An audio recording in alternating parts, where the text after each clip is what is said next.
All right, so YouTube and Twitch should be running. I'm gonna just check real quick, and then we can get started on our streams, on our making toys. That's the plan for today.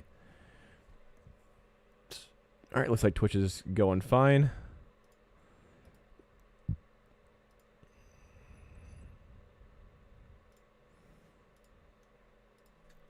Let's see if YouTube's doing all right. Okay, now YouTube's up.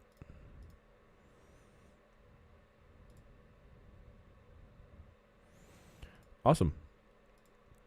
All right, we're going on both fronts. I'm going to go over to my Steam, and let's go ahead and turn on stream avatars. I love stream avatars. It's super fun. Let's get stream avatars going, and then I will get started on making toys. So let's see here. Let me check something right quick. If you want to add me on Steam, I am Lord Asmore, by the way. If you want to play any games with me later on or whatever, just add me as on the friends list.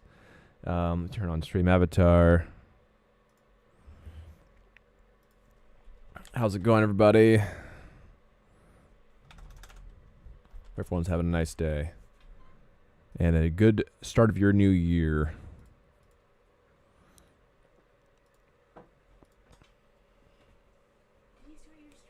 Yes.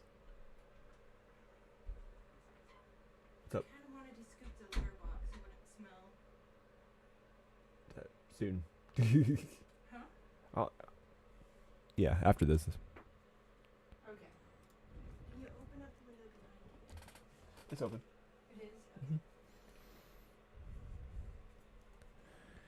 Okay. All right. Sweet. So stream avatar is up, and let's get started.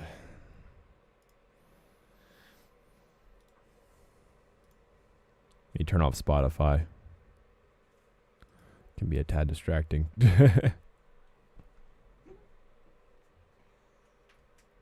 All right, cool. It's already on tablet mode, so we're over on this tablet.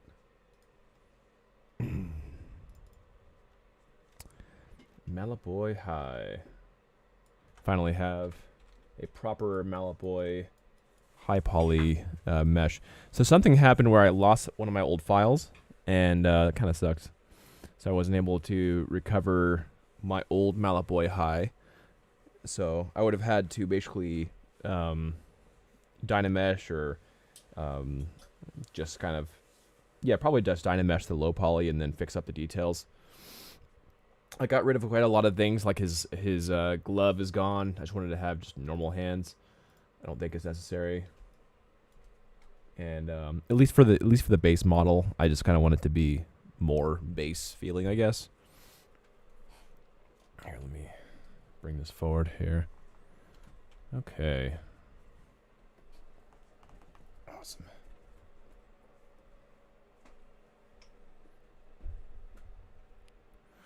That's like covering up half the screen. Just realized that.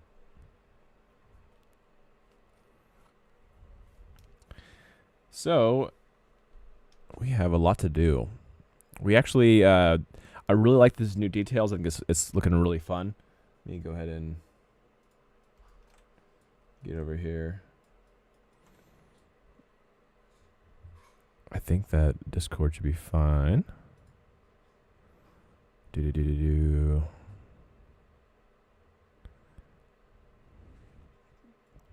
Okay, yeah, Discord's good.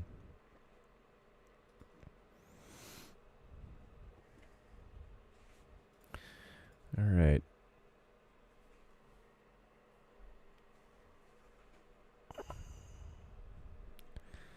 I'm going to change my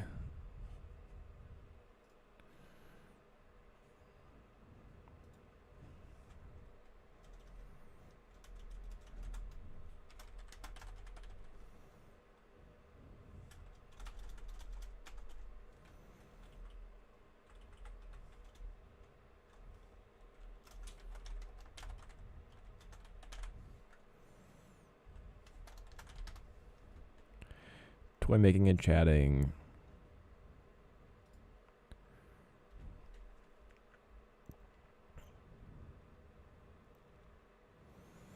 Yeah, that looks fine. All right, cool.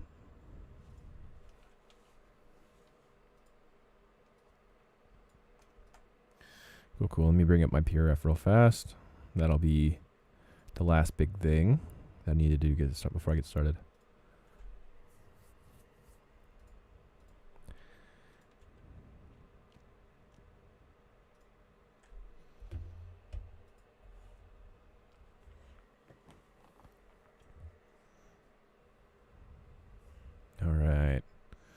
All right. Sweet.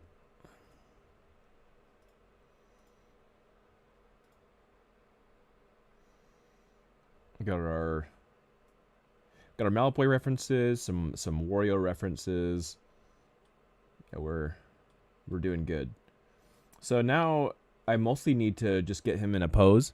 That is one of the next big things I need to get moving. Is I just need to pose Malboy, start making him look good. Let me see here.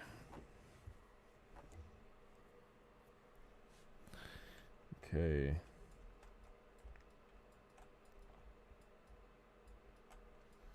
I just realized as well that I, where is that?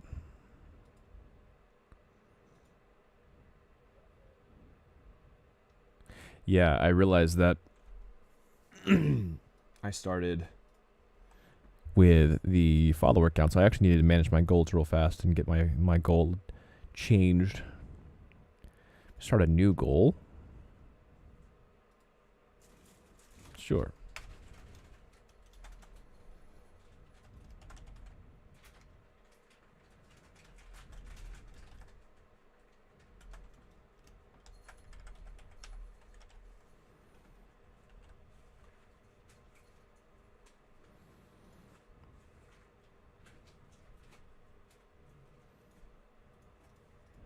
All right, there we go. Affiliate. We're almost there. Super close. All right, so if you haven't used ZBrush much, then basically you need to have a lower resolution to be able to effectively be able to sculpt or to be able to pose, I should say. Otherwise, it's going to be extremely hard. Like, I got a few things posed, like, for instance, just his, like, eyebrows are already at a pose, but that's just really easy to do, and it's very small spot and everything, and it is low poly, so that helped a lot. Just not making it wobbly. What you don't want to do is have this be high resolution right here, and try to morph it. So if I go to the snake hook tool right here, and I try to like, oh, let's make it, look like he's like windswept hair and everything, and I'll pull that back, and I'll try to maneuver that, and like that doesn't look too bad really, but it does get wobbly over time. It's like it already kind of has like this kind of wobbly shape and everything, so we want to avoid that as much as possible and just stay in low resolution for getting this pose done. And so if I go over to my subdivision 1, then I have a lot more, so it's a lot lower resolution, and I can just kind of pull that back, do this, do a light smooth, and then when I go back to high resolution, it's pretty clean. Let me go ahead and pull that like this here. And that's kind of the gist of what I'm going to do this entire time with the the low poly, a little bit of a smooth. So the whole pose is going to be done with the low poly in mind, or with the low poly active, I should say. So that is one of the major things. I think I'm behind on YouTube for some reason. I don't know why that's still showing that. Shouldn't be. Okay, no, I'm fine.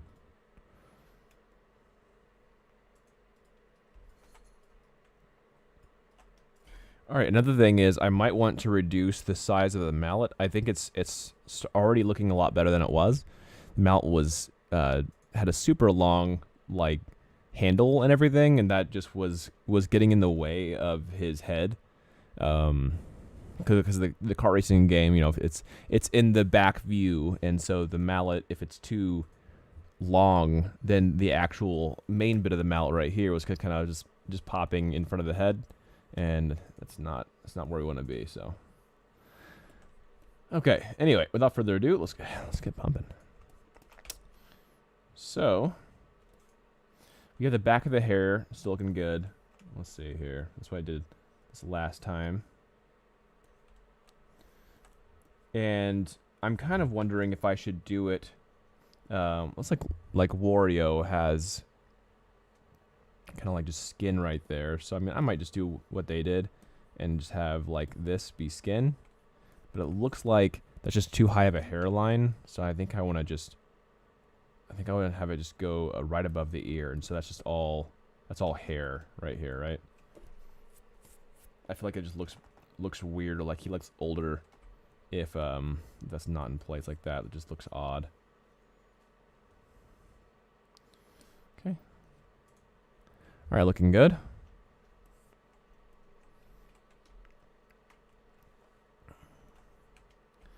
All right, I'm gonna use my snake hook again just to kind of pull the ears out a tad.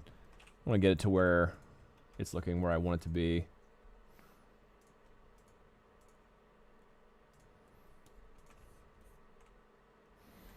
Kind of pushing that gremlin vibe.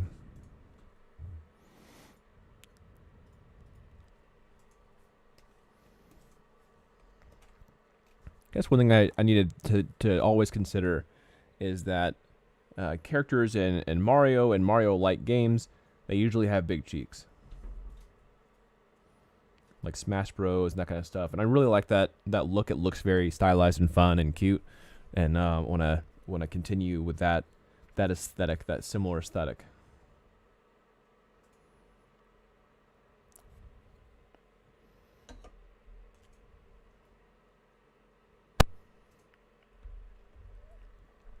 Okay. Cool. So let's get this moving.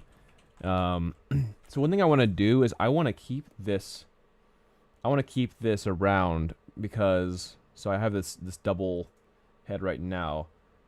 I want to have a game version and a posed version. That's what I want to have. And so I actually need to start duplicating this stuff just to know, because I don't want to pose the in-game version since I'm replacing the model with this updated version. I don't want it to be a problem. So if I start posing, it's gonna, it's gonna be not in A pose or T pose anymore, and that's going to mess some things up. So I'm gonna get that fixed up. So what I want to do here, I'm gonna go ahead and duplicate this, and I'm gonna start naming these like game. So this is for game. Okay, I'm going to create a new folder. I'm going to call this game. So now, like the game doesn't need a platform, right? So that I'm not worried about the platform. What is this? It's like a disc. That might have been teeth or something like that prior.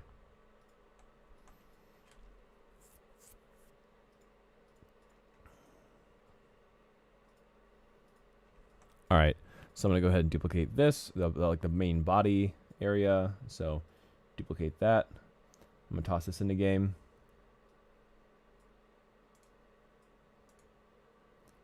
All right, and I'm gonna rename. Let's go ahead and do a rename for this. I'm gonna do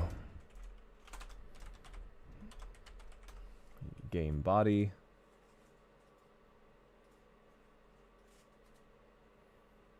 This hair, the hair chunks need to be, I need to have game versions of those.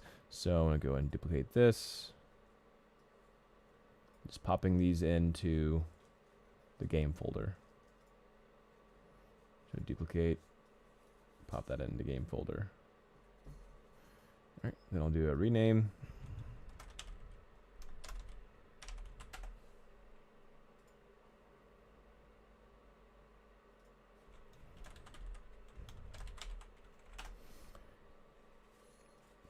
And this is just to separate, these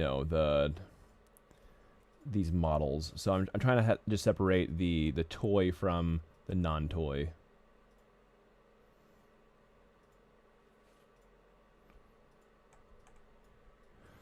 Okay.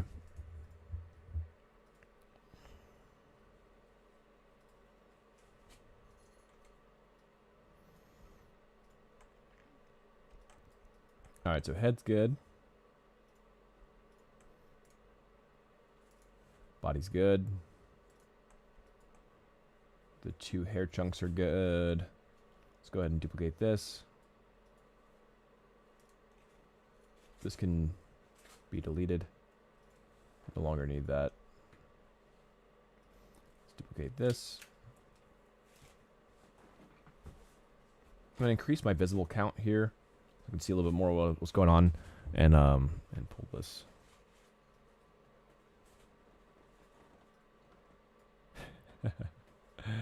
Silly cat.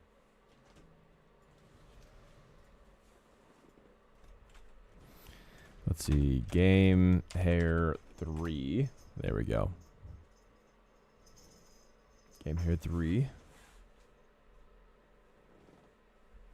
Just realized the tablet's right in my face.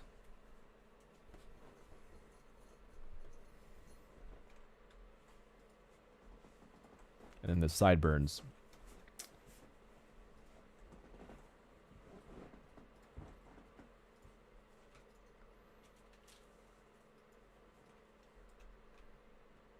Let's go ahead and delete anything that's not needed. I just want to get out of here.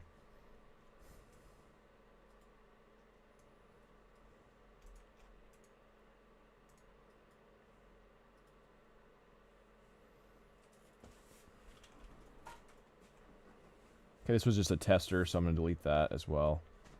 And then here's the, yeah, sideburns. So let's go ahead and hide this. Duplicate the sideburns.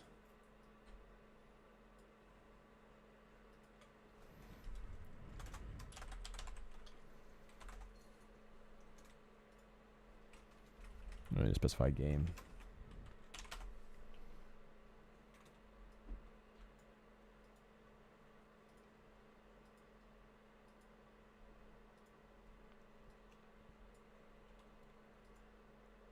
I got some boots here. I'm gonna go ahead and delete this extra boot.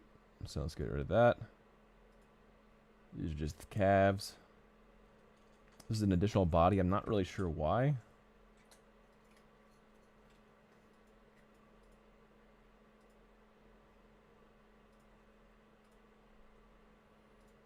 Let's duplicate this.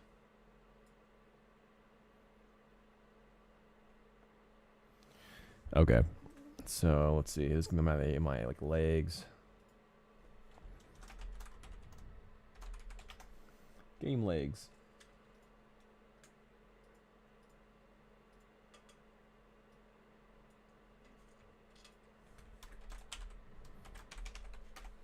Game boots.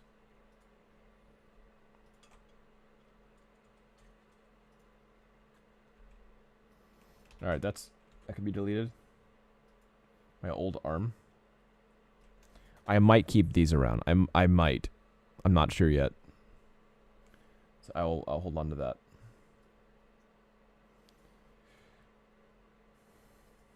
I'll go ahead and duplicate these arms.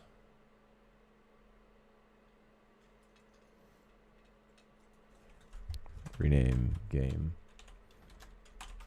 Game arms.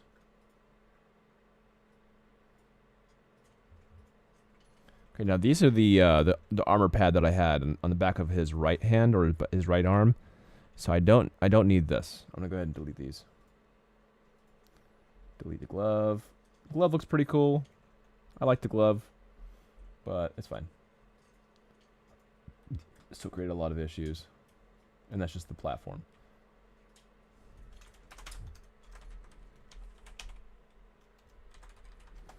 Platform wheel.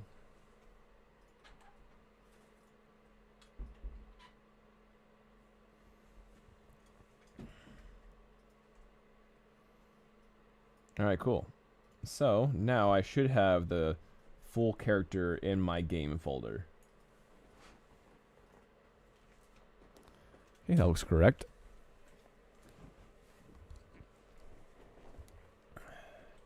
Now I'm just going to take this down. So I'm going to hide everything on here.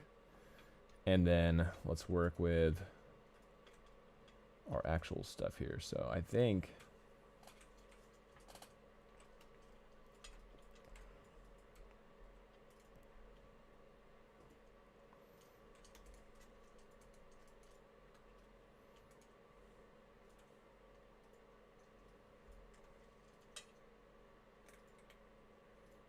Okay, yeah, that's what it is.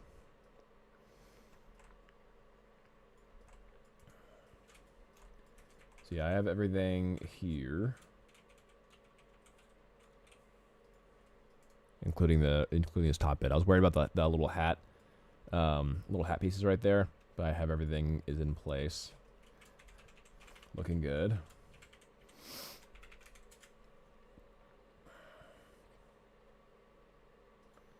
All right, so now I just need to figure out what's going on here. So I'm going to bring this up. And I also need to duplicate this mesh. So we have the body mesh, and we have the mallet mesh. Okay, so I really like the way that mallet looks now. I think it looks pretty sick. So I'm actually going to duplicate that, and then put that in the game folder as well. And that way we have a one for later. All right, sweet. So I'm gonna turn off the game.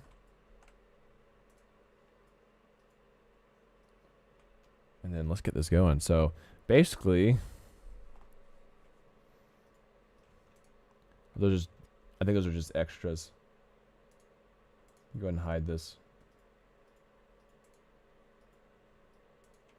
Oh, those are things I got rid of on the mallet. So I'm gonna go ahead and delete all these because they're not needed anymore.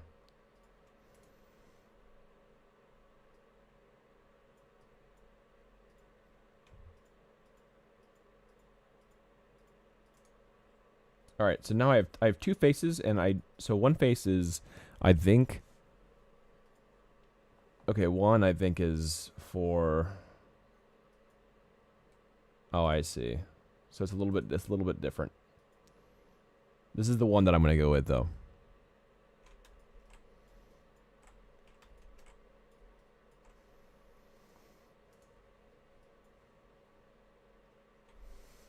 So I'm gonna go ahead and delete this one. I just need to make this symmetrical and everything.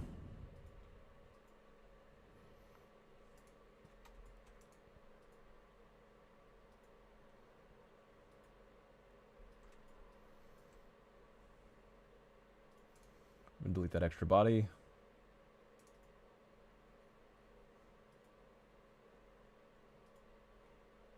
And delete this extra body.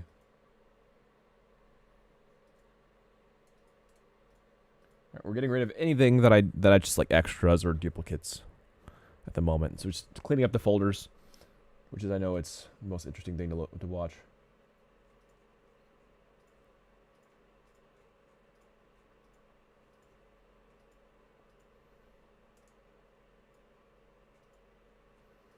Just in case, I'm going to go ahead and duplicate these strings and just have them one for game.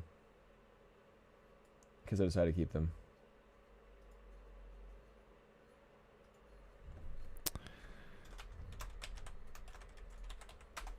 Game strings. Go ahead and rehide that.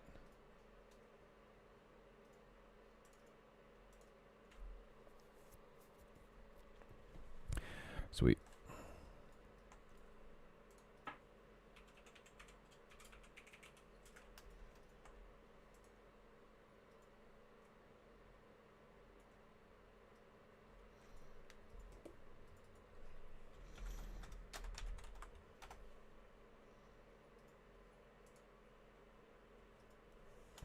That'll be my hair too.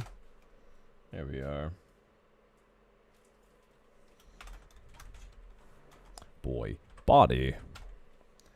Jeez.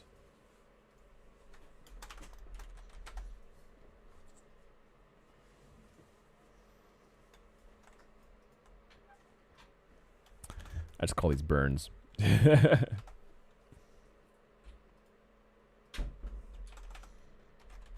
right, legs, and then we got some boots here. And then boots.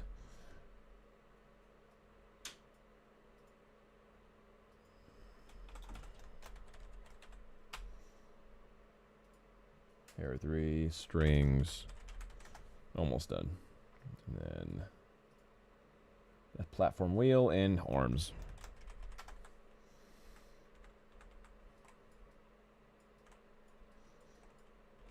Heck yeah.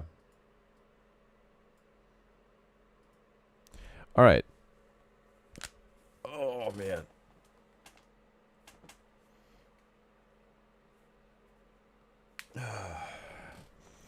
I'm excited. Yeah, we got a lot done last year, like a whole lot done last year, and we actually got a new Patreon supporter today. That was awesome. Go ahead and I'll bring up my other view real quick. There we are. It's a little bit bright. Just a little bright there. Okay. Very good. I'll bring this over to the side. It's easier to see everything.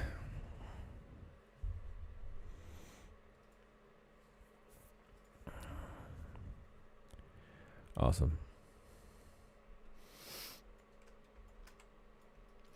Awesome. Yeah. So, yeah, I'm excited to get this moving. I think that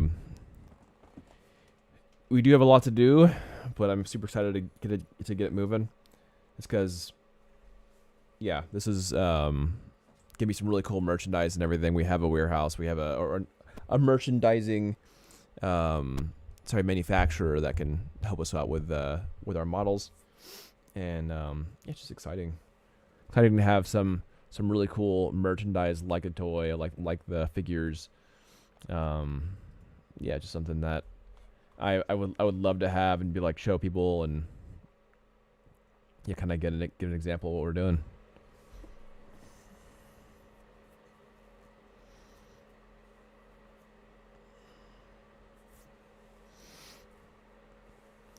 So yeah, let's see here.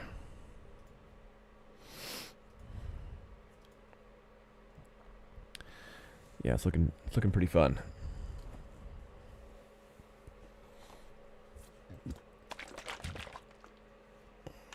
Just having. There we are. Just having some G Fuel real fast.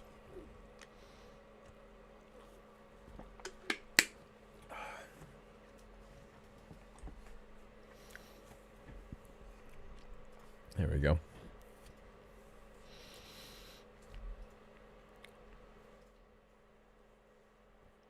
All right, sweet.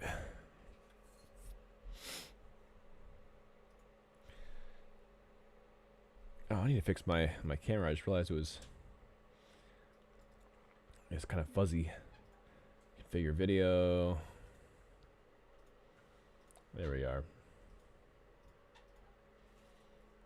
That's better.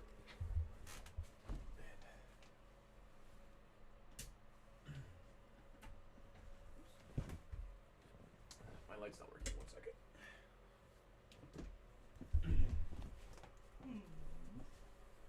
Just the light's unplugged.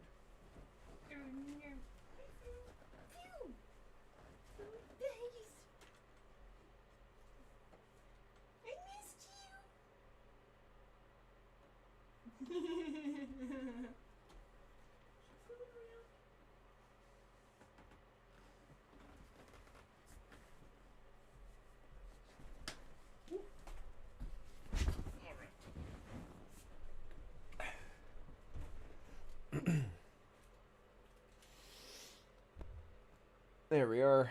Now you can see me. I'm not so dark anymore. It's looking kind of dark. All right. Very cool. So,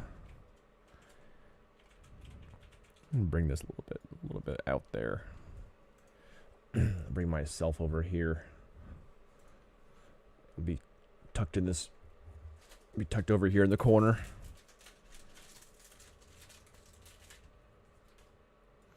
There we go. We have the. we have the 1/4 camera view here.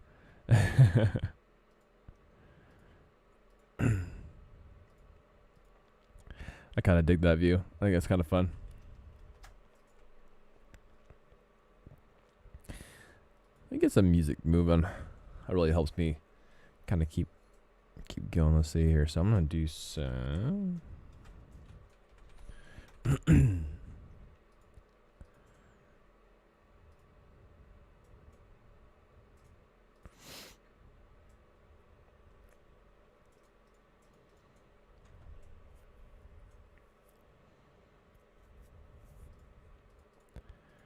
All right, there we go. Okay, we're back on. Let's have a quick technical difficulty. There we go. Okay.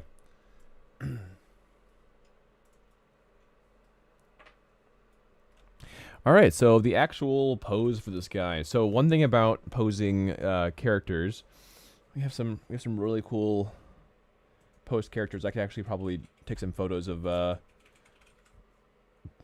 few more of my characters. So one thing is the hip sway. So like how you carry weight on something. So for instance, we've got the villager here. And villager carries a lot of the weight on his left leg or left hip, right? So let me bring it a little closer. This way? There we go. Okay. So yeah, he has a lot of pressure on that. Oh, wrong side. That left hip there. Which you guys can probably see now. And he kind of sways off this other leg, right? So it's also is pushed even further by how he's standing, right, where he has his hand is up right here, and then that hand's on his hip, kind of like an arch motion here. So there's, even though it's a really simple stance, it has a fun line of action.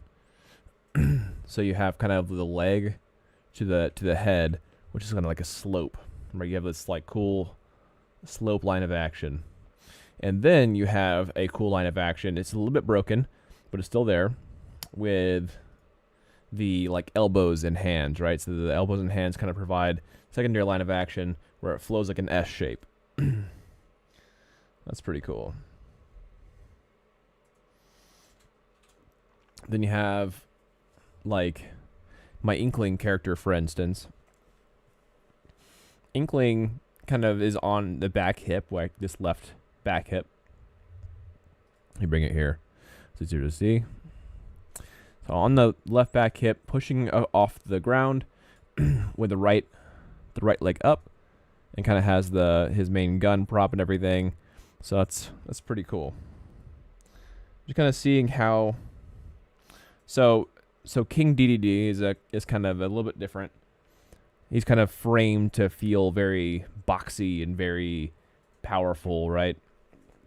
And as a heavy class character, not much weight has to be shifted for him to be just fine holding it up because he's strong.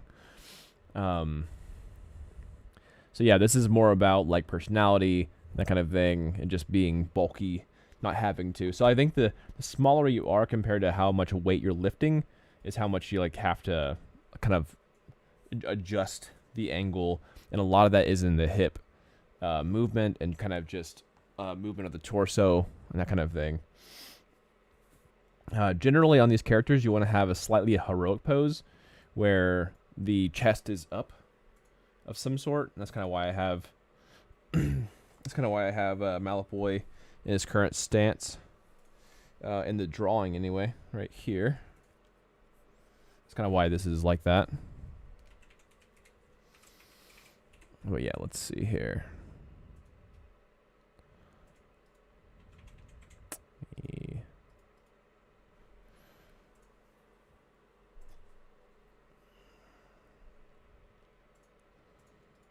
All right, let's get started on posing this guy.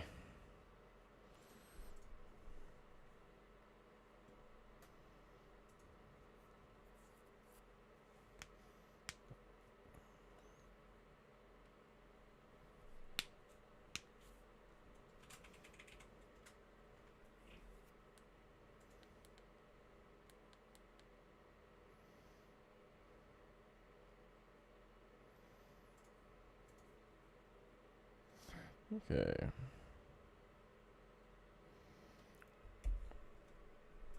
All right, sweet. So we have I'm Luigi, and we have let's see me.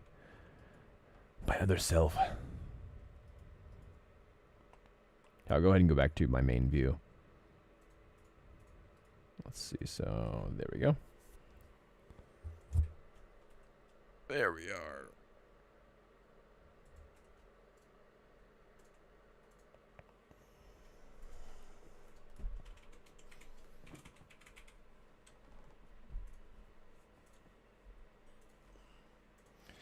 Okay.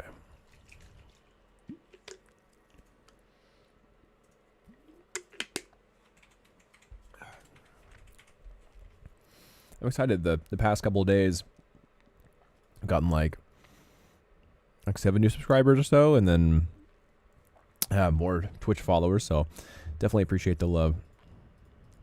It's been good. It's been cool. All right.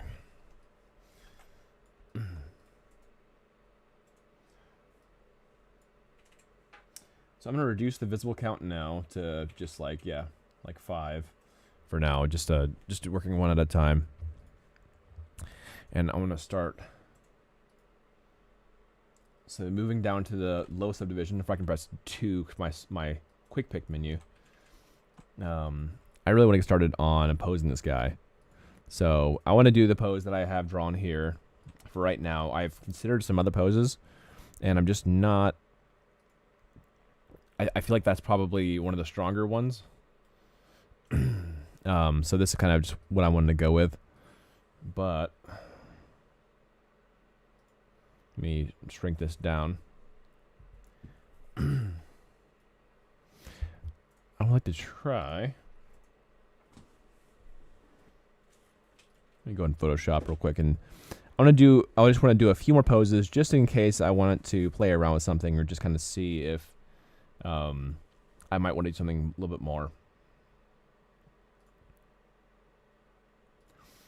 Oh, by the way, if you haven't seen yet, I will be selling stickers here soon, which is kind of like my first form of merchandise. And I plan on creating my store as well. I need to do that probably after the stream, creating my Etsy store and everything. But yeah, we'll have these in stock here pretty soon. I will also be updating my event calendar because I'll be doing quite a few shows this year. So I'm looking forward to doing. But yeah, definitely check this out when you can if you're interested in having a little bit of Chaos Cart in your room. Let me go ahead and do.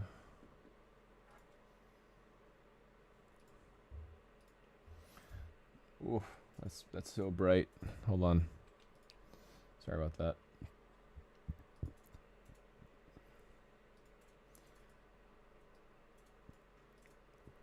All right, so let's see if I can come up with a few more, like a few more character idea, or a few not more character ideas. Where'd my PureF go? Here we go.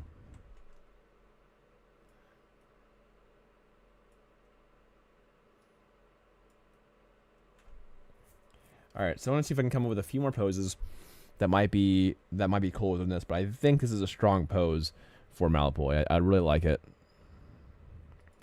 So let's do some brainstorming here. I'm gonna turn this to white. Oh, not crop. I want to paint. X. There we go. So yeah, I could do kind of like a slam down, and then maybe the mallet itself is like the mallet itself is the base. That could be kind of fun. So I could have one hand over the other. The big mallet.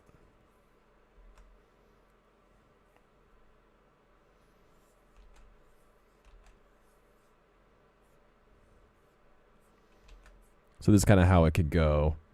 Oh, let me turn down that a little bit here. Oh, that's so annoying. Just go back. There we go. Dock. Okay.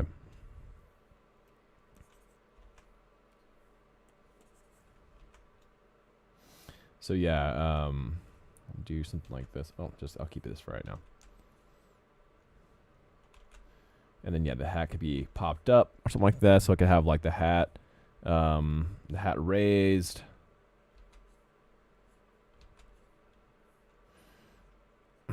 And then he might be kind of squinting or kind of like in this power move here. The big grin. So yeah, this could be it as well, the pose. And then could have like maybe knees, feet. Right, something like that could be really fun. But the reason why I think this might not work is just because of a lot of the packaging. What's up, Kramonti King? How's it going? I just realized that I'm like, my camera's in the way of this drawing. It's kind of hard to see what's going on. All right, let me fix that real quick. So here we go. Yeah, how you doing, man? Happy New Year's. Happy New Year's. So the reason why I don't think that'll work is just because like like a lot of the figure and toy packaging, it could easily break off any kind of like area like this where there's not much stabilization, so it looks really cool and really dynamic, but you also have to worry about packaging and delivery and possible like just negating any kind of damages that could happen to the product before getting to the client. And even with the client having it, you don't want it to break off right away. You know, they just kind of place it or the cat knocks it off, you know, whatever. You don't want it snapping. Kramonti King says, not bad at all. Just getting my day started. Sweet. Wait, what time zone were you again? Were you EST? I thought you were EST if I remember right.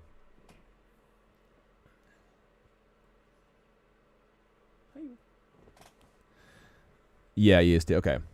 All right. So you're 5 hour difference, I think. 5 hour difference. That's 9. Cool. Sweet.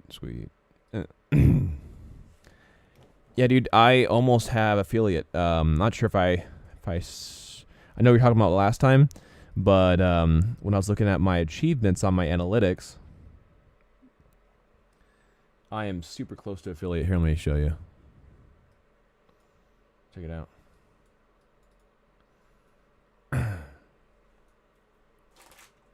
F11, that's if it'll let me. There we go. All right, yeah, so my path to affiliate, I have all the followers I need. The hour streamed is fine. I've already streamed over the hours of that suggest. Stream on 7 different days. I streamed on 8. And then, so I'm just right below the average point of the 3 viewers. So if I can get a higher average view count, I guess, then that'll help raise that. Kind of funny. So that's like the only thing I have left to get before I get to the affiliate stage. Yeah, I think it's behind. I think the follower count's behind by 1. Yep. Oh, you got Blue Yoshi again. I think, did it keep you on Blue Yoshi? Or were you, what were you last time? Were you Mario last time? Got you. Let me put up the bat signal. I appreciate that.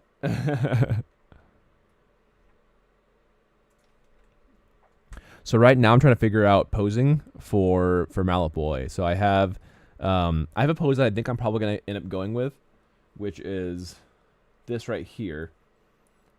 right? So I have my basic pose, and I like it a lot. I think it's pretty dynamic, and it's simple enough, and I think there's enough points of where it touches where it won't.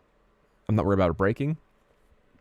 Like one thing that they do with King DDD right here is they have the mallet touching his head, like his so like the back part of his head and everything. So there's multiple points of connection, which is a really cool idea when you have a small stem like that for his mallet. And so I picked up King DDD so I could see what they did to mitigate risks with construction. Blue Yoshi every. Oh, okay. Ever since we've been tracking, sounds good. Hey, Blue Yoshi's cool.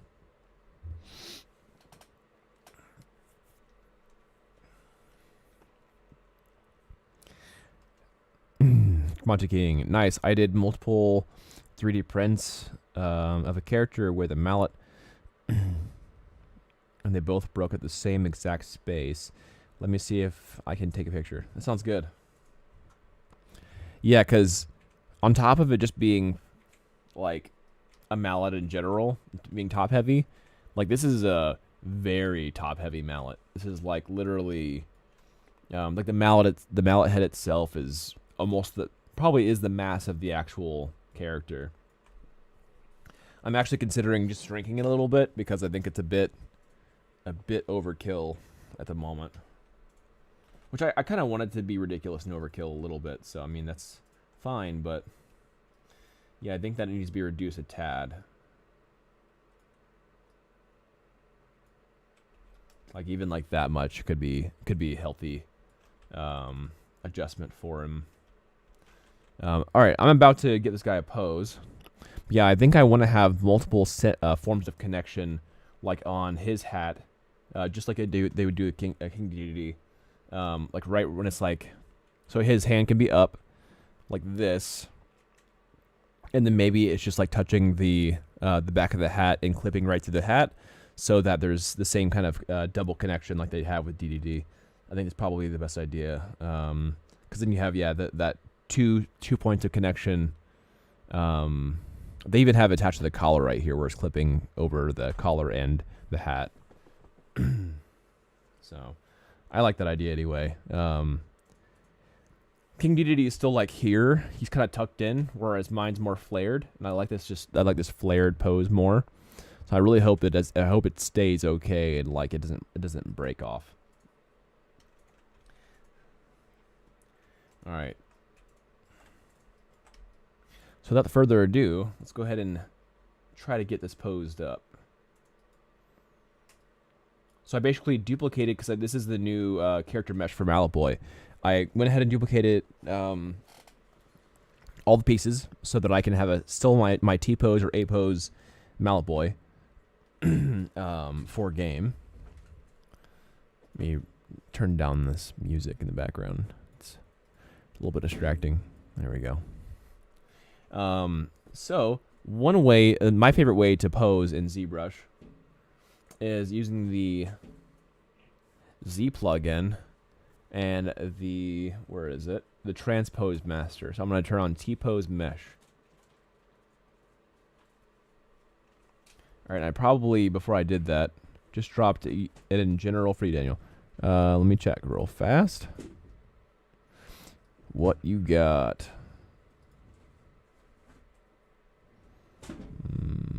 General. Okay, here we go. Ah, I see. So you printed this, and the mallet, is that like a blacksmith kind of thing? So the mallet came off at that point. That's what I'm worried about with this too, is I wanted to mitigate any kind of damages and risks for the figure. I want it to be a solid figure that will last for years, right? So I am trying to figure that out now. Let me go ahead and I'm going to run a mask lasso.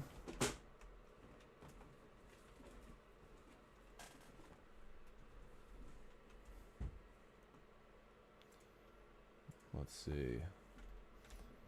I want to not think about this for right now. I probably should have actually.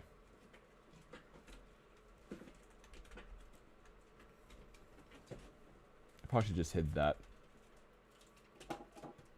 Good, Mil? No, I need the passport. Oh, I see. All right. Yeah. So, to try to have as much quality as possible, yeah, I'm going to have hand and then back of hat, like right in this spot, right in this area, similar to how I have how DDD has it. So, those multiple connections should be good, and then the manufacturer, I'll let them know that I want it to be, glued or whatever. Yeah, I think that'd be. I mean, because it's not going to be an articulating character, right? It's not an action figure. It's a normal, cool action pose figure, and it's all about the character stuff. So, should add enough support. Yeah, I hope so. All right, so now that we're in Transpose Master, all of my subtools are in one tool, so I can literally edit all of this stuff. Look at that. Perfect. Fantastic. Done. We're already done. Look at that. 100%. It's polished. We already finished it. Well, he needs some bigger forearms. Here, hold on. Done. We did it. He's strong, and he's a unique butterfly over here. So, all right. You got some horns. All right. Anyway, so I want to get this pose going. Let's see here. What do I want to do first? The biggest thing to do is like the mask lasso. So I want to get this mask lasso going around the hip area. So now it's roughly around the hip area. I can do a soft select here. And now I'm going to do a reverse mask.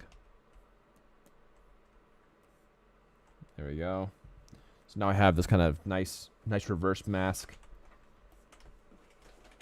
And I'm able to maneuver the hip around.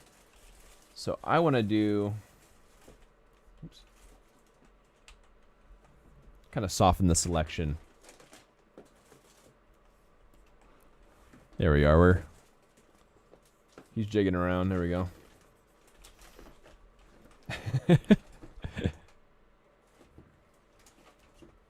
It does feather out. Yeah, that's why I like ZBrush so much, because it's not sharp, and that's the reason why I also did the.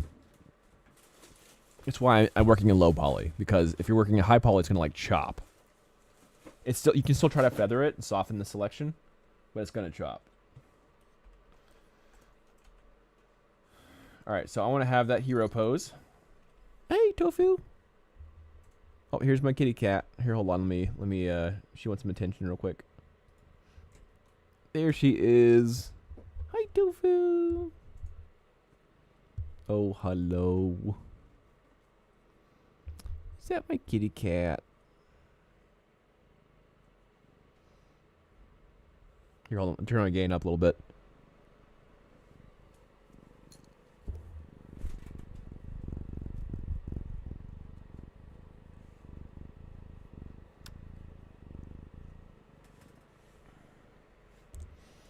There we are.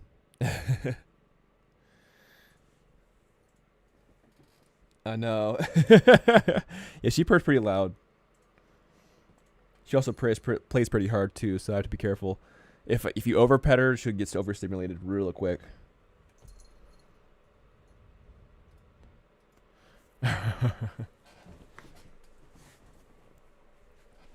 Okay, back to it. All right. So I have him kind of like looking up, sort of thing, because he's kind of like leaned forward a bit in this pose, kind of looking up, right? When you have a figure, most likely you're going to be like right here when you're standing above it or standing around it and everything. So I wanted to kind of be like looking up a little bit, in pure defiance of its owner.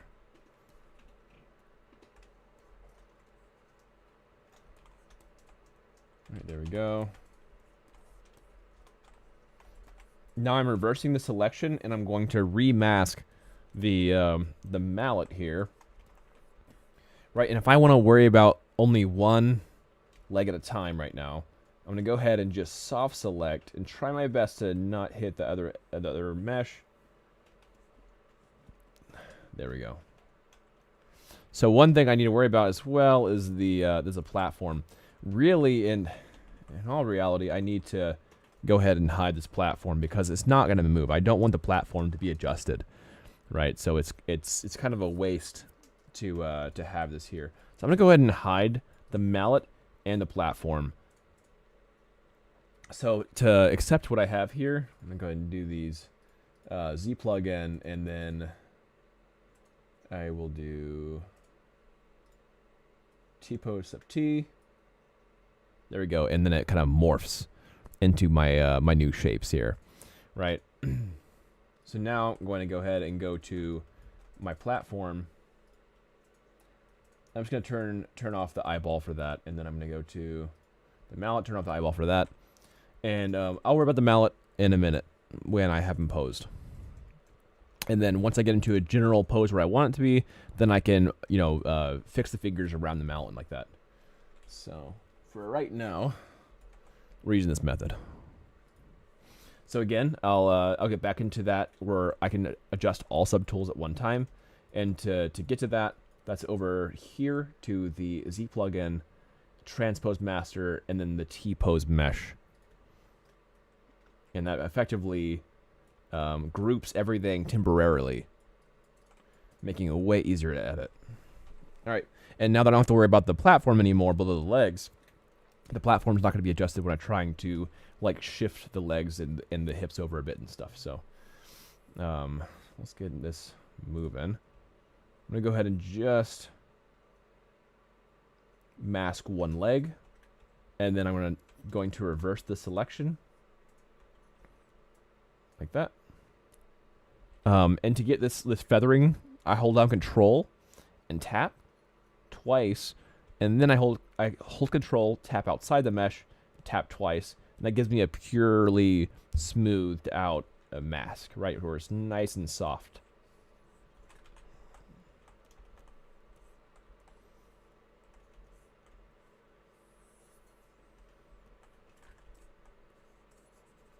This is how I pose everything.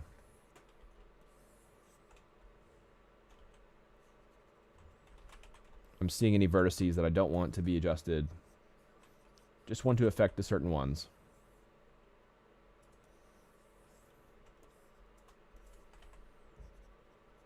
It's looking better. All right, cool. Now I'm not pulling from the other leg. I need to worry about clipping over here. I'm not too worried about that.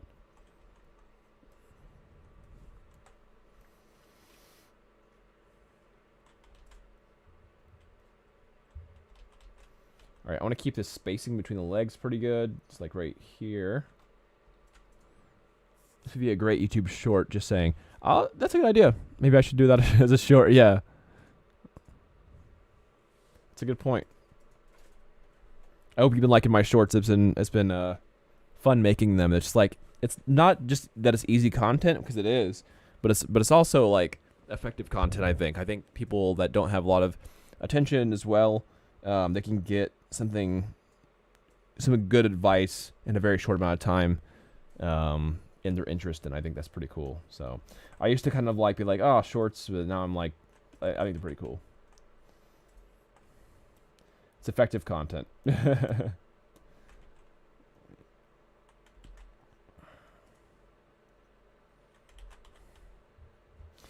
All right, so I'm just gonna rotate this just right in that hip zone, right here, right? So I'm gonna go ahead and move my pivot point. So that's holding down Alt and then bringing the widget from my W and then just rotating that leg.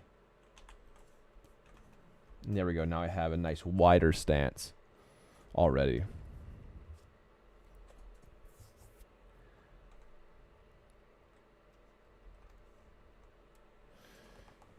Yeah. Mm-hmm.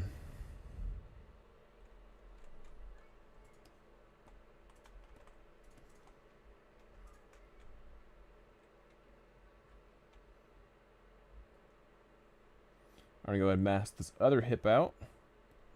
And let's go ahead and tap twice, one in the reverse mask.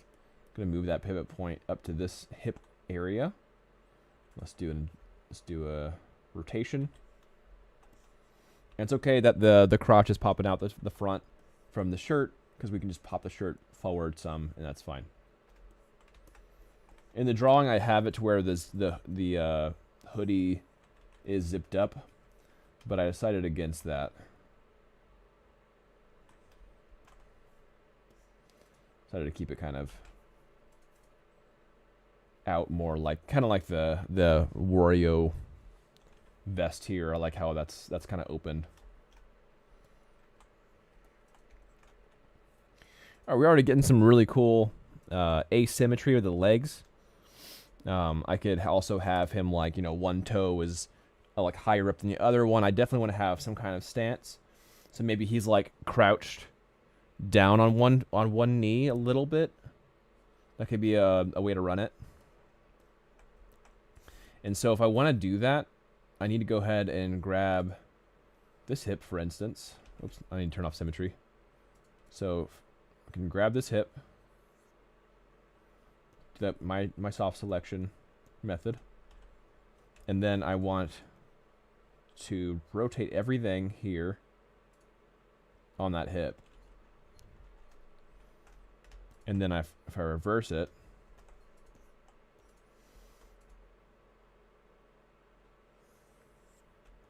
okay, soft select that. And I want to move the pivot point right next to the knee. You know, kind of have that, kind of bending that knee a little bit here.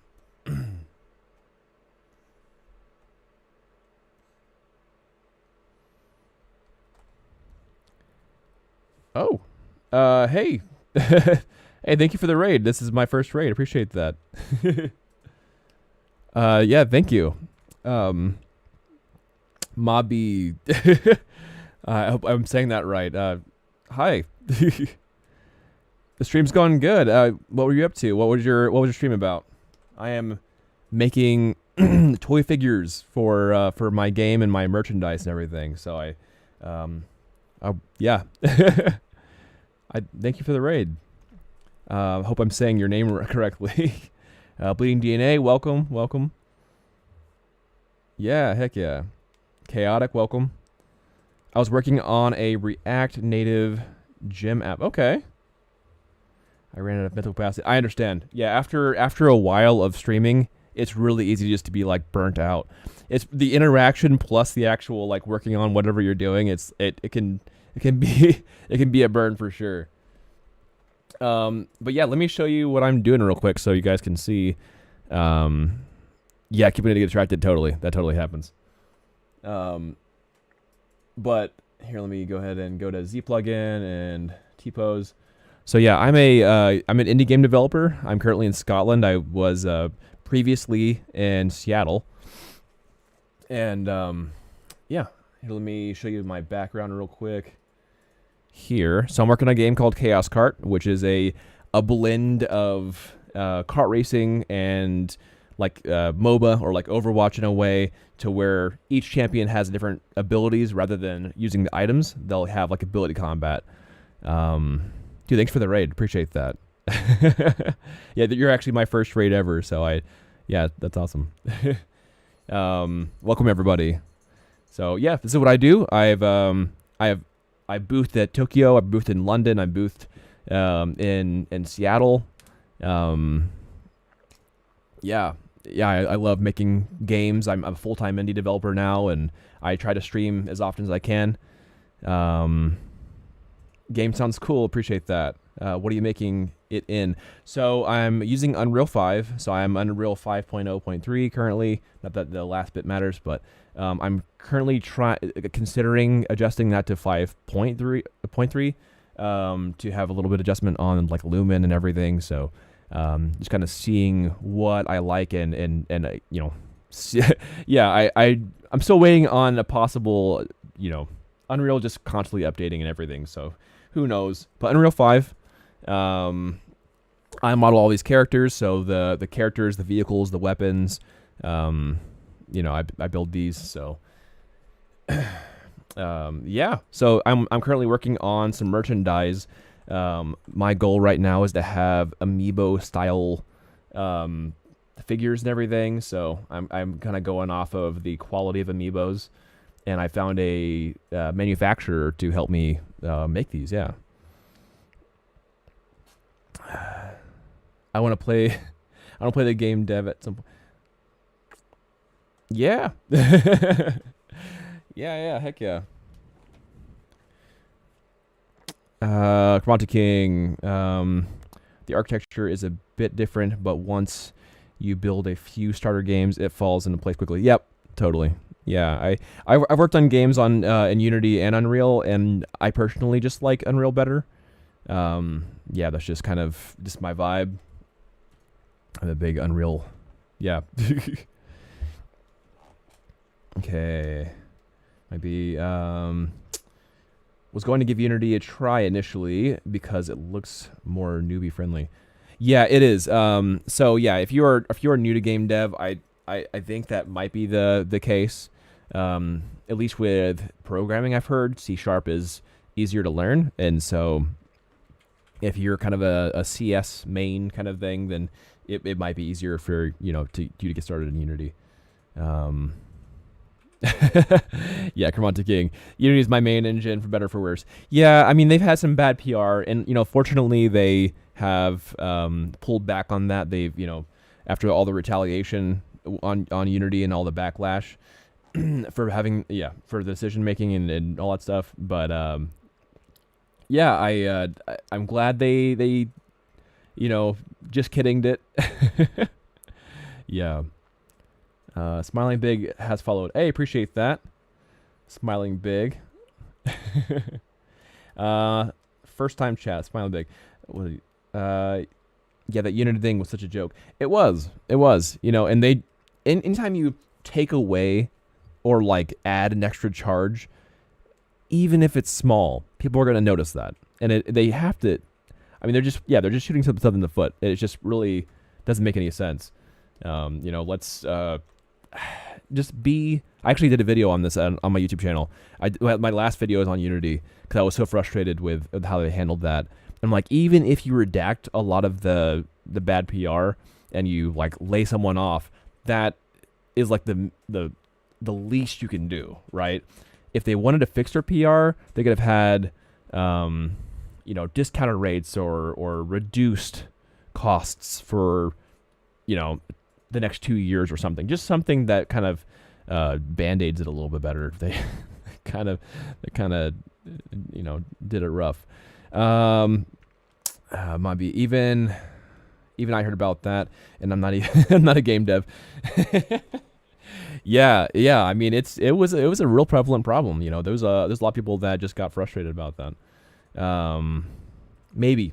Oh, sorry. Yeah, I should have guessed that with an H. Yeah, maybe. Okay, I'm saying it wrong. I've been maybe. How's Scotland? We've got high winds down here in Bristol. Okay, you're in Bristol. Sweet. Okay, I've actually been wanting to visit Bristol. I'll be in Birmingham. Let's see. Or Birmingham. I'll be in Birmingham soon. So like in March they have the what was that again? It's Insomnia. Yeah. I'll be in Birmingham for Insomnia in March, and so I'll actually be as long as they're cool with me selling merchandise there, which I hope they do. Then I should have actually this first figure done and ready to sell. I think I'm gonna go at roughly £12 for a figure. I'm trying to be as fair as possible, and that's really cutting it after shipping and stuff. But I think £12 is probably the going rate for this. Scotland's great. I'm over in Dundee. We actually just visited. My partner and I, we just visited Stonehaven.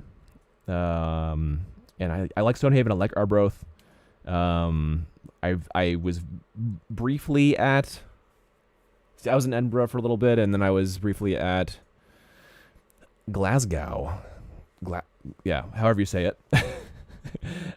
For the what was it? The Acme. That was really cool. The Acme event. And I actually might booth at the next Acme. That was cool. But yeah, I'm trying to booth as much as possible this year. So I have like a lineup, and I'm gonna make it like an event calendar for like where I'm going. I making this figure, and then people that saw a little bit earlier, I actually I built this out for some of my manufacturers. Actually going to be sending this to me here soon. So I'll have like the pixel, and then like my logos and the main characters that I have in my game will all be kind of on the sticker sheet. So I'm trying to make some merchandise. So I've been kind of like making merchandise on stream and kind of like, doing all that. So, do you work full time too? So this is what I do full time. So so this is my full time gig. So I stream and I make games and I build merch and I do YouTube and Twitch.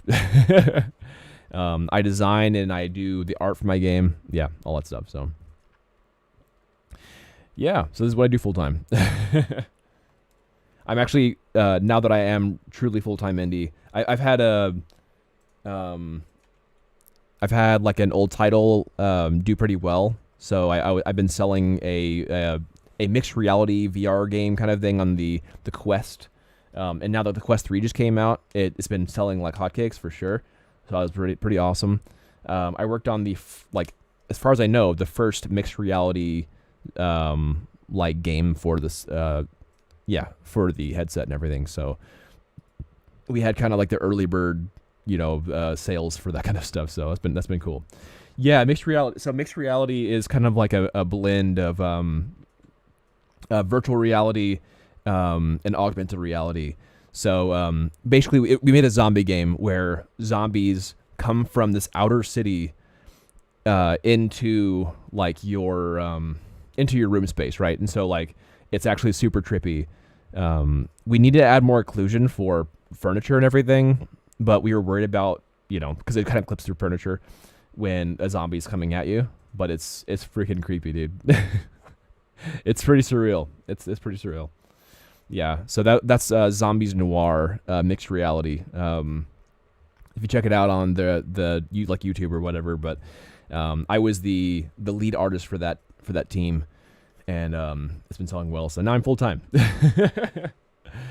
So it's been awesome. Let's see. I've also been kind of making like shorts and everything. So here's my YouTube channel. I've been making like a bunch of short videos recently because I've had a lot of people ask questions about how I do things and like how I model things or design things. And so I started just doing like little quick YouTube shorts to kind of have like, I don't know, simple, digestible advice and everything for kind of newbie creators and 3D people. So nice success story, Jels. I mean, we'll see if it's sustainable. We'll see. Now that I'm starting to get a decent following on YouTube and I'm almost affiliate on Twitch, I just need I think I just need a few more followers and I guess just my average viewer count is now going to be a little bit higher. Thanks to you guys. Thank you for hanging out with me and coming on. But yeah, once I'm affiliate here, which I almost am, like I've almost hit that, and YouTube, and I've had quite a lot of like Patreon support and all that stuff. So it's been really nice. I've had this is just, you should be affiliate now. I probably will be after today. I probably will be after today. I just had like a lower viewer count because it's just been hard getting in. But yeah, I'm new to Twitch, so I've been doing YouTube for a while, for a few years now. But I'm new to adding in Twitch now that they have the simulcasting, whatever multicasting thing. That's why I wasn't doing Twitch before, because I was streaming on YouTube. Since YouTube streaming has been a thing, and then they finally updated their Twitch thing, and like, okay, fine, I'll build a Twitch out and see if I like it. And so far, it's been really cool because I feel like Twitch. People on Twitch and people that are hanging out in Twitch are like a lot more interactive, and I love that. Twitch is rough. I only started it in March. Says maybe. Okay. I mean, you just rated me with 17 people, so obviously you're you're doing pretty well for just starting in March. So I appreciate the love, but yeah, it's definitely grew your audience pretty quickly. I don't know how long it takes to get an average, hangout count of people and everything, but I just appreciate people hanging out with me while I'm working on stuff. Maybe, yeah, I got rated 2 by Adrian Learns. Oh, did you? Oh, sweet. Okay, so that helped you with just doing Twitch stuff. I usually average around 10 viewers, but I took months to get there. Yeah, I could see that. I think I've been doing Twitch for like seriously doing Twitch almost, I don't know, dailyish for maybe just like 2 months.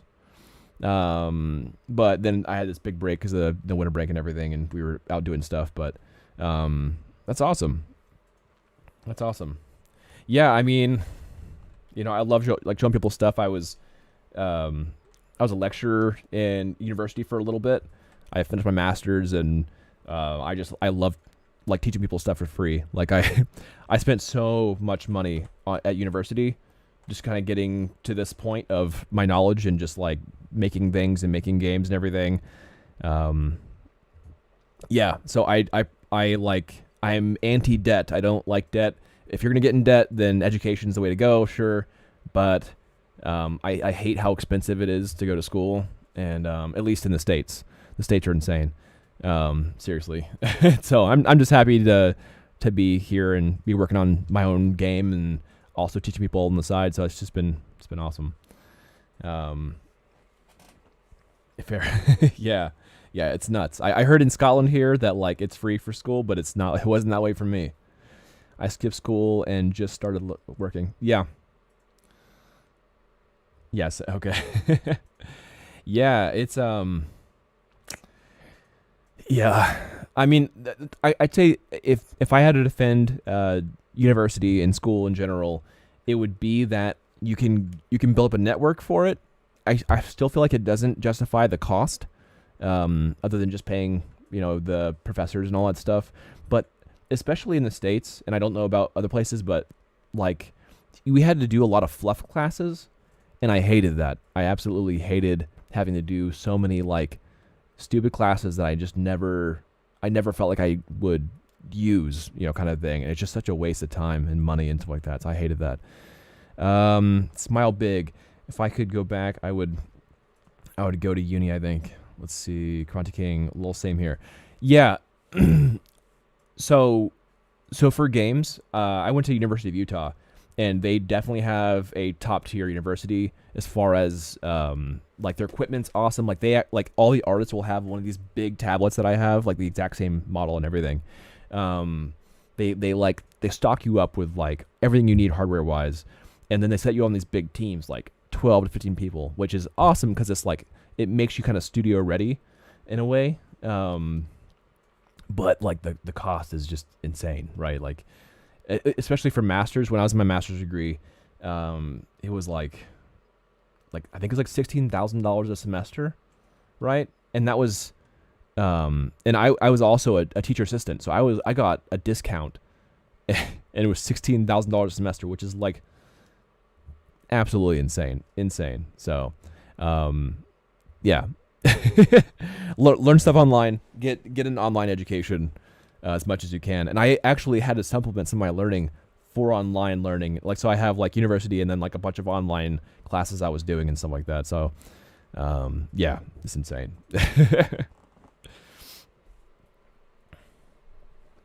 Yeah, I have like probably thousands of dollars of tutorials on like Udemy. I love Udemy. And yeah. Yeah, Udemy's great. And oh, which by the way, hold on. Let me do a quick plug. I do have a free course on Udemy, which is just because I actually yeah, I did a bit of Udemy. I did QA for Smash Bros Ultimate. And so I was fortunate enough to work for Nintendo for a little bit, which was awesome. And let me bring this up.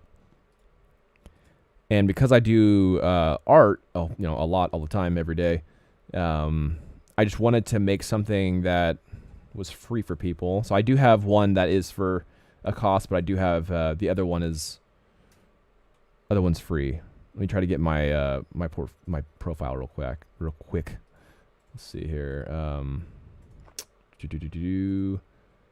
My profile. Let's see here. So yeah, I have a. If it'll let me. Profile.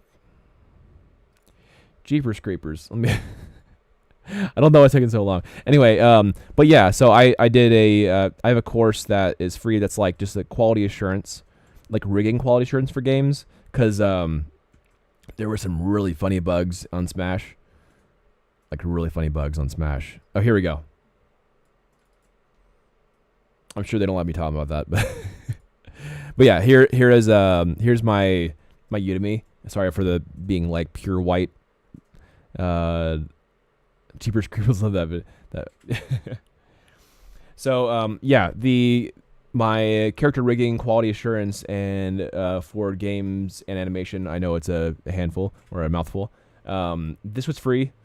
And so I made this course just to like go over like paint weighting and quality assurance for rigging and everything. And then the rigging course that I have right here next to it, it was actually not made by me. I edited it, but it was created by a senior animator who works on my game. So I have a senior animator who works in the games industry that I basically contract in his evenings whenever he's not busy or with his kids. And he's been working with me for a while now, for probably about 4 years. And and he made this course about rigging up Bucky. So definitely a good one, but definitely get the free course if you like, if you're making your own game and your own 3D game and all that stuff. So, nice of going to sign up. Appreciate that. Yeah, definitely. Yeah, definitely get the free one. Why not? Yeah, it's you'll have some of the information that I got from being QA for Nintendo, which is a super good experience. Now I kind of understand what it takes to have a proper high quality, game, and I'm really hoping to. I'm aspiring to have this similar quality as they do, as much as I can for the small team and all that stuff. So, yeah, I know it's not going to be, exactly the same, but I'm going to try my best to have a similar quality as much as I can. So I'm going to try to make these cool amiibo figures and get that sold. Pretty much all the money that I'm making on stream and all that stuff is going right back into the game development, to the developers. Even the donation goals that I have below, that's all going to the developers, like not me. So yeah, 100% of what I'm making is going to developers on the donations. So I don't make any of it. But yeah, I've had a lot of really cool developers that work with me, and I kind of just like pay them as I can, but it's been somewhat slow going. So I'm hoping that like selling merchandise and everything, I can start paying them a little bit more, and like getting more done and everything. We have a lot to do. But yeah, so far it's been really cool. Like I love being a character artist and everything. I'm able to make a lot of cool stuff, and show it off. Nice. Smilebag, are you a streamer yourself, or are you an enjoyer of streamers? Nope. It does seem quiet. Okay. Just an enjoyer. Okay, sweet. Are you a game developer or chilling? You like Are you learning it all and with school? You said you wish you would have gone to school, or you would have done school if you started again. Web dev. Oh, I see. I mean that's really important. I have a website that really epically sucks, but learning C and things. Okay, sweet. Yeah, my website's absolute garbo. Here, hold on. Like I stripped it down to this basics because I was so like bothered by it. I'm working on what was it, Squarespace, and that might have been my first problem, but I don't know. But yeah, here's the very very sad, very very sad website that I have that basically has a lot of nothing. So except for the links to follow and everything, but I did create my website to everything, or this like link to everything, which is actually so much more effective than my like website. So I'm starting to use this link to everything as like my go-to when it comes down to sharing with people and everything. Do you watch anime? I do watch anime. I probably watch too much anime. Actually, back when I was starting to learn how to model and everything, and I was doing, when I was going to school and everything, I was actually, while I was working, I'd watch One Piece in the background, so, nothing like too much anime. Yeah. Yeah, I am almost caught up with One Piece. I'm on, let's see, Kaido. I'm currently working with Kaido, who is, I don't know. He's all right. It's fine. Yeah. So, oh, I'm not updated in One Piece. Okay, yeah. Yeah, it's a long series. It's, you know, like 1,000 episodes now. It's insane. It really is insane. Second warlord or whatever. Yeah. The big barbarian dude or something. Okay. Yeah. Sounds good. Who got the DK? So someone in chat's DK. Hold on. I need to see it better. Okay, smile big, you're DK. I've been just super hard, get burnt out. I get that. Yeah, for sure, for sure. You can only watch a couple hundred episodes before you start kind of feeling tired of it a little bit.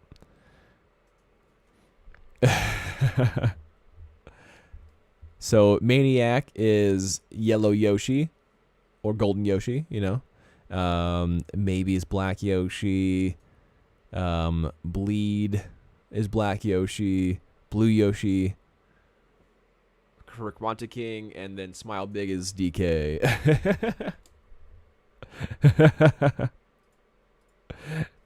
Heck yeah. I love streamer avatars. I always like seeing if someone's in the chat and chatting, then I like to see like who pops up with the streamer avatar, because I like the randomness of it.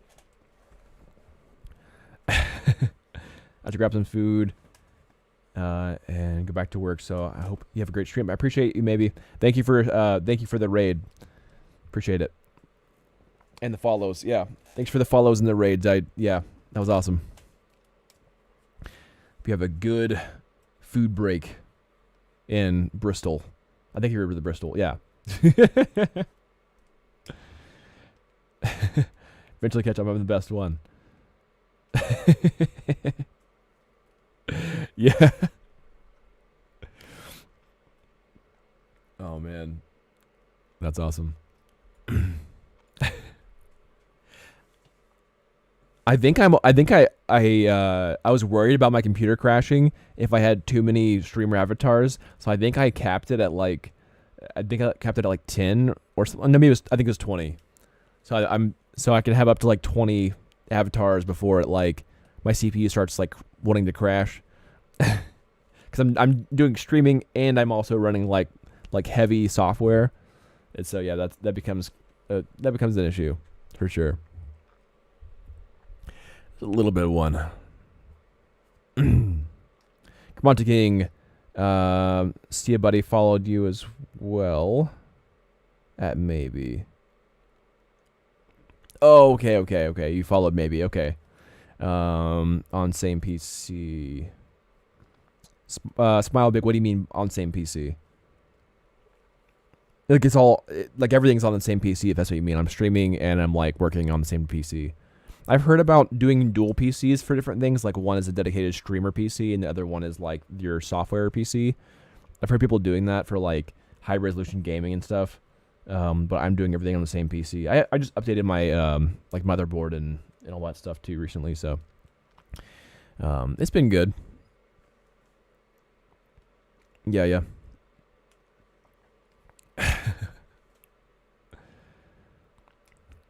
Appreciate you joining the Baka Bros squad. Got 2 more bros today. No, actually, hold on. Yeah, 2 more. 2 bros today.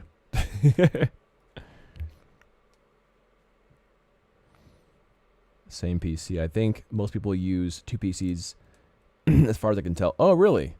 I didn't know that was a standard thing to do. I mean, that's probably a good idea, so you're not just like killing your hardware. That probably is a better way to do it. Because I'm streaming on YouTube and Twitch, simulcasting, while hardcore software, while stream avatars, which is CPU intensive as well, because it's like kind of live casting, that kind of stuff. So I could be wrong. Yeah, I mean, it's probably a good idea. I probably should. I just don't know how to do a setup. But even if I wanted to, I don't know the thing to do for the setup.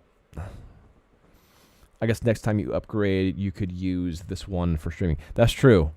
Yeah, I should just buy a whole new computer because I just upgraded the components and replaced them for this current PC and everything. So I have the same kind of like graphics card and all that stuff. But if I did just buy a new setup, or I could probably just get a setup specifically for the streaming bit of it, because this is a really good computer for like making toys and making games and all that stuff. It's just been a really solid experience and everything for that.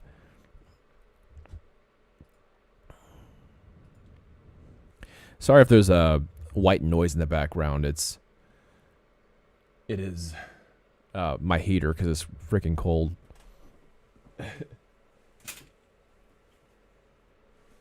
So I should. There we go. Got my Shovel Knight. My Shovel Knight's got to make an appearance. There he is.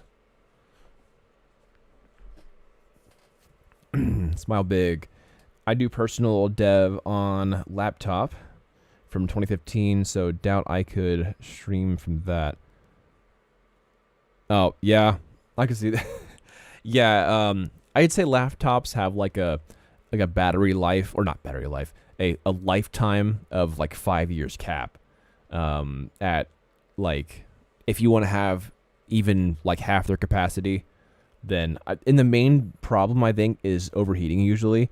I think laptops just don't have a lot of coolant ability, and so they just like without fans and without coolant, you're basically just like constantly heating up your components, and that's just really bad for your components. And so I imagine just it being so compressed, it just doesn't get enough airflow to it, and so yeah, they just don't last very long. They're great for just convenience. I had a good laptop for a while, good gaming laptop, while I was in school. That could handle Maya and a little bit of ZBrush, but it's just not anymore. Not for what I'm doing now. Monty King, low MacBook Pro 2015, but I upgraded to a 2 terabyte HD. Okay, yeah. Monty King, all my integrated components are maxed.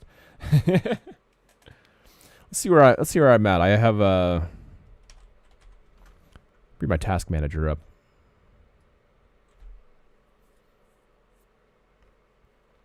It's not bad.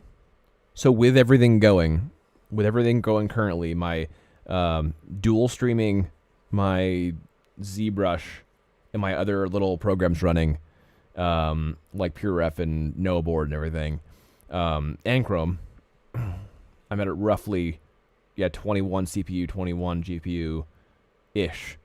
That's not bad. Not too bad. Yeah, my old setup, I was spiking my CPU like 100 capacity constantly. That was pretty goofy. Let me bring up my since I'm chatting, I'm gonna just be bigger head There we are. I'll be bigger head now. Here we are. Got little my shovel knight just hiding in the background. There we go.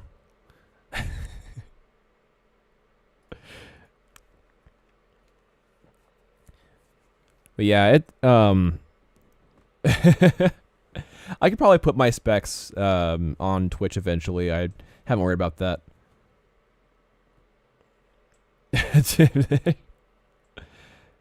Happy New Year's. Happy New Year's. Yeah, absolutely. Yeah, my do you have any New Year's goals? Any of those reses? One of my main resolutions for this year is to keep building my audience and everything. So I'm trying to do the whole stream more often, keep working on my game every day, hit the gym in the morning. So I came back from the gym, and I feel like if I don't hit the gym in the morning, then I don't know, I feel like anxious or stressed out the rest of the day. It really helps me kind of get focused. So that, yeah.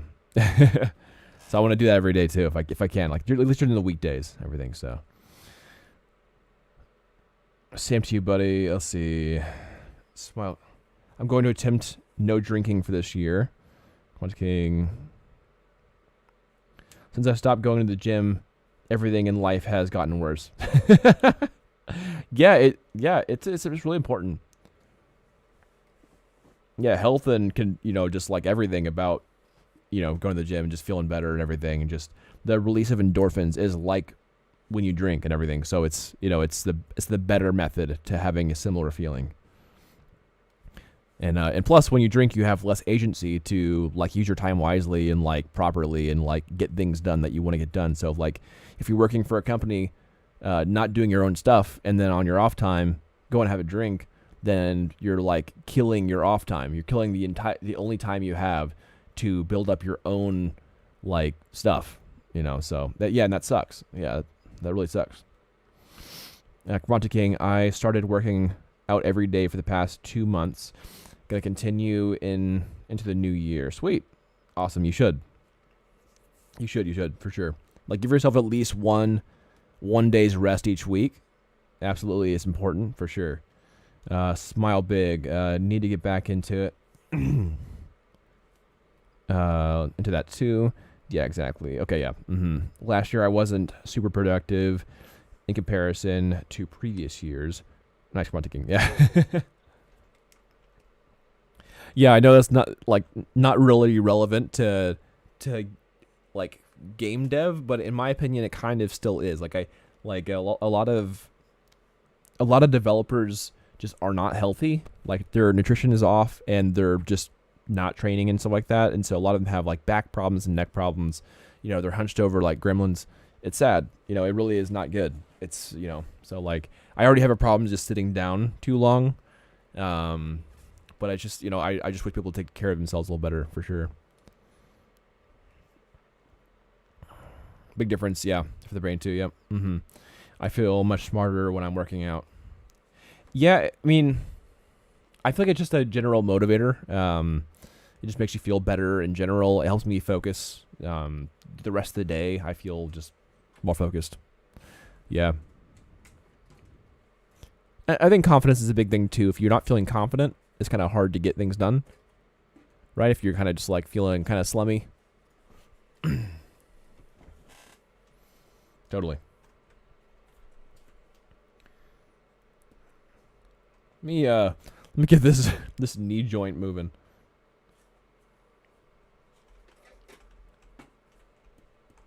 Let me go back to Z plugin and T-Pose Master. Let's see. Big smile. I've also been binging junk food. I assume that's like eating junk food, or bringing junk food the past few months because I never put weight on, so I don't really. Okay. If it helps, I'm not sponsored by them, but if it helps, then I highly suggest Huel. It's something that I drink every day. Literally, now it's vegan, by the way. But it's something I drink at least 3 times a day now, as a full one of these, and it's like binging. Okay, yeah, I've had this before. Okay, sweet. Yeah, they sell them sometimes at supermarkets now, especially in the UK. But I buy the bags of it because it's cheaper. I got some free at a conference. Okay, sweet. So I love Huel. Yeah, I drink this all the time, and especially for I'm horrible at making my own food. So this really helps me kind of have a better diet for sure. I'm clipping this so you get a sponsorship. So I actually did a physique show back in the States, and a big part of my diet was Huel, and I looked pretty jacked at the time, which I'm super stoked. Like I got to that point. I never thought I'd do a show because I'm just not that into myself, I guess, vein wise. Like I don't know, I like looking good, but I just didn't think I do. I don't think I compete, But it actually really helped me get to the level that I needed to get to. And I think it's probably because like the big like proteins and fats. Because whenever I like make my own meals, I don't ever have enough like of the things that I should probably be having. I have like a lot of rice or a lot of potatoes or something, but I don't have enough like proteins and fats. Anyway, so that's enough of my soapbox. But get Huel if you don't like making your own food and you're a developer or sitting flying a desk all day. It really does help, and like each one is like 400 calories. So you clipped it so I could get a sponsorship. Maybe they should sponsor me. I actually asked them to sponsor me on Instagram. Twitter. I asked them to sponsor me when I got my 1,000. I got my like special 1,000 serving bottle of the Huel bottle and everything, and I'm like, hey, can you sponsor me? I hit 1,000 servings. Hey.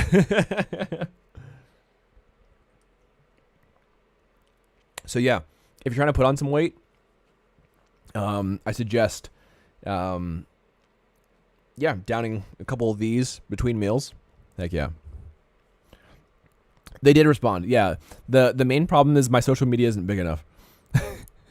I think they only wanted to sponsor people who had, like 250,000 followers or something like that. Which whatever, it makes sense. Yeah, it's fine. I'm not popular enough. Yeah. Maybe if I keep on growing my audience, then I'll be a fitness and a fitness game developer, influencer. I'll start putting out workout videos. I'll just start streaming from the gym, and I'll continue to stream on the walk back from the gym, and I'll start game developing.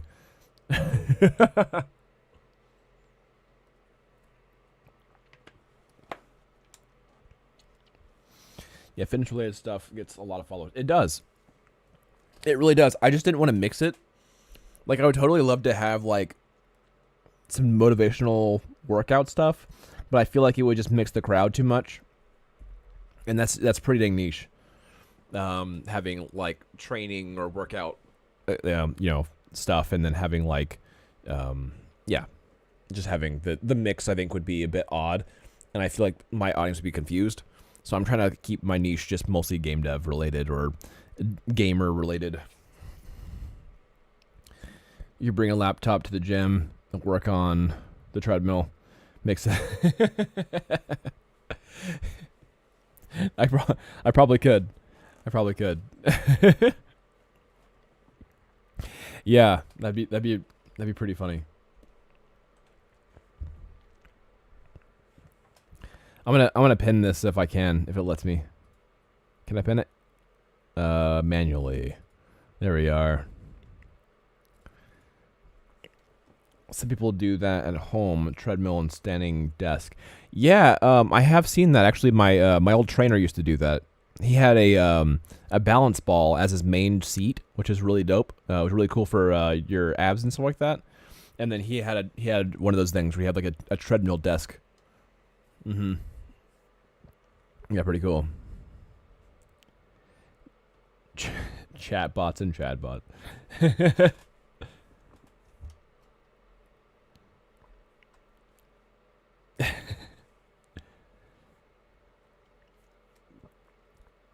She's bouncing all stream. Yeah. That actually would be pretty difficult to do game art while moving like that on treadmill. I think that might be troublesome. Let me go back to my primary view, my main screen. There we go. Back on my main screen. Dang, my camera's hot. What the heck? Got a super warm camera for some reason. Making it work. Smile big. I tried one of those. Balls, but it went the standing desk route. Oh, okay, yeah. I have standing desk too. I just get annoyed when I use standing desk because like I actually like standing and working and stuff, but it pulls my cords. So every time I have to adjust my cords every time I stand, and that's been frustrating. Although if I'm like gaming, then I like to just have because I try to just like have a max of like 1-ish hour, like 1 hour of gaming a day if I can help. That's what I want to go up to.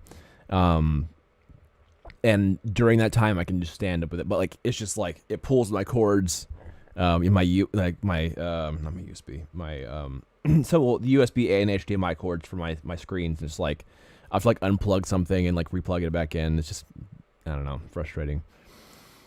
And it's not like too weight bearing, so I can't like have my tower on top of it and stuff. So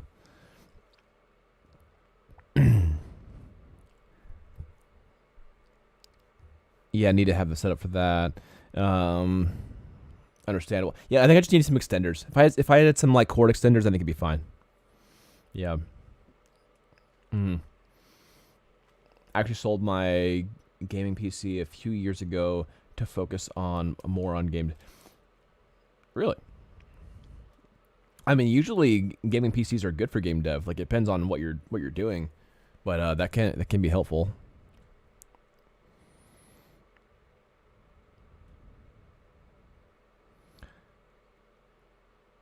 Nice, we have a Metal Mario in the in the streamer avatars. That's sick. I basically play Pope.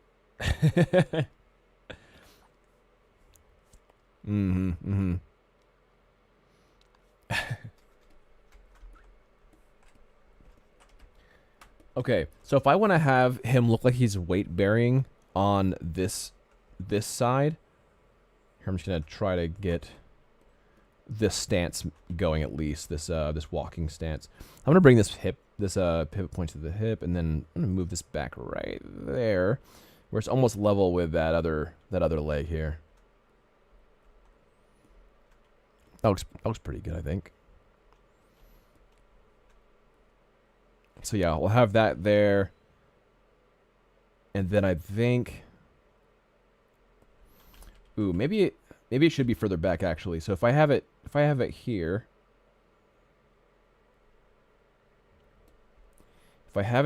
then I can actually just move the toe. So the toe could be kind of like a Sora Kingdom Hearts kind of vibe with this big clown foot. Let me reverse my mask here and then bring it down to that point. Massive feet, I know.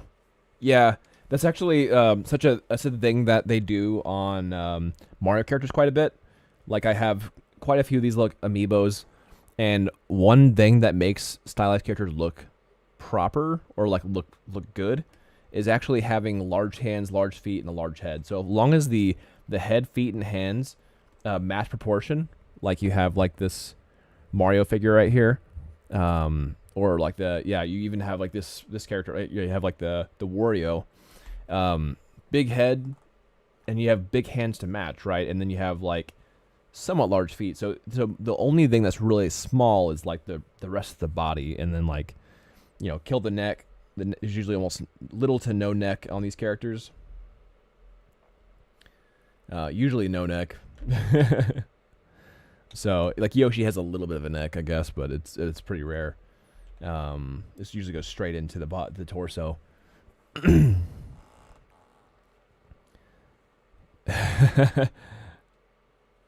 Oh, I know. Yeah, yeah. Sora has the biggest feet, and he probably always will. He has the biggest clown feet. Who needs a neck anyway? Yeah, necks aren't really important. You know, you just as long as you can talk, you don't need a neck. Just be like just go full bodybuilder and just have no neck.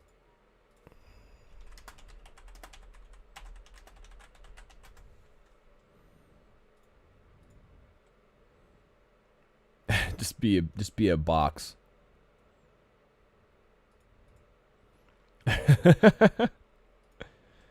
Yep, yep.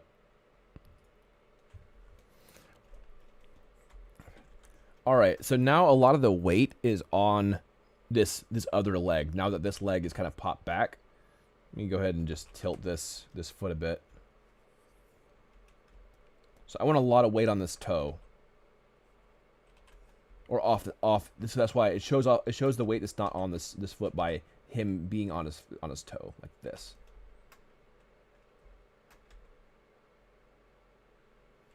There we go. I think I want to have it be sharper.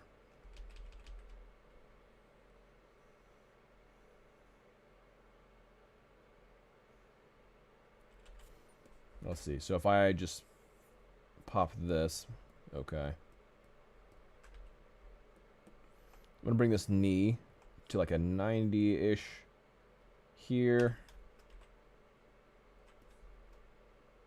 Not so crazy. There we go. And then now I'm going to mask the rest of that leg, except for the toe. There we go. And then now I can center that pivot, move this bar here. And then now I can make the toe. Will it work? Will it work? It kind of does. Let me, I'm going to reduce that soft selection. I think that's too soft. Can't be having that. Nice to meet you. Catch you later if you're still on. All right. See ya. I'll stay lurking. Sounds good. Have a great day, my friend. Sweet. Yeah. Yeah, feel free to lurk. I'll probably be on for a little bit. I want to try to get this, if I can, I want to try to get this pose done today. That would be awesome.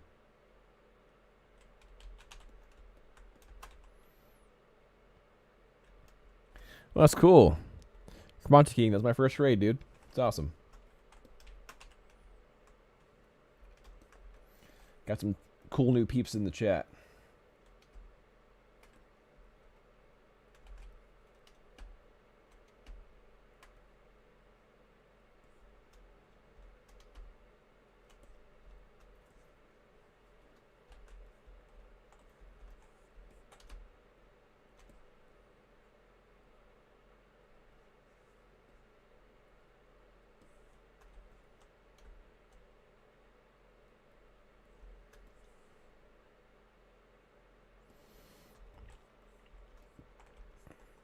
Okay, let me pop this up so this just looks more dynamic here.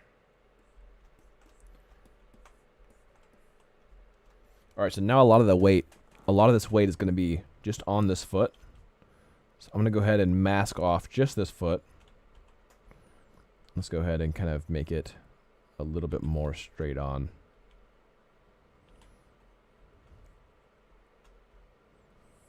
Okay. Grab just this shoe here. Go ahead and fix this angle a bit. There we go. That's what I'm looking for. So now he's already has this nice arch. Well, this arc, I guess. In that, so a lot of the weight's currently on this foot. He is leaning on this toe a bit, but I want him to be raising his hand up.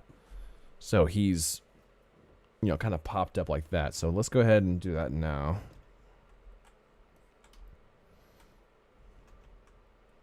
So I'm going to grab this whole shoulder.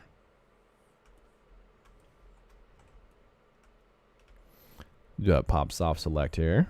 So let's kind of just have that smooth. Go and get my pivot point on the shoulder.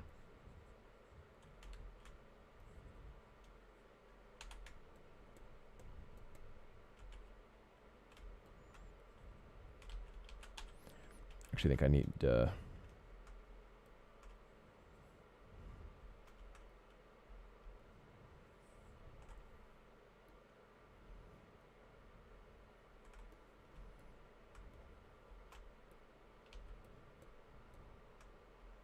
there we go.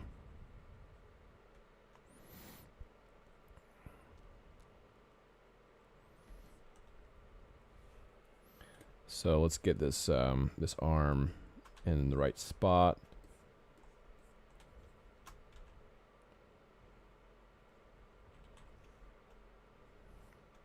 He is waving. That is not something else.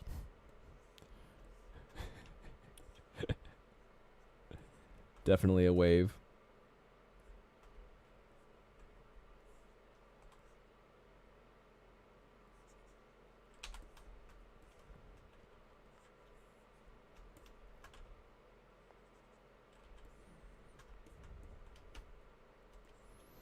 Okay, I'll give him a little bit more. Let's reduce that shoulder a bit. I'm going to pop that back in.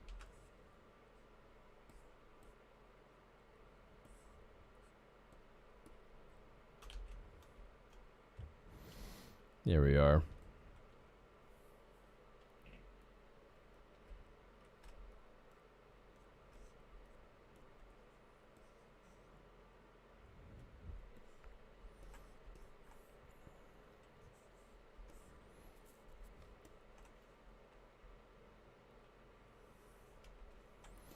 So if we can make him yellow today. He'll be a yellow fellow. Yellow fella. Okay, bringing this to the elbow, roughly. Just get it in the right orientation.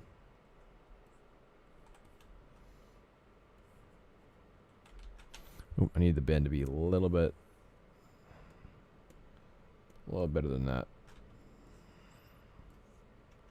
There we are.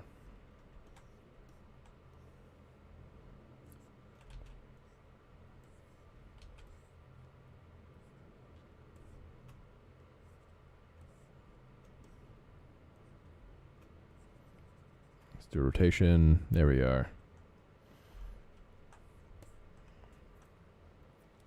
We're getting there.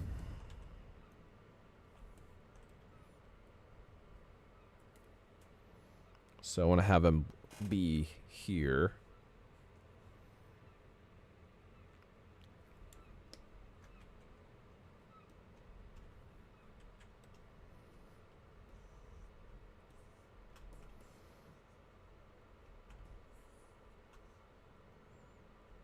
Let's go ahead and get that whole arm in here.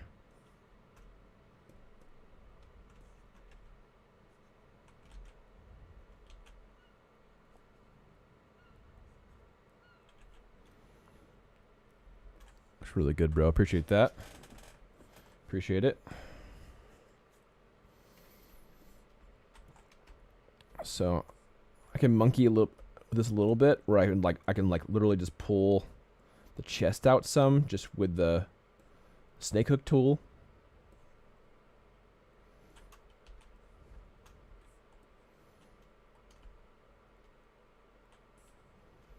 Yeah, it's gonna be a really cool figure.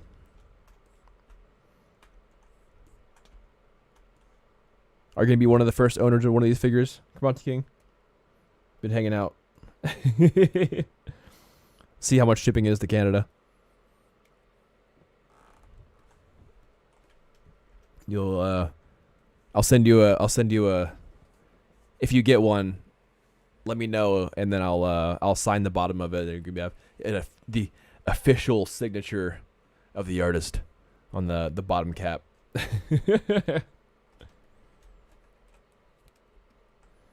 Let's see.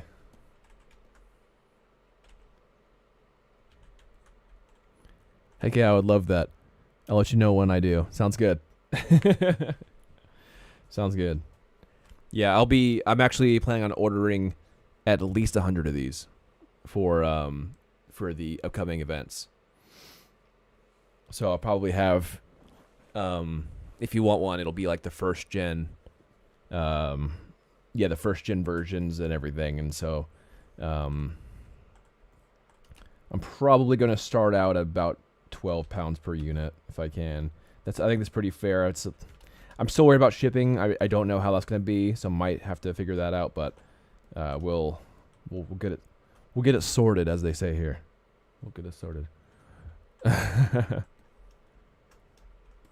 Yeah, so I'll see if I can get that price to that level. That's where I want to be. Just like, I'm not, some extravagant studio. I don't have a lot of resources or whatever. I'm not Nintendo. I don't have a huge IP yet. But I think just having a cool character with a cool fire mallet, sounds pretty dope. So I hope I give that cool experience to buyers. So.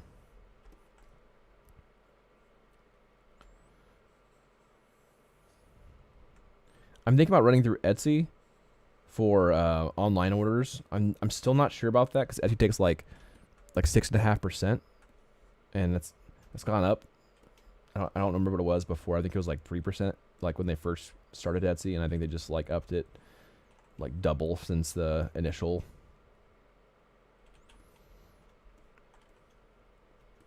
So I mean, I'd rather not pay 6%, but same time. Oh, that's the inside shirt. That's what that is.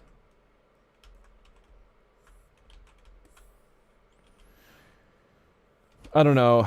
I know.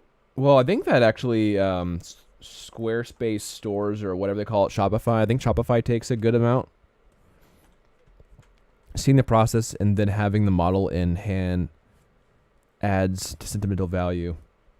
Okay. Heck yeah. Yeah, I mean, I could see that. Like, I'm literally... You see all these micro adjustments, and I'm like, this is just... Yeah, it takes a long time for sure. I'm really hoping to have a cool character and all that stuff, so...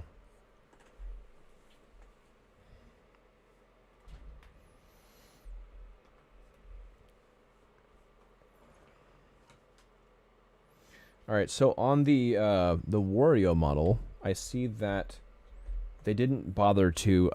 They did a light sculpt of the fingernail here, so I might end up doing that, but like probably quite subtly.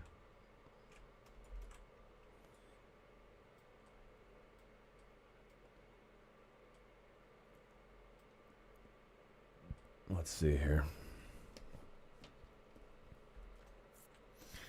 Oh, I want to adjust the this back piece too here.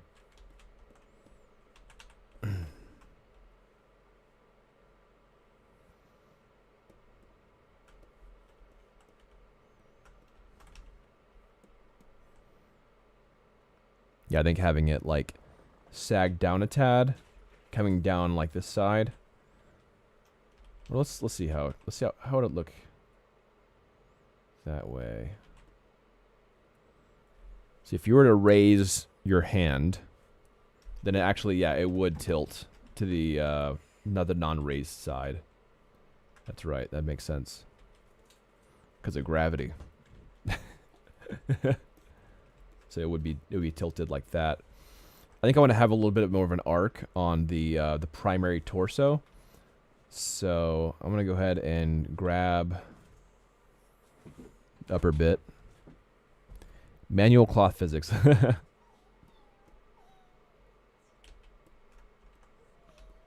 For real. Bring the pivot point over the hips, and then do like a... There we go. That's already... You see that, Quanti King? This is actually a pretty cool little bit. So it's looking a little bit stark or static to me. And so I just brought I brought it over to the pivot point to the hips, tilted it so it looks a bit askew, and then pushed it over here. I feel like that brings a lot more, just this cool. I don't know. It feels more lifelike or a lot. Yeah, just that little adjustment. Yeah. Yeah, it just feels like the weight has just shifted and it just feels more correct. Just from that little adjustment there. So I don't know if I'm too tilted, but I think that's like perfect. That's like the perfect amount, I feel. And I think, do you think balling his fist on the offhand?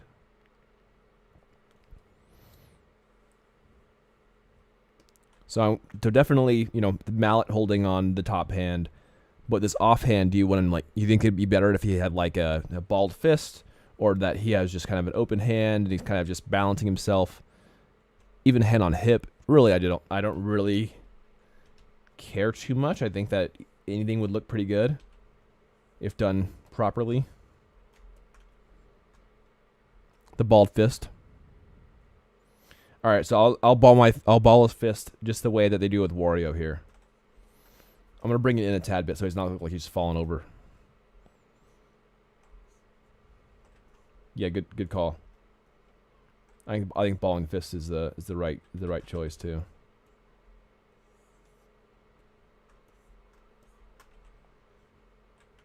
Woo. That's not right. That just isn't right. That's not right. You go by the cloth. There we are. Now I can soften.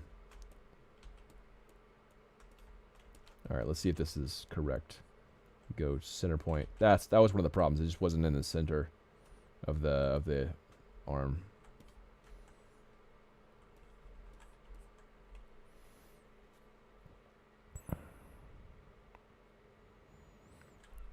Because this character is really competitive, so that gesture would be a nice touch. For sure, I totally agree. I totally agree. So I'm wondering if it should be he has his fist in front of him, like in front of his, like kind of like at chest level. So like he's like here, or if he's just like balling his fist, kind of like I have the drawing where he's like on this is his balled fist on the side where it's still a little bit subdued, or if it should just be full send, like front fist or something like that. This already looks pretty cool.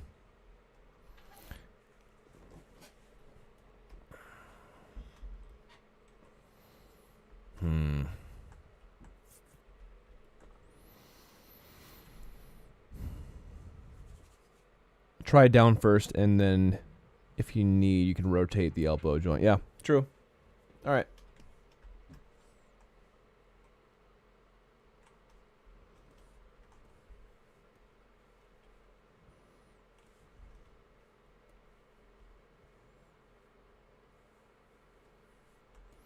I'm trying to avoid hiding meshes just for simplicity's sake, but I might have to hide a little bit. I'm not sure.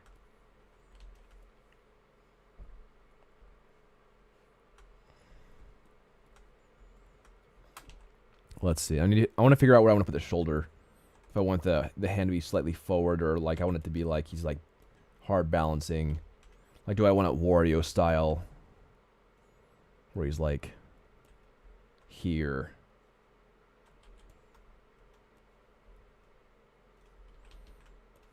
I might do it where he's like slightly in front, actually.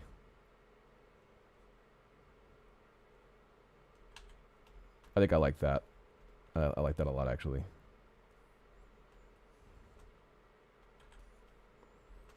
Okay, so now, yeah, I'm gonna ball the fist now. So let's get that fist moving.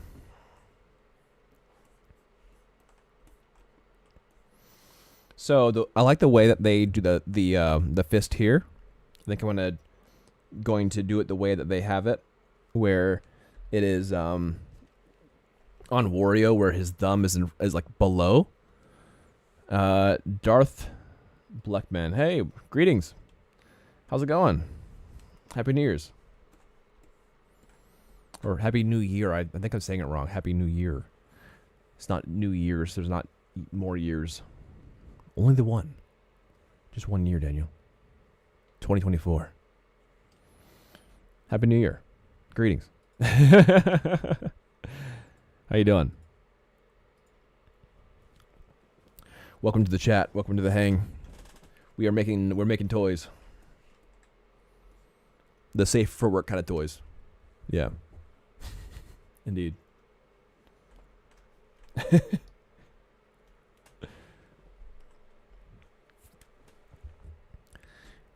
Let's see if I have that.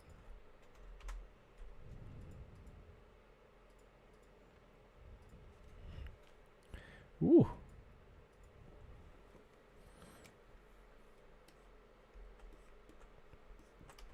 Okay. So we're gonna ball his fist just like we see here with Wario. Let's see what we can do. So first things first, I need to get these fingers curled. I need to get these primary fingers curled, and then I'm gonna pop that thumb below the finger joints right here. I really like the way this looks really punchy, and it looks proper like grip. So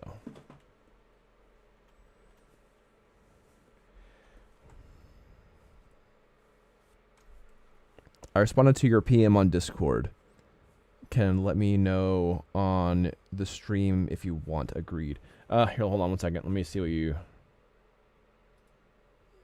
responded to my PM on Discord.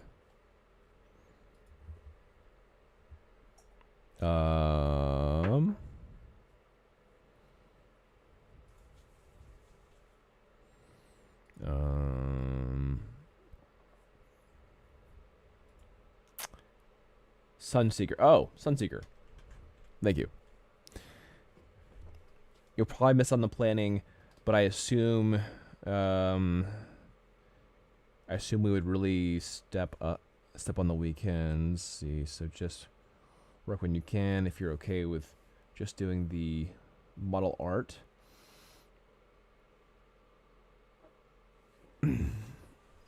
Passed on to you in the form of concept. Yeah. So have you decided if we want to do for the game jam? Do you want to do pixel 2D? We doing 3D? What's the? I mean, what would you rather do? Since we have a very small amount of time for that game jam, and because I'll be gone to Rome, and in London for probably half the game jam almost. So. I'm down to make up for some work and everything when I get back. But I think it would. I can do an auto rig on a 3D model, or I can go 2D route, but it would probably be very simple. We were going to go with whatever you wanted, so we can do 3D. Yeah, however you want to do it. 3D takes it a little bit longer, but I can, as long as the character is simple, then we can pull something cool.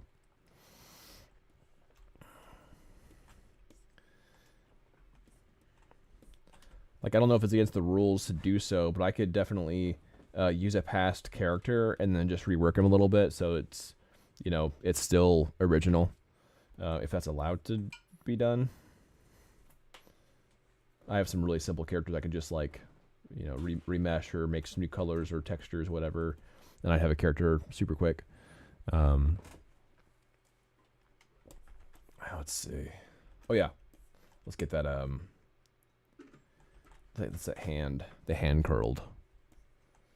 So I really like the way this punchy hand is very boxy. It's very 90 feeling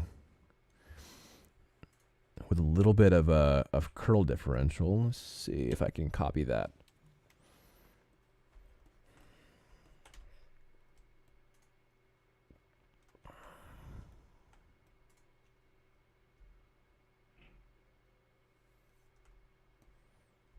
Here we go.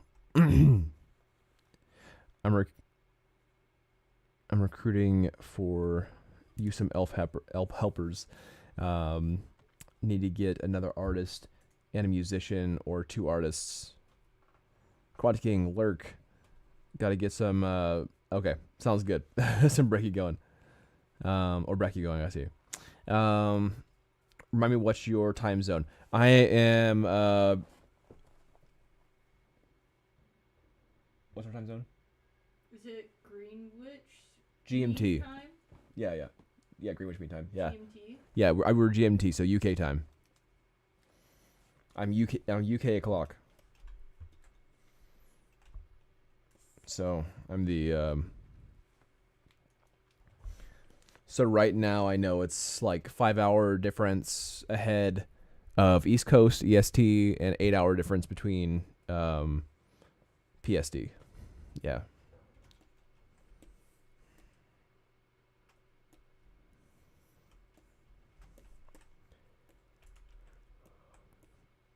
Yeah, it would definitely help if we have some assistance. Were you CS? Are you doing programming?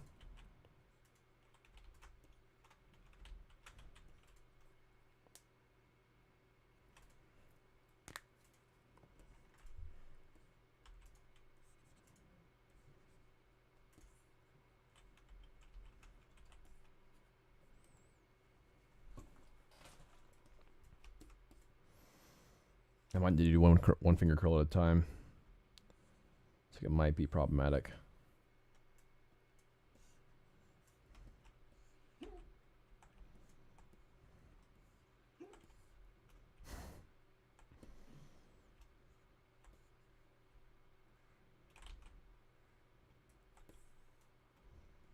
Here we go.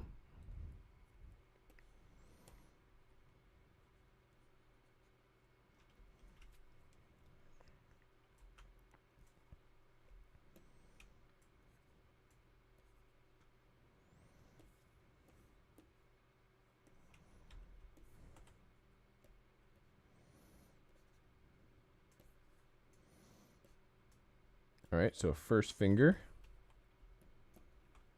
Looking good so far. So pretty much just gonna doing down. And then and then pops here. So I'll go ahead and mask this part out. Really?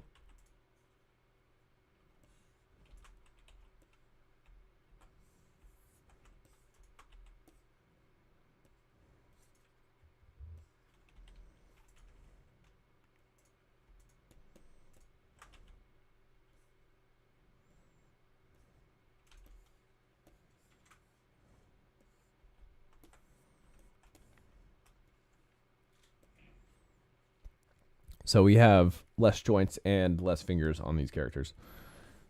I like to do mostly programming, but I am a former web motion designer, so I can help with 2D and anims. Sounds great.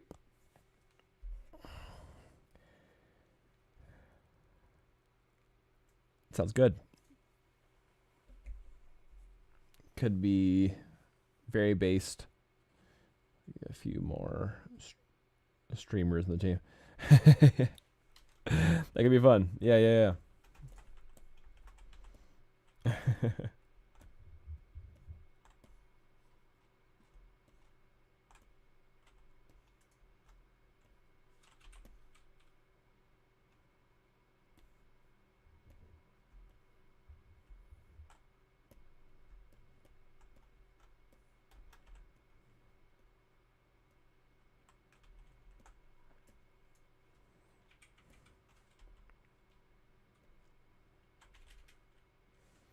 Let's see, how do they do this?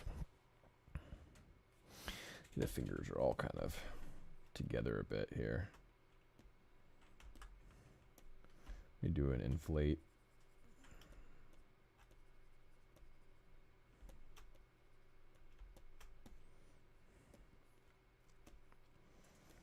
All right. We're getting there.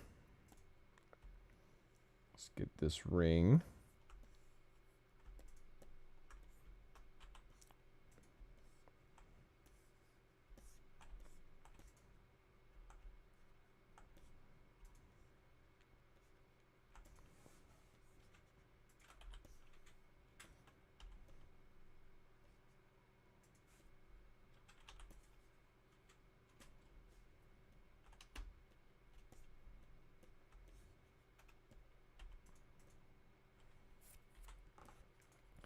Okay, and then this part of the finger.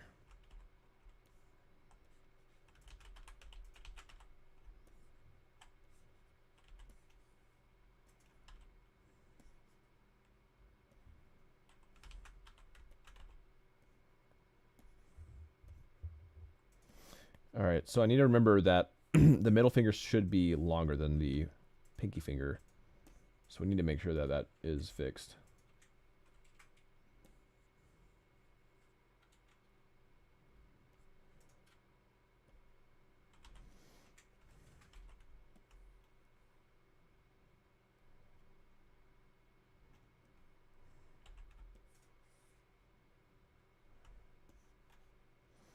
Reduce this a little bit like that. There we go.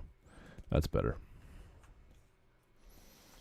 All right, last primary finger, the pointer.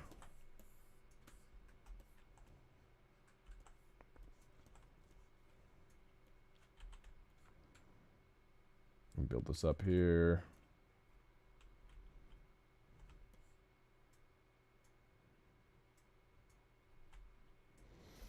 Dang, come on. There we go.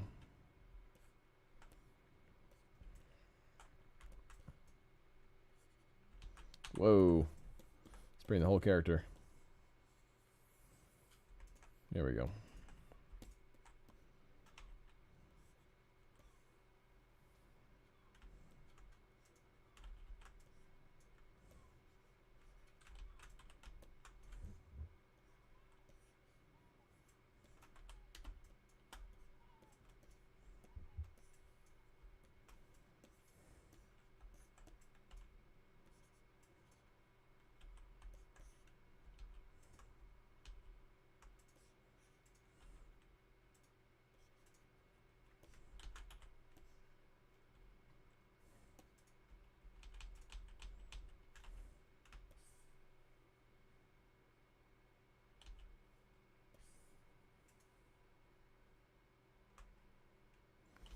The soft select is not, I guess this like soft mask is giving me some issues.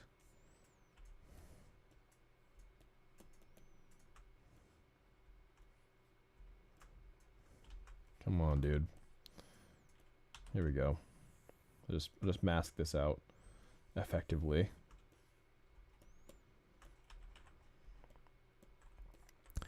There we go. I'm on I'm on the fence if we should really get a musician.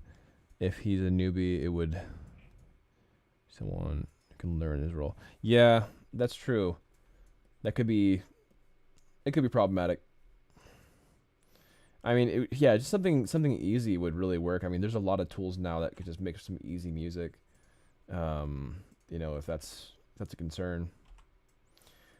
So, I mean, I would rather have a sound mechanics, you know, sound mechanical game. You know, so just want to make sure we have a functional game. That's the most important part to me.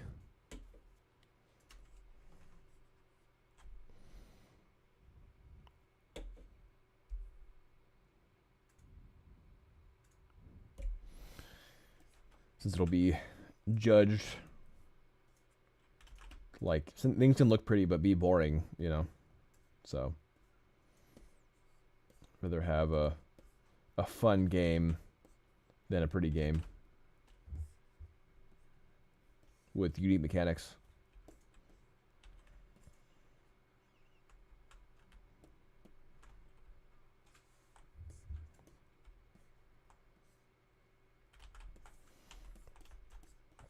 But I do know that sometimes programmers have trouble working with other programmers. I get it. That happens sometimes.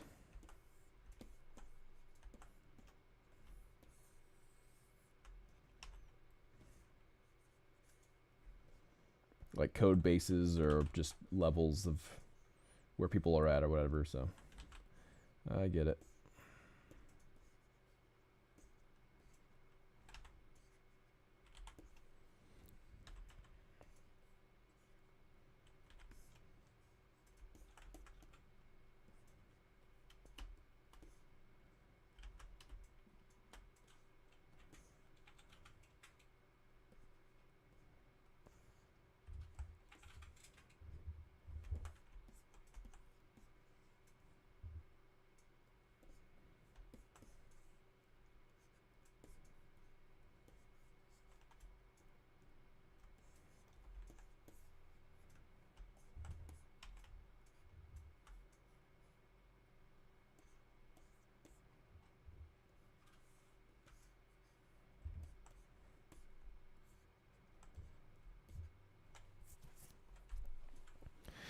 Let's see. Roger that. Yeah, finishing with something working is a bit higher of a my priority than something pretty or fun. Finishing and handling and handing something polished, not wonky, is a good impression. In contrast to something fun and pretty, just yeah, yeah, for sure. Yep.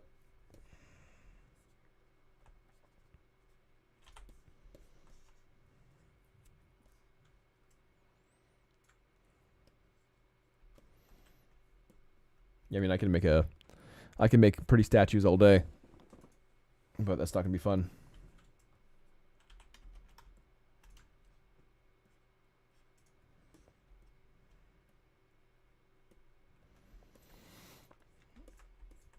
All right, we're getting this guy. Getting this guy figured out.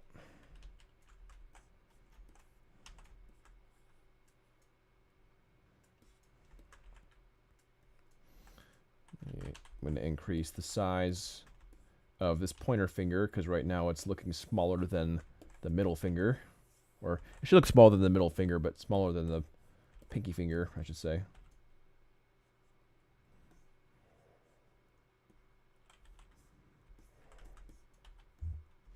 I need to reduce this pinky. I think this pinky is a little bit too unpinky-like.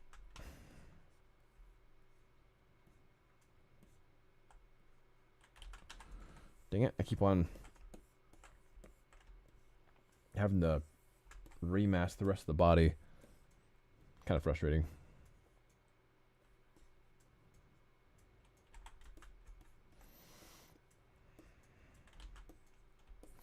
All right, that's fist is looking pretty good.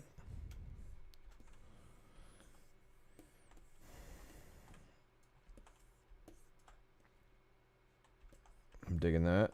Uh-oh. We got a flyer here. Let me reduce that. I must have accidentally hit it somewhere or some point.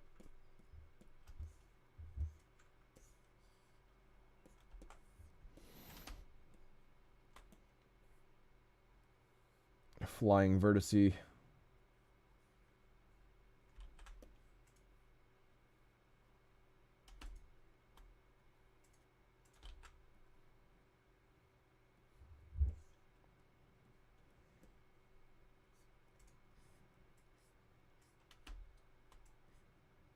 There we go. Fixed it.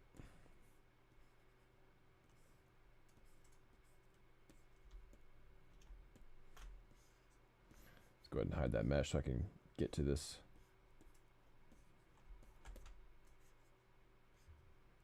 There we go. Got it fixed up quick.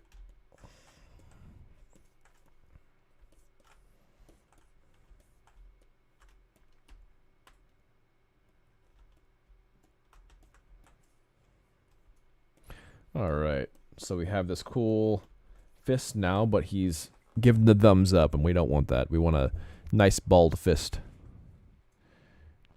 Who's our Peach?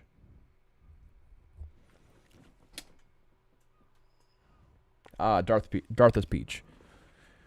Darth Blackman. Is that Daisy? No, it's Peach. Yeah, it's Peach. I can't tell because this has like brown hair. Usually that's Daisy. But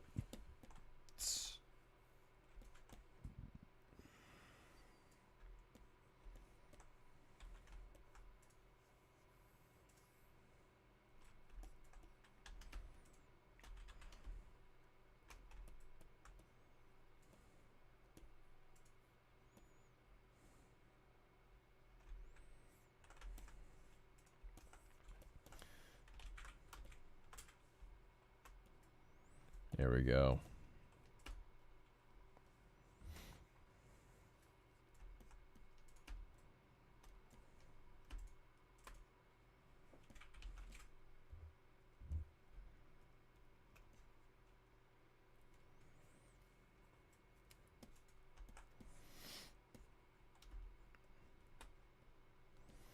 That's looking good.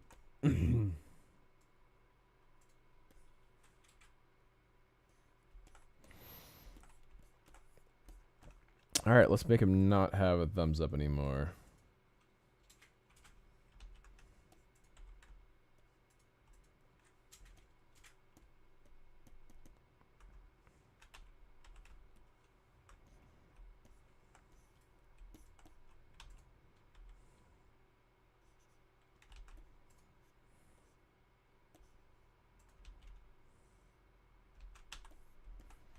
All right, this needs to be harder than that.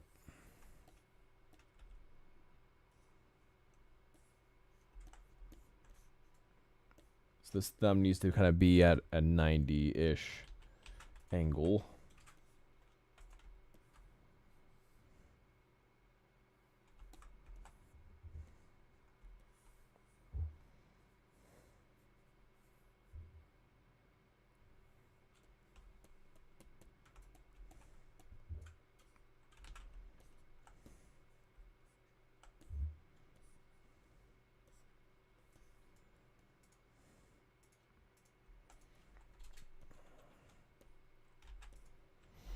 Let's see here.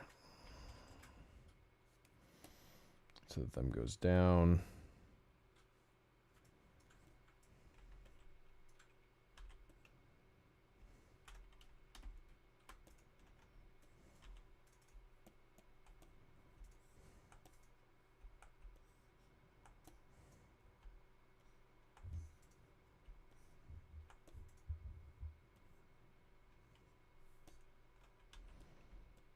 Just gonna run it smooth.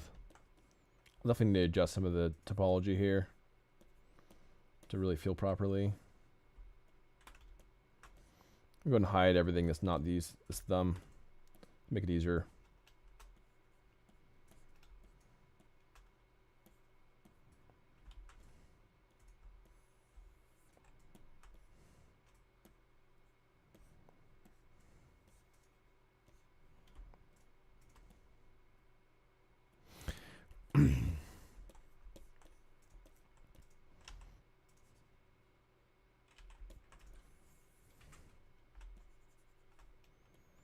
Okay.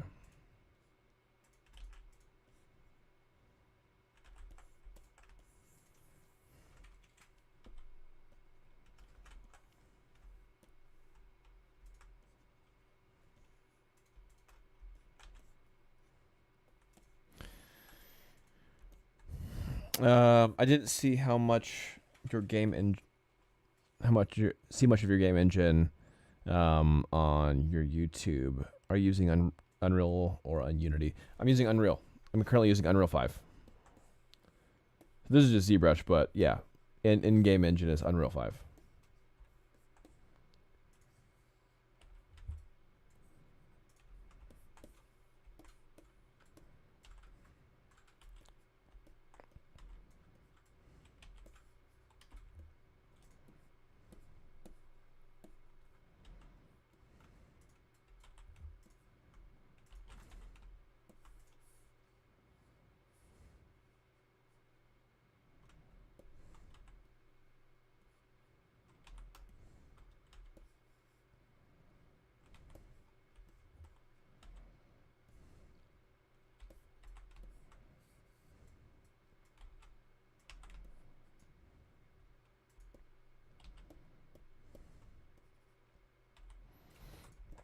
There we go.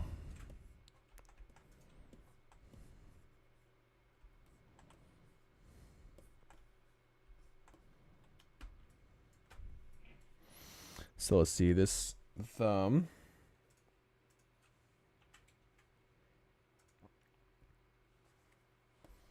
is like right there. So it's like almost like a sharp 90 turn here. So there's this like palm meat here, and then like muscles.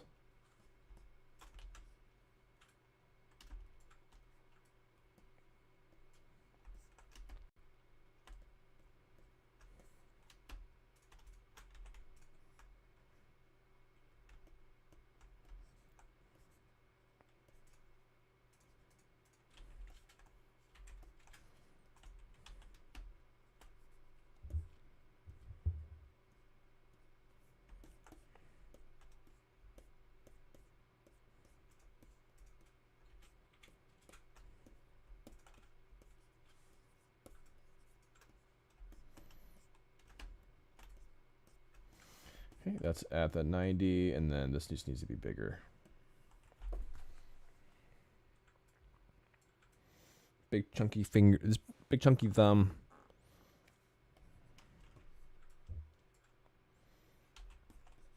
So we have one joint roughly here.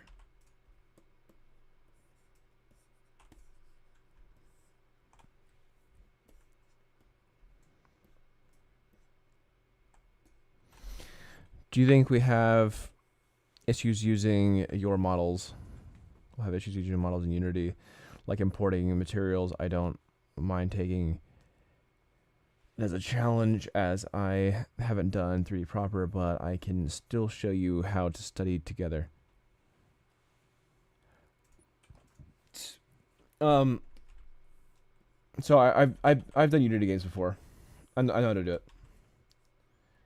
Yeah, I was an art lead in my last job, and we worked on Unity, so I'm okay. I'm pretty much just doing the game jam for fun, so I like to flex my skills and see how fast I can work and stuff like that. So yeah, no worries. I got Talks Boost. Did you? Done. You see? Trying. Oh, fun. That's cool. You like that? Mm-hmm. It's probably yellow, but yeah. Yeah. Cool. Sweet. Good job. Heck yeah.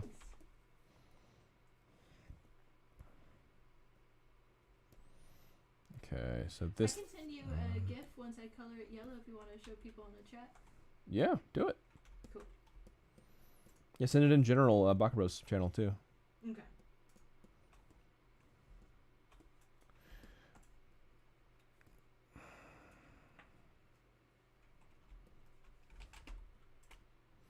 There we go.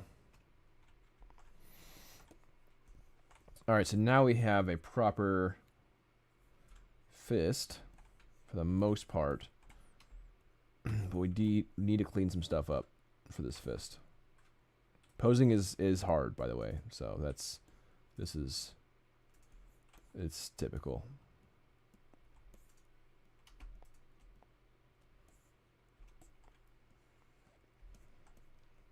All right, I'm gonna do an inflate here because I lost some of that volume when I was creasing. It kind of just pushed itself in.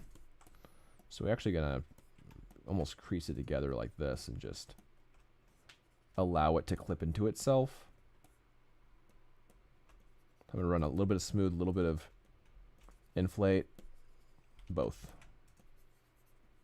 Make sure I'm not masking anything. And we're just gonna collapse this hand on itself. That sounds painful. It does sound painful.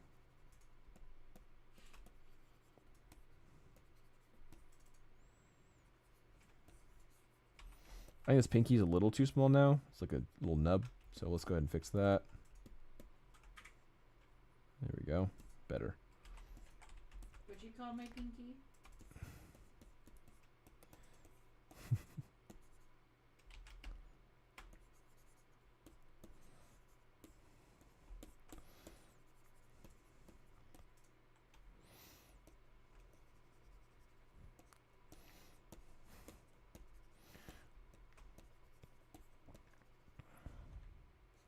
Howdy. How's it going? It's me. I am making toys. Or collectible figures, or however you say it. How you doing? You been streaming, or what are you up to?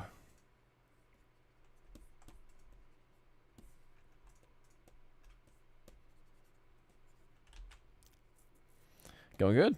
Nice. It's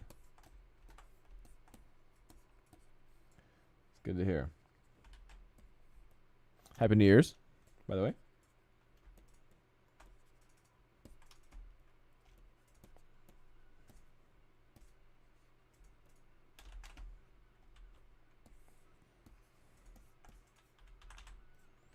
Go ahead and isolate this again.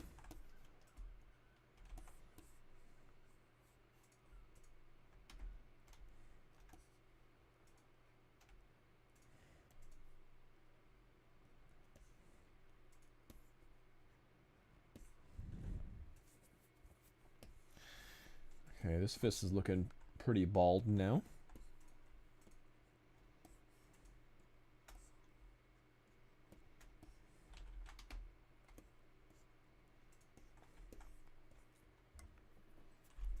Let's see.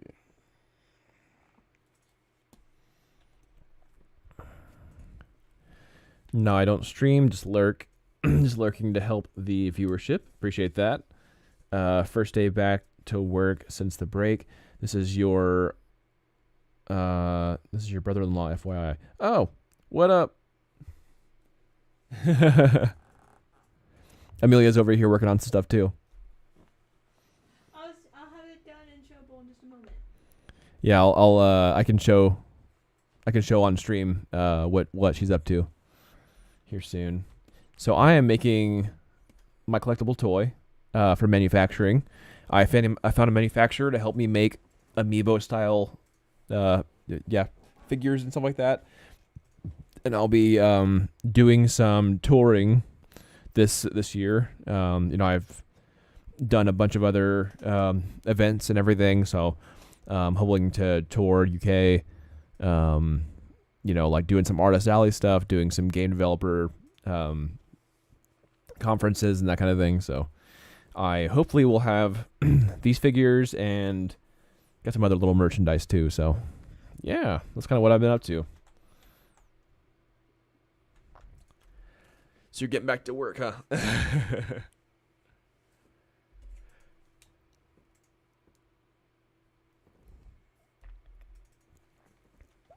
Keeping pretty busy. Yes, I am.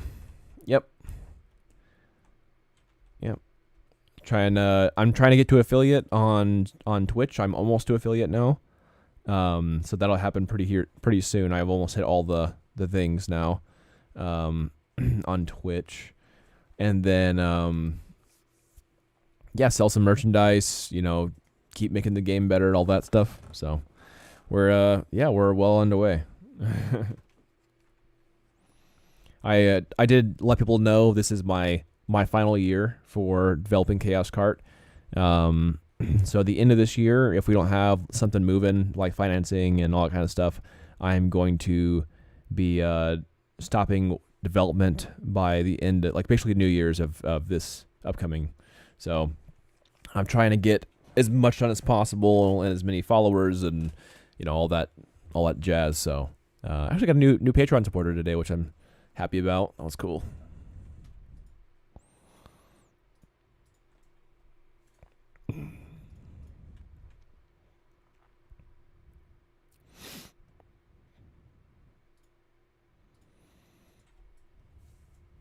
Yeah, shout out to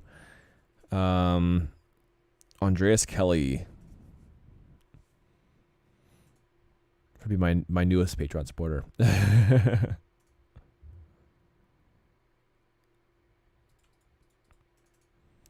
If you're watching. But yeah, keep him busy.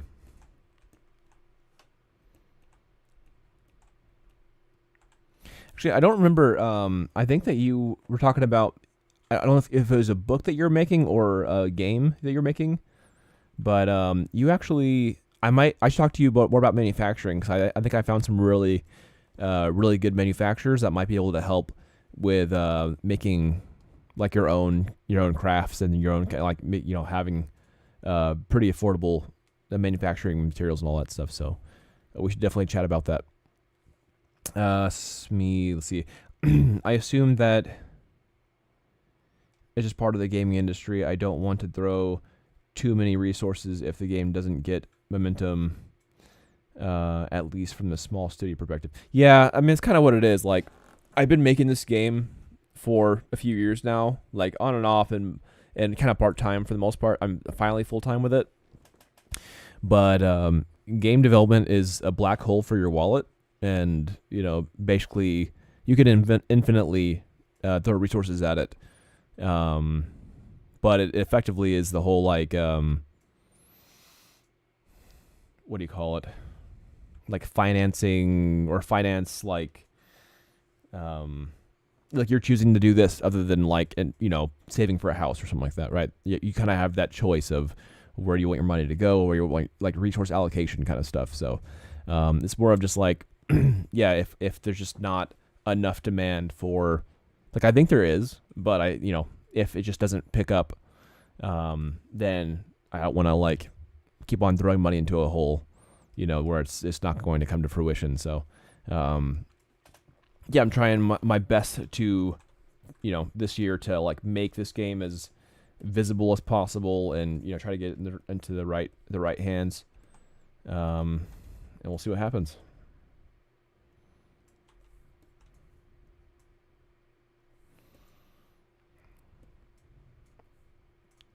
You just want to be smart about that.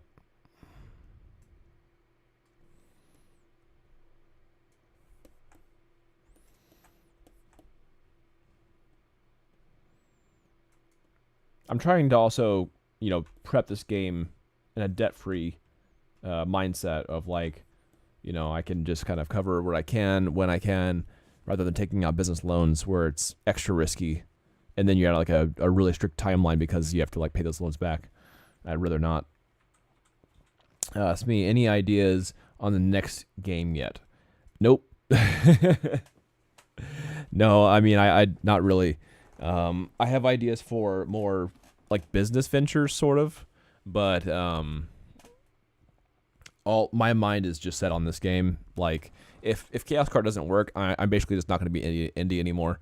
I'm basically going to like try my best to just get a full-time AAA job and save up for a house kind of thing. I don't really plan on doing indie anymore because it's just so hard to make things work. You have to do so much. It's not just making the game, like social media and reaching out and like lots of DMs and just to get your game out there. You have to do like so much. So I feel like I've been doing like business and marketing almost more than the game development itself. Like even just making this merchandise, I can't really afford to like, to outsource merchandise creation other than just the manufacturing of it, but the design work is all on me. So like while I'm making this, I can't make the actual game itself, but by making this, I might be able to make more money for the game. So it's kind of like a toss up. But it's just a lot. So I mean, I'm sure it's just a lot easier being like, you know what, I'm a game artist at this company and I'm gonna make this much money and save this much money per year, and then that's it. Like this sounds more like the more streamlined way, but I just love business and I love the idea of running my own studio and having creative freedom. So it's hard for me to give that up, but I will at the end of this year. I was actually going to stop doing development at the end of 2023, but it is currently sustainable. So it's currently, I'm able to sustain being full time. So I've kind of given the extension.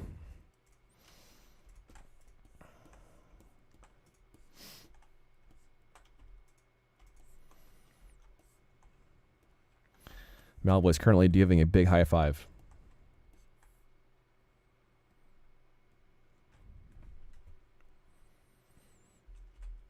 Let me do a little screenshot of this. This is fun. High five.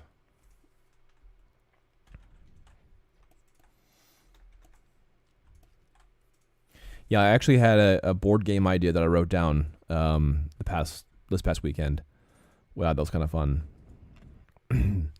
But I don't want to allocate too much of my mental, time and energy for that. I just like pretty much wrote it down, so I might have it for later or, yeah, that kind of thing. Hope we got some clipping. Let's fix that.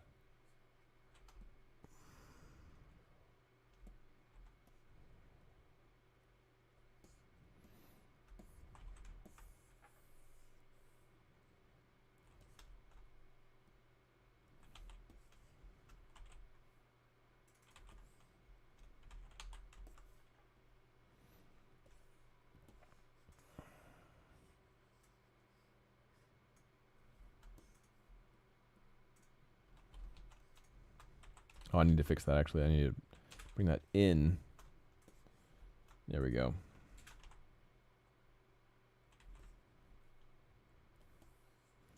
Just gonna pop that in a little bit. Okay, that was good. I got the GIF on the Discord. On the Discord? Mm-hmm. Second's better. All right, I'll check it out.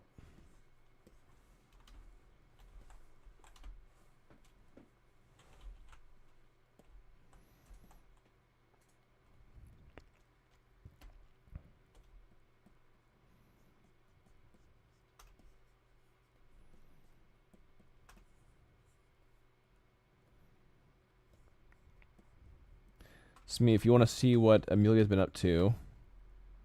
Second GIF. Huh? The second GIF. Second GIF? Mm-hmm. Here, I'll show you real quick. She says second GIF. I'm going to save real fast just in case it decides to crash. Malaboy. Save, yes. Okay, so this next GIF is what Amelia's been working on for... Here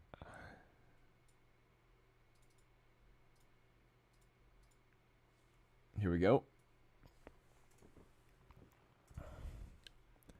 So she's working on a VFX boost for our electric character, our electric gunner character, Talk. So basically, this is the post drift boost, and that's what she's been doing. So basically, like that engine actually expands when it blasts, so it'll be a lot less static than it currently is. So the animation of the booster in the back expanding plus this effect's gonna look really cool. For sure, I love that, like that pop explosion, kind of like ignition, and kind of keeping that electric theme alive. So yeah, pretty fun stuff. Yeah.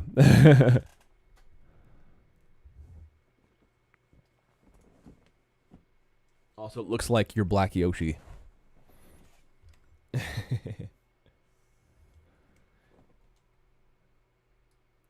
Yep.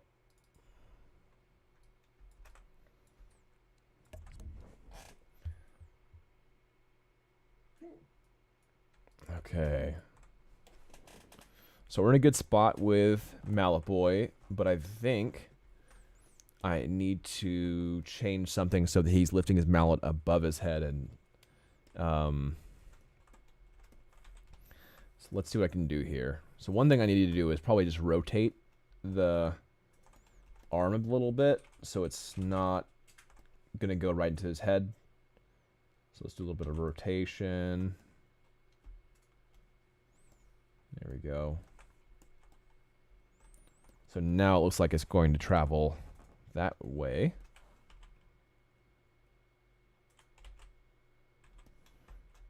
Right, we got the elbow popping like there.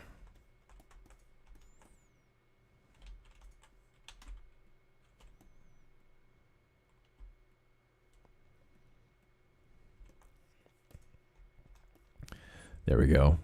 All right, so we have the one fist hand. Looks a bit off from this angle. I want to make it a little bit cleaner. So one thing is I want to pop that inside the coat a bit better, like that.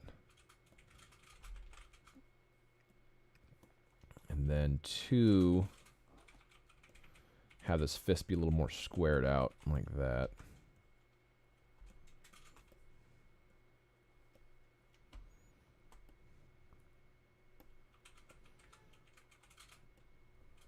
There we go. That's looking better.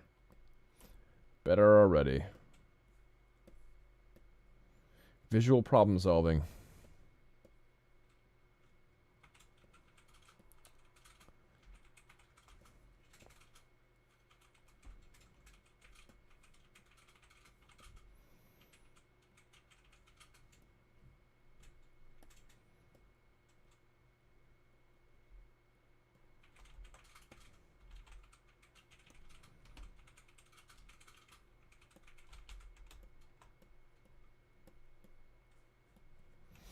Okay, awesome. Looking tidy. All right, so I think that his hand is just a little bit too high because it's going to make the mallet super high in the air, and I don't want it too high in the air. I want it kind of just crossing the back of him. So we need to reduce the height of his hand here. I'm going to go ahead and soft select this out. There we go. Let's change our pivot point. Here we are. And let's just adjust this a little bit. It's already looking a bit better.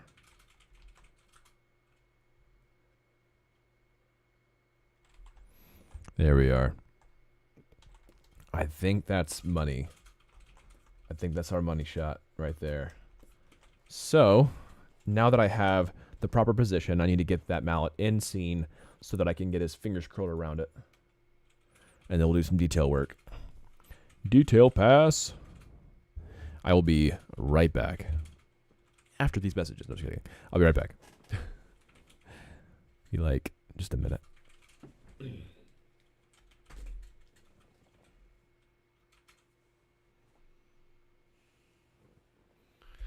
Okay. Here, I'll just have it be the screen for a second. And then I will back in just a second.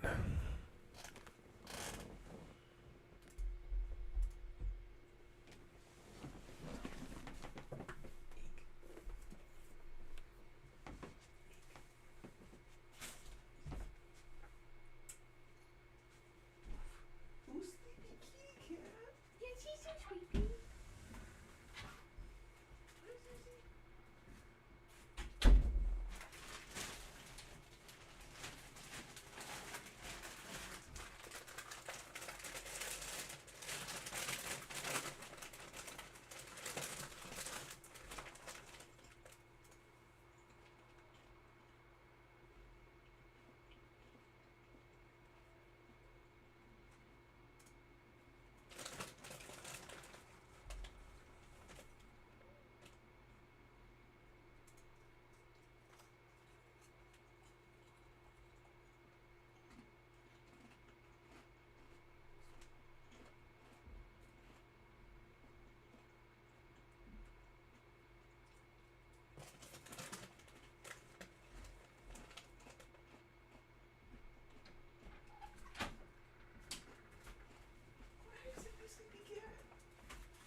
Mm-hmm.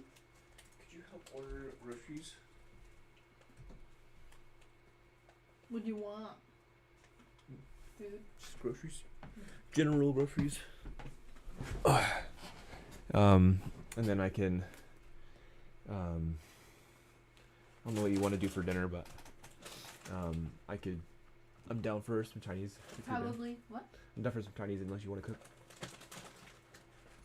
I was just thinking like fish and rice. Yeah, sounds good. Sound good? Okay. Yeah, we should get some greens though. That's true. Alrighty. Let's get back to it. Alrighty. Let's get this mallet in his hand so he actually is holding something and not just saying hi.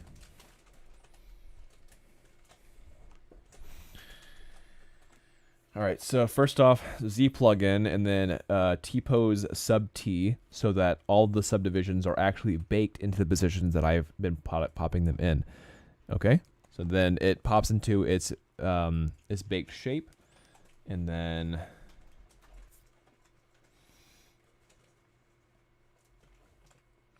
there we go.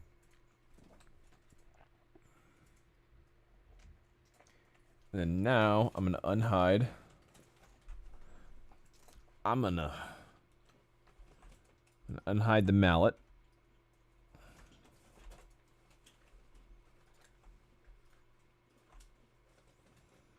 All right, so one thing about the mallet is I need to make sure that this is the style of mallet exactly that I want, because I don't want to make, you know, hundreds of figures and update the mallet, you know, shortly after, and then I'm upset that I did that, that I didn't think ahead. So I already updated the mallet quite a bit, but I need to make sure that everything, including scale, is exactly what I'm looking for.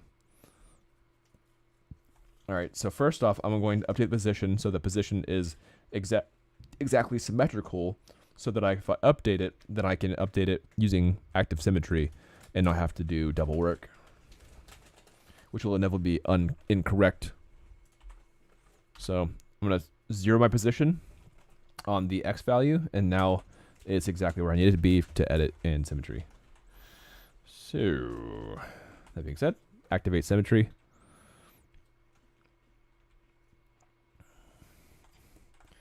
Yeah, now he just looks like he's really excited about this mallet, which is probably the point of Mallet Boy. I imagine he would be excited about having a mallet. All right, so I'm going to duplicate this bottom spike here and just let's go ahead and see how it looks on the bottom here.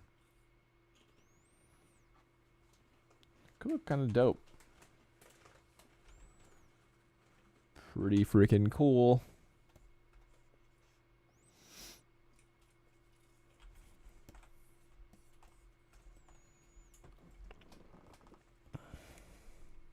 Hey, Moo. I just modified the bottom. Do you think spike or no spike? So it was no spike, which is fine. I take the spikes. So like I added the spikes are fine, but like this bottom spike, I mean. So like it was like this, and now I added that bottom one. That's fun. Do you like that? Yeah. That's fun. So- I like it. So it wasn't like flat. Sure. All right, so That's cool. spike it is. So we have a fully spiked pommel. And that's kind of the small design decisions that need to be figured out before I, manufacture a bunch of these. Because, yeah, I want to make sure that Mallet Boy is at his final stage.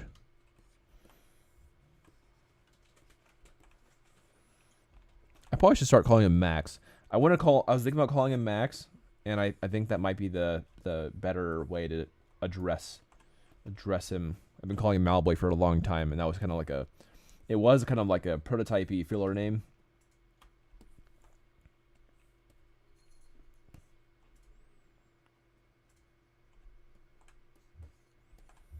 He's a boy with a mallet.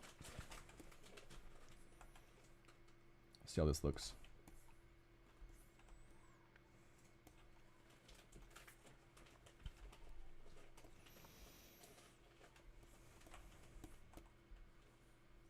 Looks all right. Just having an extrusion on this spike. There we are.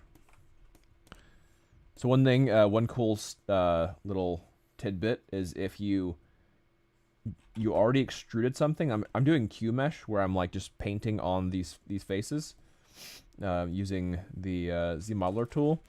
If you tap the Q mesh, then it auto extrudes the last thickness, exactly the last thickness, so it's always the same.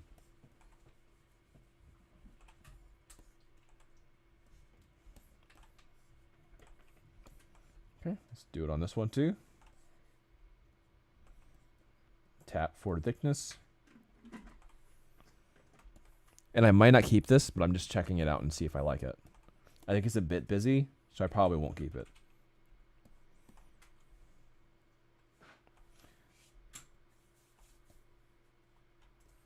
Let's see. Hey, Mill. What? So I added these kind of these rings on the spikes here. And it's on the other spikes, like it's on these front spikes except for the middle one, which I probably can still add that. And it's on these bottom ones. But I was thinking that maybe the side spikes should be simplified into just spikes. Yeah, I agree. So that's how this is how it looked prior. I like that better. Okay. Should I couple this big spike like the other ones, or should I keep it simple, or should I... Keep it how it is, I think. Let's see how it looks.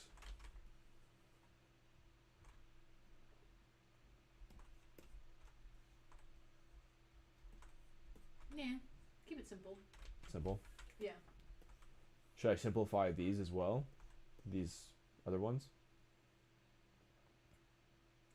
because I added that just thinking that, I don't know, like they were coming from something or whatever, but it doesn't have to be that serious. Yeah. Yeah, maybe simplify them too. Okay. All right, let's simplify these other ones. I keep on forgetting that I need to think in a more simple manner. Go ahead and delete edge loop complete. There we go. I will keep that though.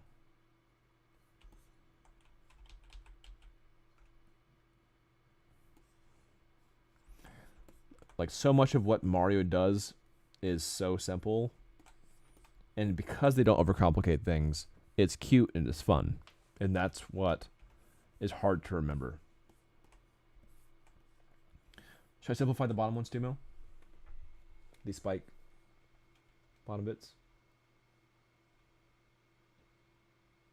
No. You like them, like, with those Yeah. pieces? Okay. How do the top ones look now? Simple. Yeah, like that. You like that, like, ring on the pommel? Spikes? Yeah. Okay.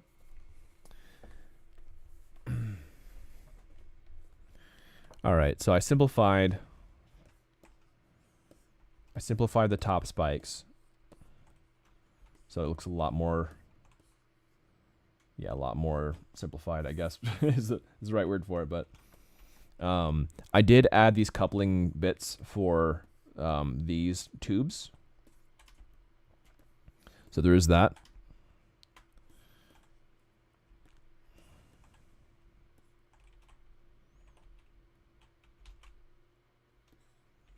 I kind of like them though still. So this is the last thing that I need to kind of figure out is the high poly stuff along with the along with the positioning and everything for the sculpt and everything. So we still have a few more steps to do, but we're like probably 80% done with this figure, which is awesome. All right, so first off, I'm going to go over to our poly groups, and I'm going to group by normals. And effectively, anything above a 45-degree angle is automatically coupled into its own group. Or I should say, just, it is grouped by itself, islanded away from the other groups. And what's good about that is I can go ahead and do an automatic group split, and then I can also do a group crease. So effectively everything that is above a certain angle can be auto creased, which for a lot of the high poly stuff is it's a great way to automate this kind of task. Although these 45-degree angles right here, or roughly 45, maybe like 42 or something like that, slightly off. The mark, those probably need to be like creased. So I need to crease this loop manually because I just decided to miss those. Okay. So let's see here. I'll do the crease PG, crease polygroup, and let's go ahead and crease these two. Those edges.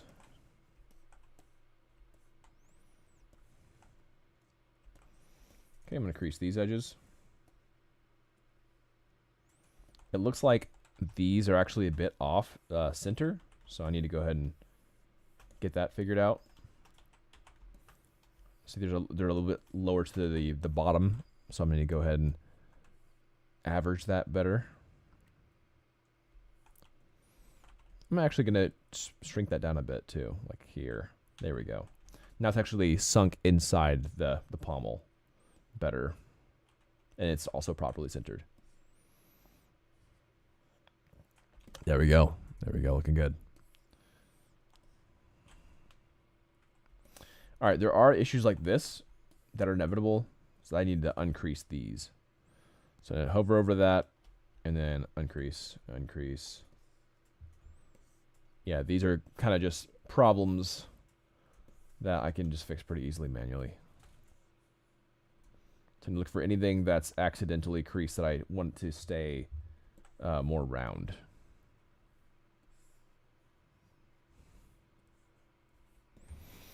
So it automates most things, but some things are going to be off.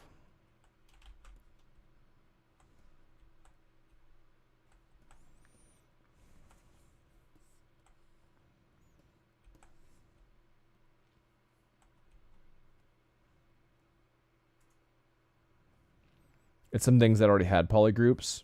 I don't want those creased necessarily, so fixing that.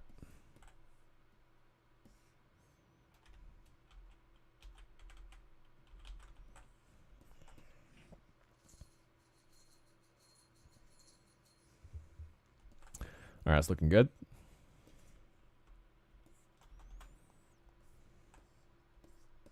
I want to get these top pieces. We've got some accidental creases here.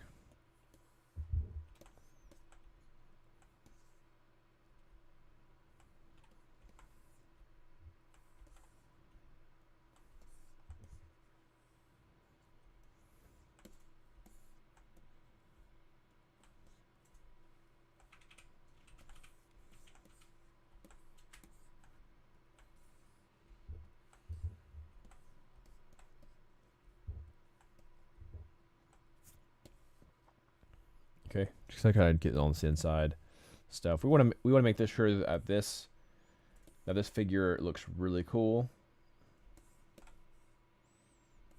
and we have some proper merchandise for our fans.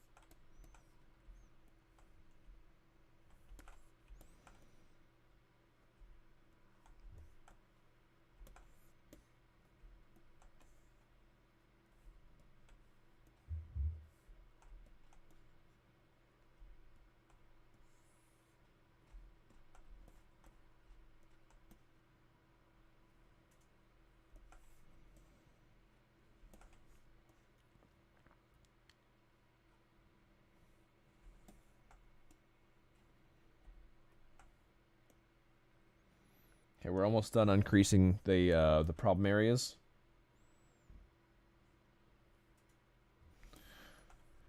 Once we get done with that, we can do another high poly test and see if we can start making this ready for action. We'll get to the exciting part here soon. It's gonna get fun. All right, I think that's either it or very close to it for. Oh, we have a few more on this inside. These inside areas here. Let me fix that. I don't like these tubes being creased because I want them to be very circular and simple. That's looking good. I don't need this to be boxed like that. I can fix this. I'm gonna hover this edge and then delete edge loop.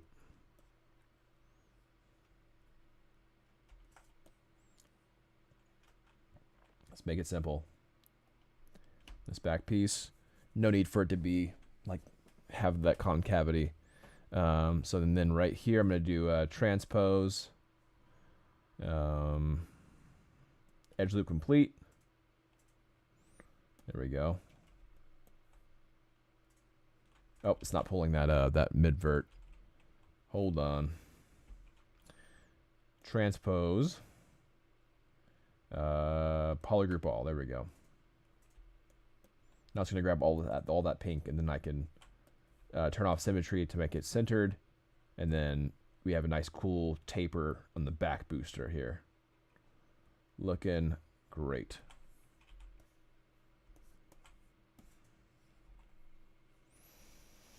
We reduce the concavity here. And I might even get rid of these. I actually think that might be too much detail. Mill, need your opinion on this. Should I get rid of these booster tubes in the back? Or do you like them? Not necessary.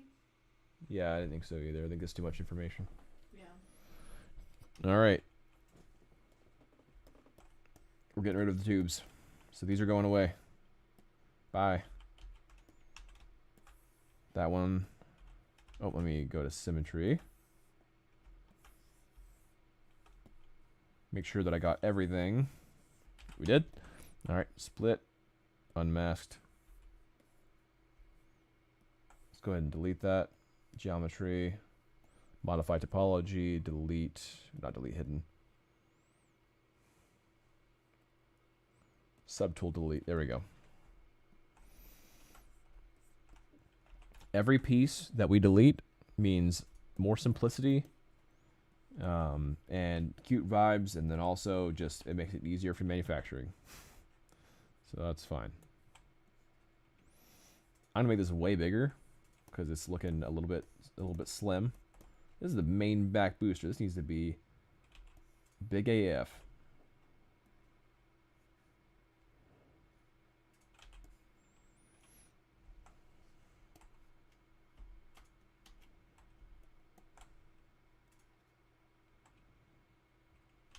There we are.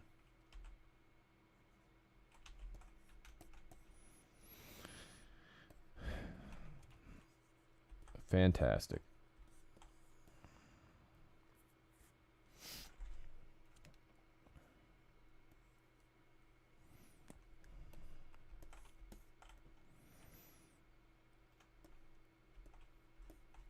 All right, Milt.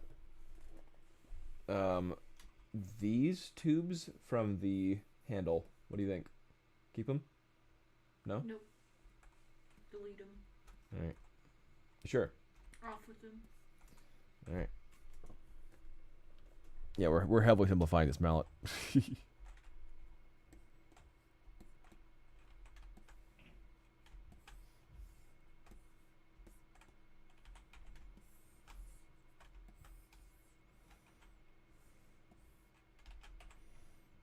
Split unmasked.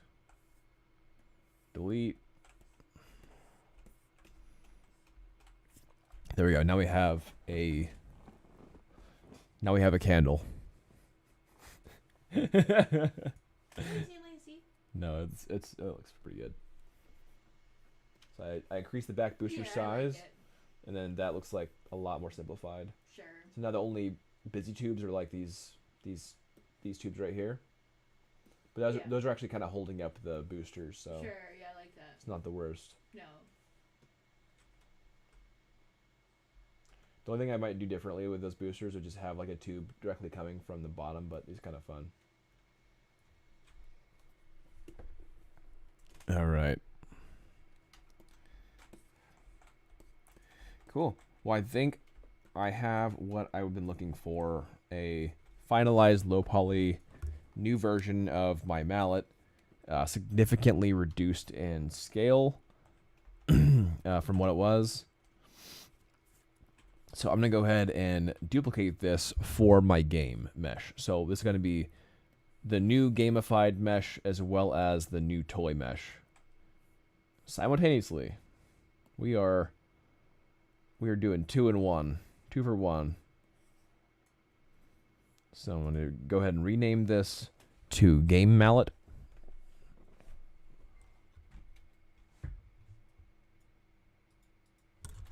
Game Mallet.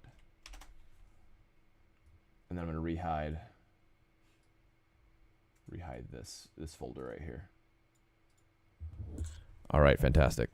So now we have this mallet in all its glory. Before I position the mallet, I actually want to make sure that we're using symmetry to its finest, right? So I'm going to go ahead and activate symmetry again, and we need to go ahead and make sure that the high poly is looking clean, right? So if I were to just to try to subdivide it right now, Control D, Control D a couple times. You can see that a few things are not holding up, right? The bullet fronts are looking okay, but a little bit jaggy. Some of these pipes are shrinking in and not actually touching the plating anymore, right? That's a problem. Our beveling's looking amazing though. So much better, so much cleaner. Yeah, everything is streamlined a lot more on this model. Super happy about that. I want to add a bevel to this back booster. I think that's looking too simple. Let's add some creases for these pieces.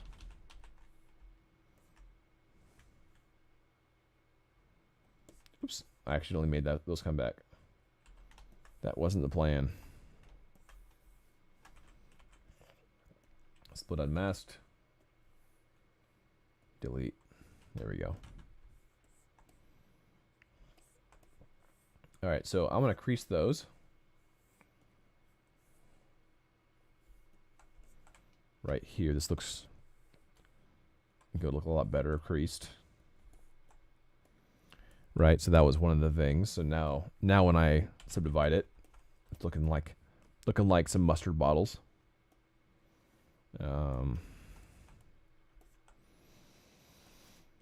These look pretty good. They're a bit stark, so I could probably do something with them, but I think it's fine.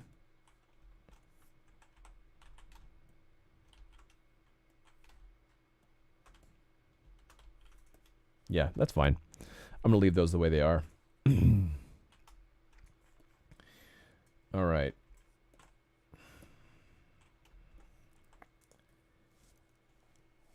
So this back booster, I wanted to bevel that better. So what I'm going to do here is go ahead and hover this edge on Z Modeler, transpose master, edge loop complete, straighten out my pivot, and then pop that back a little bit. Roughly to that point. That looks pretty good. I like that. Awesome. Now the only thing we can make this more badass would be to like pop this out like this if it wanted to go past those boosters. But I kind of like it being subdued a tad like this. So I'm completely fine with it being center point big, but then behind these side corner boosters here. That's fine with me. All right, let's go ahead and give this a look. When I subdivide it, there's a lot of things that are doing very well here. The spikes are looking fantastic for the most part. A little bit of wobbliness. That'll change if I dynamesh it. We got these pipes are still popping up too much. These are attached just fine. That looks fine. We got some weird creasing happening on these couplings. We need to fix that. So let's go ahead and hover this edge. I'm going to reduce my draw size so it's not getting confusing. Hover this edge. Crease. Oops. I'm on. Hover this edge. Crease. Edge loop complete. I'm going to reduce my draw size a little more. There we are.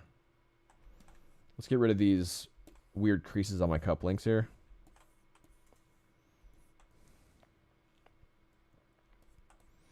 Yeah, it's on. I think it's on all of them because it's more than a 45. So I thought it was going to be one of the crease bits, but I don't want it. I don't want it creased.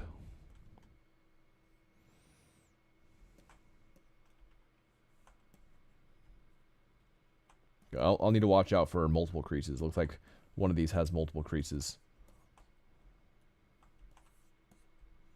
Yeah, that has like 4 creases. So I need to look around a little bit better and make sure that I'm not uncreasing the wrong areas and yeah, that kind of stuff. Okay, I think we're good here.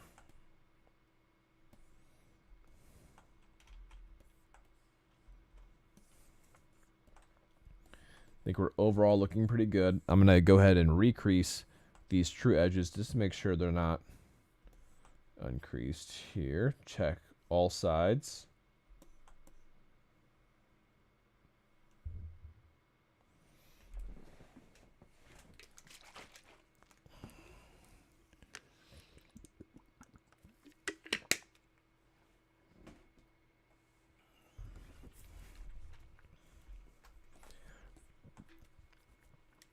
All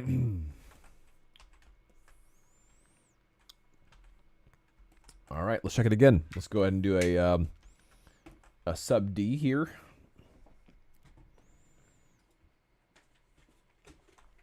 Owl in the brush. Wow, lots of details on that mallet. Thank you. Sorry, the YouTube chat has been so dead, so I just have been looking at Twitch. My bad. I'm not sure when you said that. I said pretty recently though, so that's good.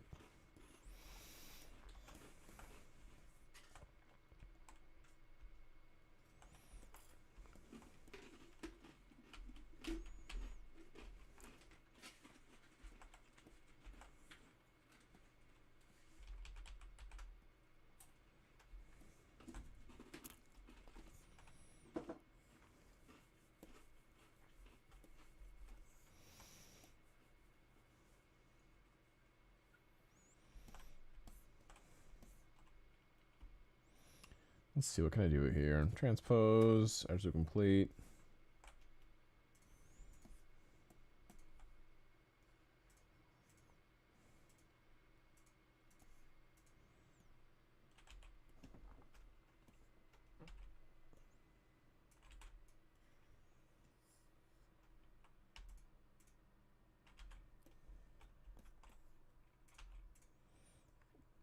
So I can fix this a little bit.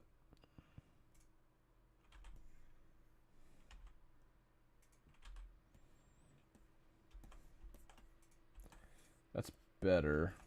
Got a little bit of creasing happening in the back of this area.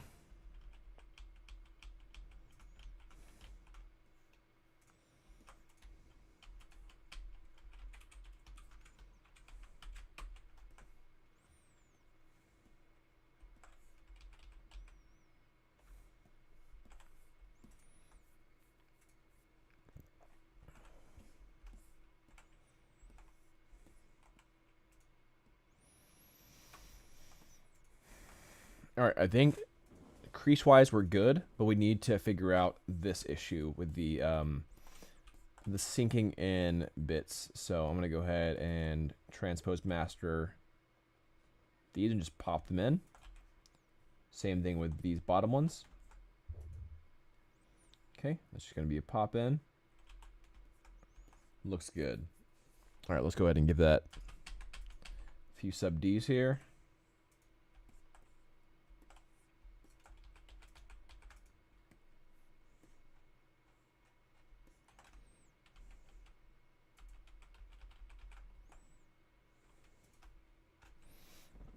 So what I'm going to do is I'm going to do a dynamic. Well, hold on. Yeah, dynamic with a smooth subdivision, a level of 5, a crease level of that might be too soft. Let's see what 4 looks like. 4. What's 3 look like again? 3 looks pretty good. 3 is like very soft, and I like that a lot. You know, I'll do 3. 4 looks good, but it's a tad too creasy, I think.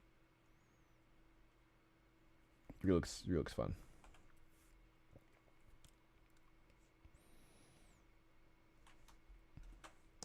Very good, very good.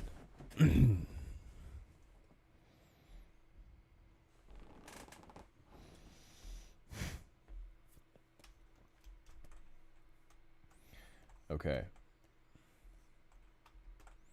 So these could be popped out a bit more. I think I might want to do that.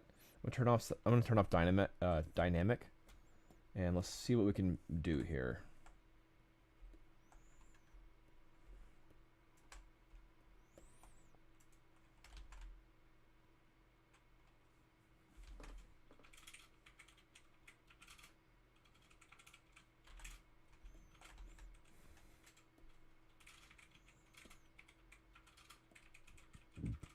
Okay, that looks better. Looks a little bit better.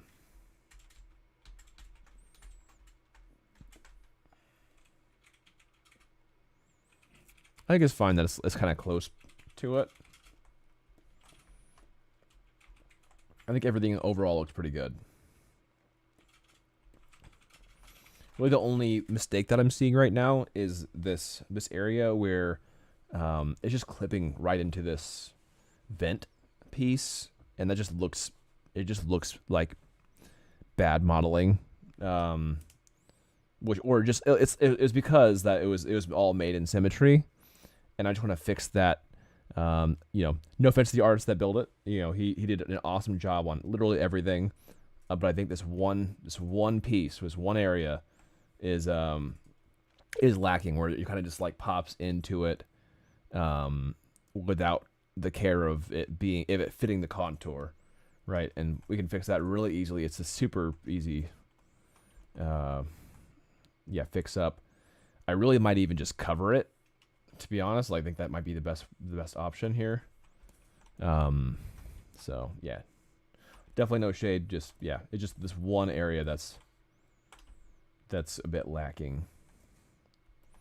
So I think I'm just gonna make this whole. That's probably the best option for this. Yeah.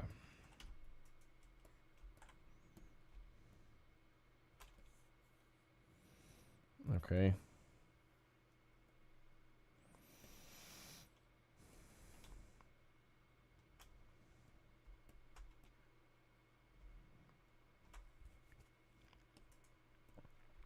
So yeah, this area right here, I want to go ahead and delete, and then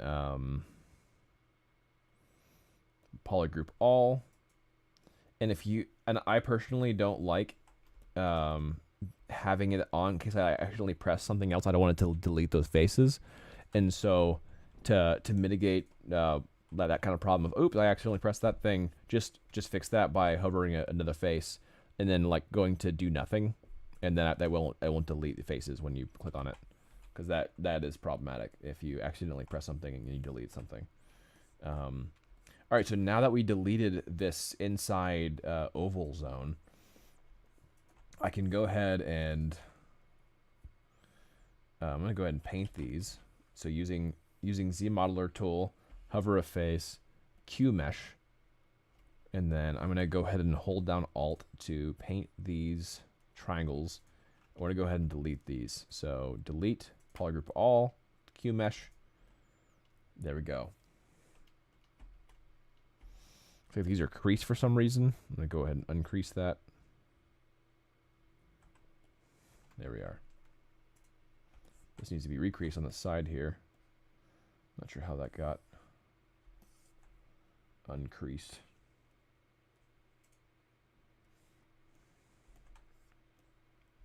All right, so just needs a fill, so this needs to be bridged.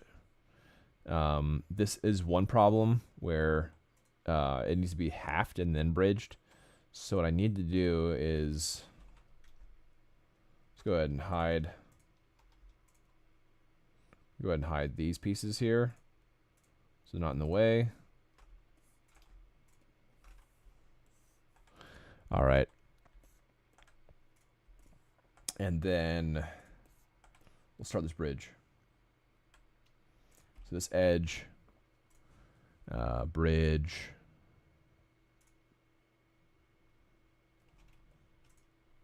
So I'm going to do here to here. Yeah, I thought it might not like that.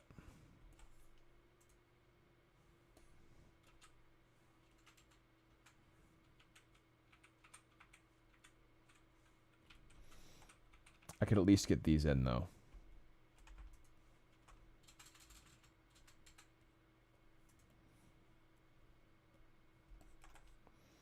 Okay, something is...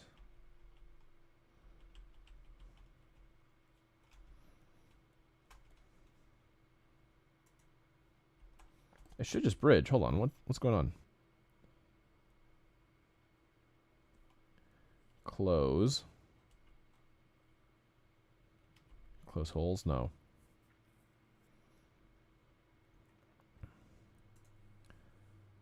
Yeah, I'm a bit surprised it's not just trying to bridge here. That's kind of confusing to me.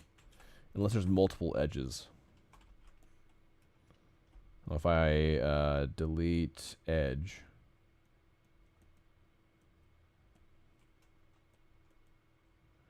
Yeah, there's multiple edges to that for some reason.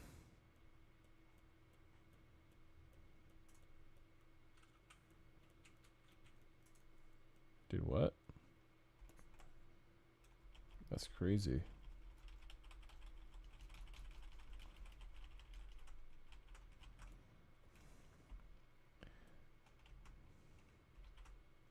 So I'm going to delete single poly.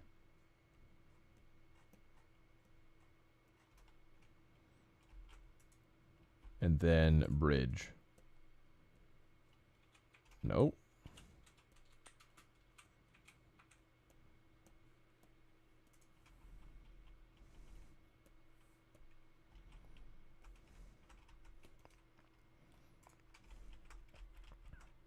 It's definitely be easier in Maya. I'm trying to just do something that would be 100 times easier in Maya than ZBrush because I just love ZBrush. I'm stubborn like that. It's not bridging these edges. I don't know why.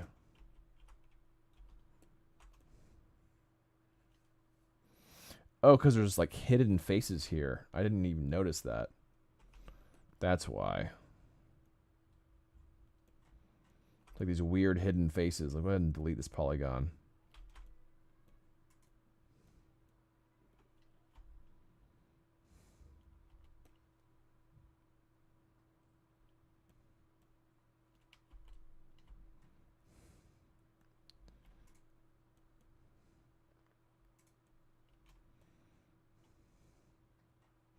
That was weird. All right.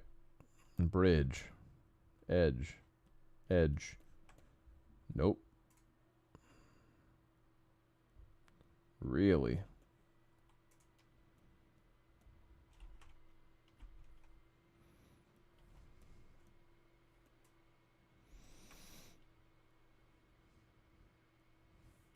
It might be because symmetry's on, but I don't think so. Oh, it's like filling. Why is it filling? Oh, it's because I'm silly. All right, I get what's going on.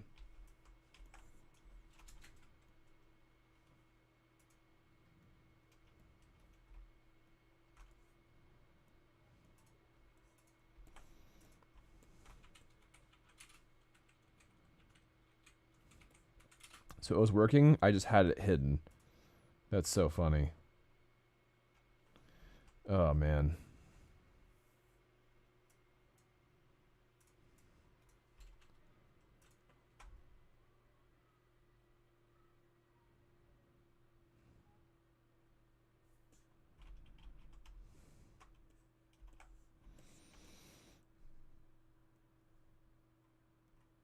There we go. That fixed it. So the only thing I need to fix now is the fact that this vertex is not going anywhere. And that's going to be a problem. So, let's see here. Hover this edge and then insert single edge loop.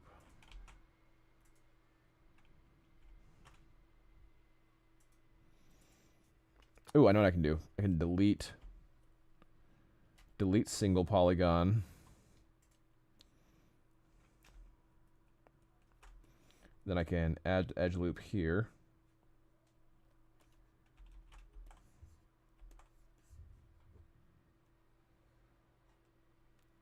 And then I can bridge these. That'll work actually. So bridge. No, not delete. I need to have do nothing now. Do nothing. I don't actually delete faces. I don't mean to.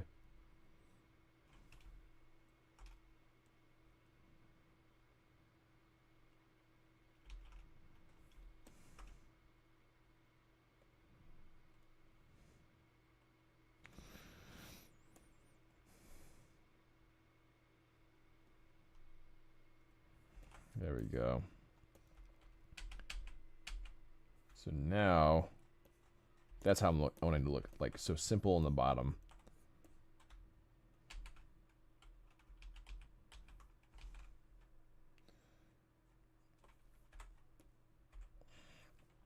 I'll run dynamic.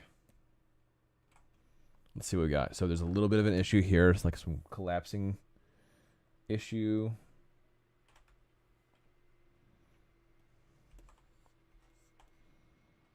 It's like a weird creasing error, I think. Let's see. Crease.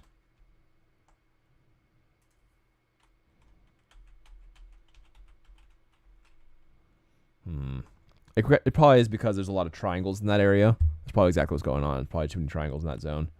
But it's not a huge problem.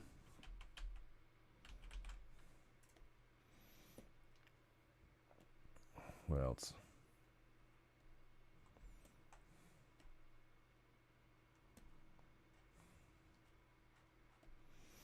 I want to see if that looks good with a crease. So I'm going to go over here. Crease. Let's see how that looks. Turn on dynamic. That looks pretty cool creased. I think I'll keep that. Yeah, that's looking pretty sharp.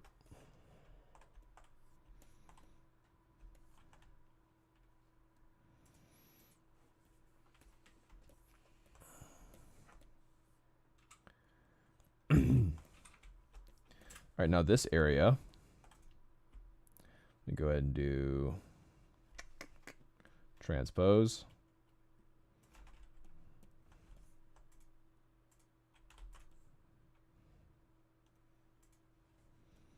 Yeah, it's going to shift.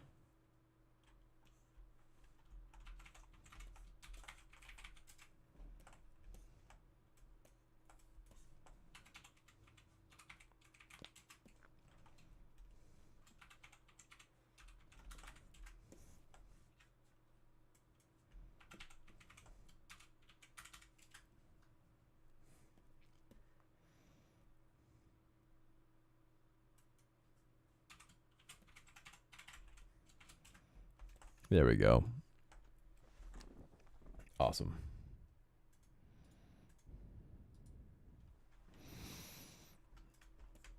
Very cool. Now with this, I'm going to go ahead and do a dynamic again, and let's see if we're done. Check it out, Mill. Nice. I fixed the bottom so it doesn't have the hole, like this whole gap thing, which like right here. Oh, really? Yeah, because like the stem used to like just pop into another oval. So I fixed that. Simplify everything, beveled stuff, harden the edges.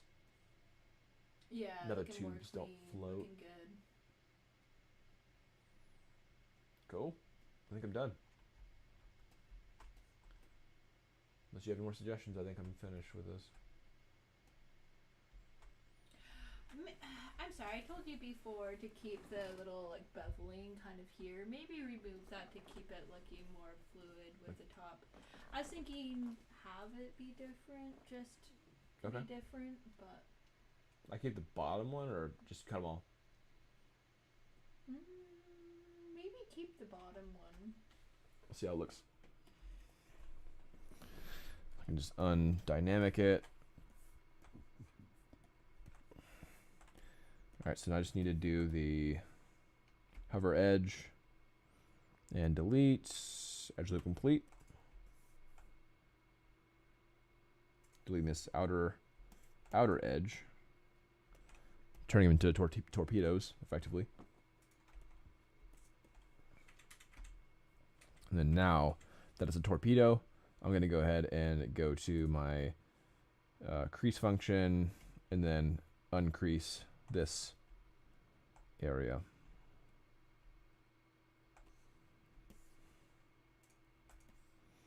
I think we're that one.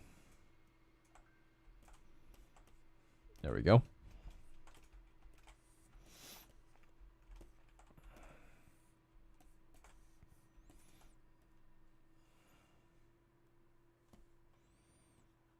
All right, should I keep that bottom one? Yeah, that looks good. Just the bottom one then? Sure, yeah. Okay. Yeah. Cool. All right, so everything is simple except for the bottom one, which makes it look like a cooler pommel, I guess. All right. Sweet.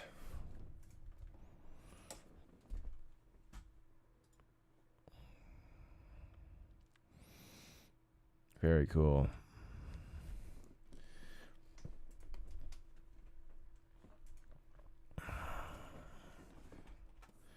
All right, so we're reaching the end of the stream, but we did a lot.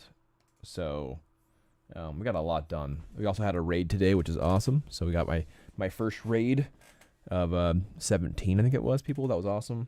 Got a few new followers, which is awesome. I think I'll probably be affiliate after this stream, which is also very cool.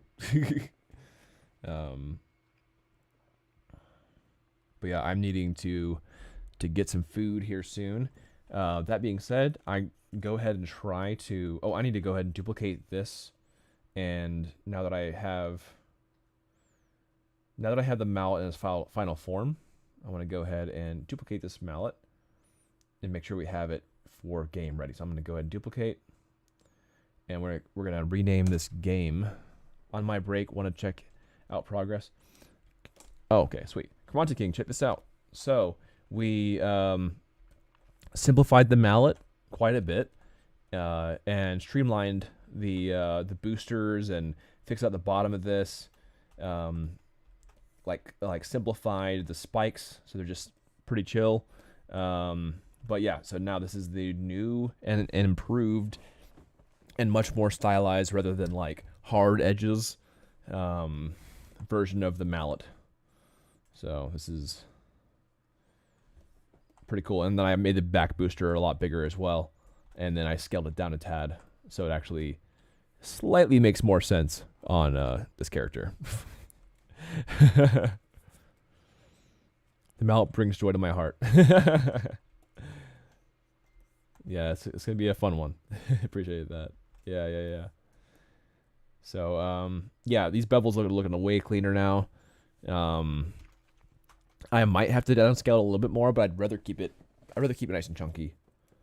So this is roughly the same mass as him.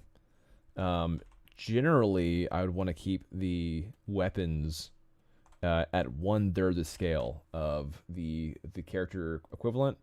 That's kind of where I was going for, is like the 1/3 rule. But I just don't think this is like correct. I feel like this looks wrong for his character, having it like this. So I want to have a nice big mallet from the swing around. So I'm gonna go ahead and rename this. So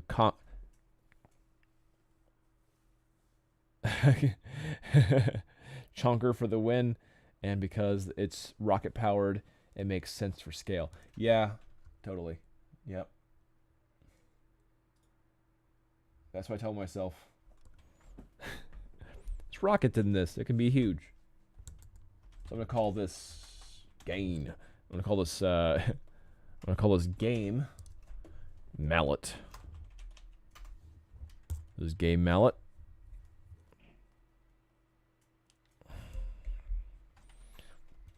And I'm going to toss this in the game folder so that we have it ready for game. So we effectively did a lot of stuff today. So basically we got a really cool pose for Mallet Boy. We got his hand looking pretty good for that that fist that we were trying to do, which is really difficult to do when posing stuff. We got his weight shifted on the other leg. This back leg's looking fun, so it has a nice cool pose. It feels lively. I also brought his arm back. So now when I put the mallet in his hand, the angle will be near the top of his head. His head's already rotated a tad, so it should work perfectly. I might adjust these strings. I'm still not sure if I want to keep the strings, but right now they are right here, and they look pretty good already. But I want to have a little bit of sway if I'm going to have them. I want to have like a little bit of pull with gravity like that. I think that would look better. I'm not worried about that right now though.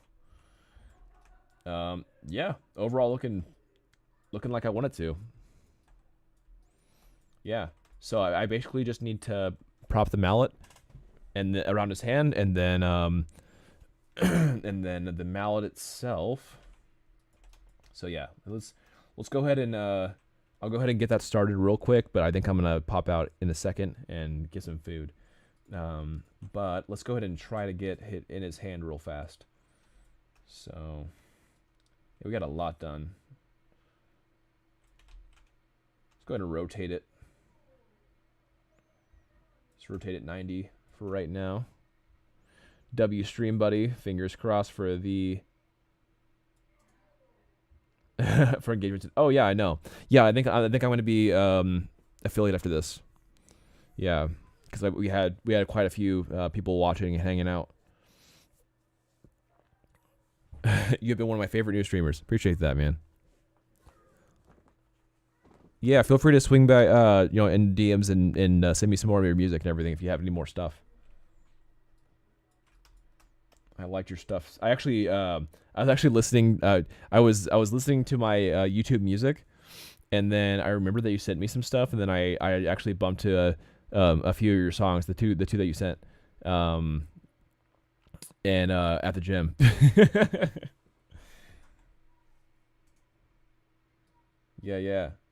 Yeah, and finish up that one that's like the halfway done one, or it's a little more than halfway done. Yeah, finish that one up so I can bump to it. I'll add it to my playlist. All right, let's get this thing in his hand. Yeah, man, I need some solid workout music.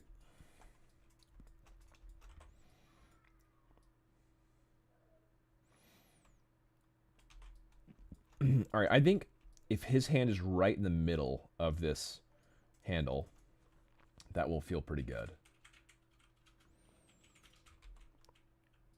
We'll talk later today about your tracks as well. Sounds good. Yeah, I really need to update the Jaron Benton one. It's just too boo boo for right now. It needs to match his energy. Like I refuse to put it out at the moment as is. I think I need to really up my verse game before I feel comfortable with putting it out. I feel bad because Jaron told me to put it out last time I went to a show of his in Seattle, but I just can't in this current state. Just not there. All right, that's oh man, Mill, it's almost there. You're sorry. Yeah. It's almost there. Fun. I think I want to put the picture of the. Looks so good. Thanks. Make sure. Yeah. I think I want that little piece right here, this big piece that like transition to be like right on the top of the hat or right near the hat. And the main point is that this is a really weak point right here. Sure. And so so make it like him. shorter. See, there's this another point of connection on the model, so Yes. it's not just the hand. There you and go. and that mitigates that damage makes sense. and popping or breaking and stuff. So I want to mitigate any damage. All supportive significant other. Yeah, she's been helping with me a lot of the stuff. She's making the VFX. I'm not sure if you knew that. Yeah, she's making the VFX for me in the game. Happy New Year to her and your loved ones. I appreciate that, man. Happy New Year. Happy New Year. Yeah, she's been actually helping me with the mallet, trying to simplify it. But do you think you should make the mallet like the staff part of it just like a little bit shorter? I'm worried if I do, then it's gonna be like right in his face. If he's holding it here, and it's shorter, then it's gonna like cover like half his face, which is, I guess, not the worst, but I feel like it's scaled. Okay. Like So I already in did. the animation, like in the game animation, if it's any shorter, it'll like clip. Yeah, like well, just like his default, him holding it on his shoulder, I think it's gonna just cover half his head. Okay. If it's much shorter. Okay. And I actually did shrink it by 1/3 from what it was. Oh, wow. Okay. So Cool. I shrink the scale and the stem.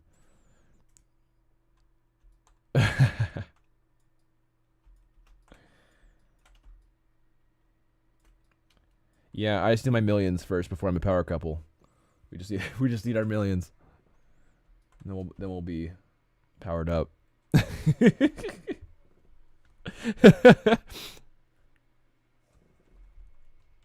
Yeah, I'd love to make $1 million. Yep. Yeah, maybe if I sell enough of these figures, then I'll be. Oh, oh, that laugh hurt my ribs for a second. Oh, that was weird. Wow. Yeah. Fucking hurts. Yeah, I think I laughed too spontaneously there, and I just at a weird angle. Hurting my spleen.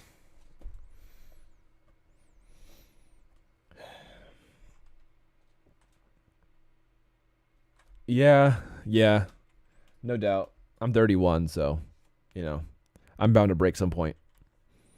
A good sneeze will take me out for a few days. Not great, not great.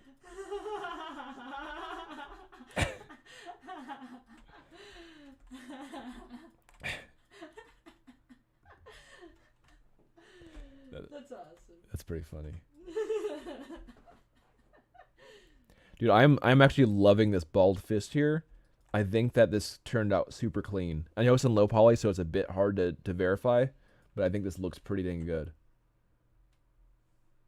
Nice and chunky, nice and square. I feel like it balances him out a bit. Oh, it looks like it's got a little bit of pokey right here. Pop that in the hoodie.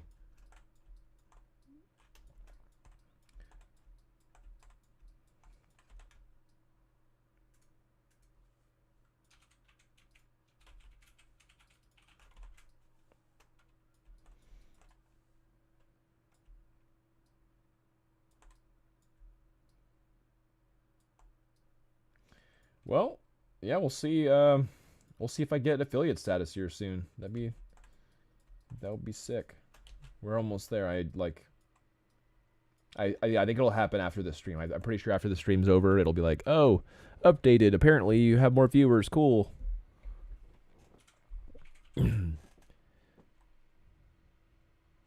Was here earlier looking for a musician for Game Jam. So we're looking for like soundtracks. So if you make your own soundtrack music, which I don't remember if you were mostly vocals or if you also make your own music, but yeah, we're gonna do a game jam here a little bit.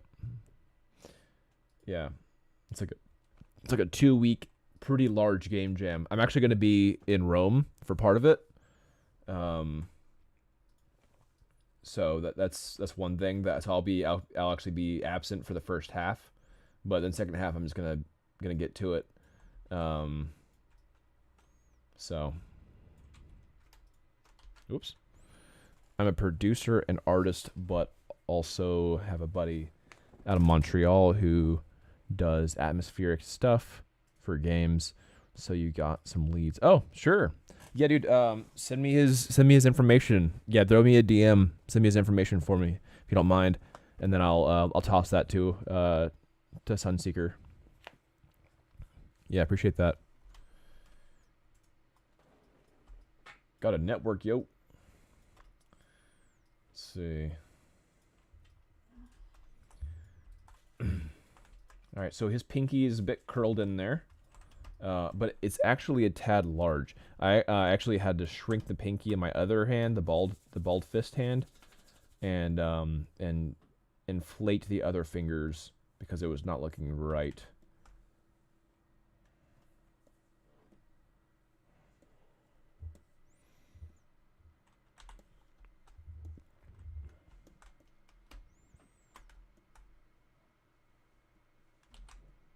Go and pop that. There we go. That's looking a lot more squared out there.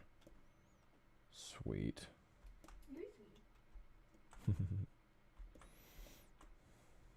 Savory. You're savory. I'm still streaming, Millie. Wow. Wait for post stream. Wow.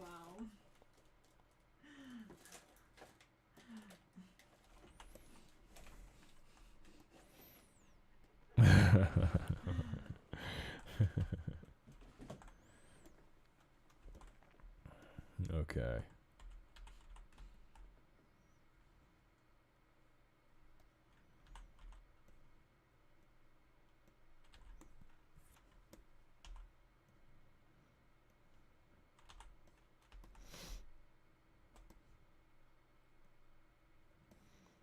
All right, and do it a little bit. Inflate right here.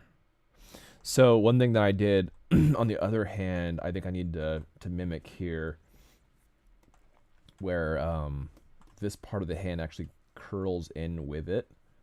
So I think I want to do that. I feel like that looks better. So that the knuckles are literally on that midpoint, right where the transition's happening. I love how Tofu covers her eyes. I know, too bright. So bright.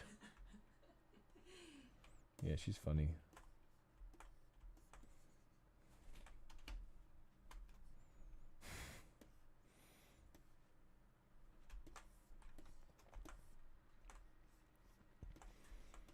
Dang, we are getting this done. The sooner I get this done, the better, because I can send this to the manufacturer. Oh, no. When did that happen? I'm starting dinner downstairs. Oh, man, that happened a long time ago. All right, it's fine. It's fine. It's still curled properly. I just need to move it back to place. Dang it. Oh, it's because I have symmetry on. Of course. Of course. All right. Well, at least the pose is still there.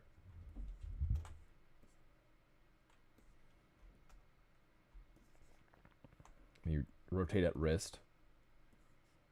Go ahead and fix that.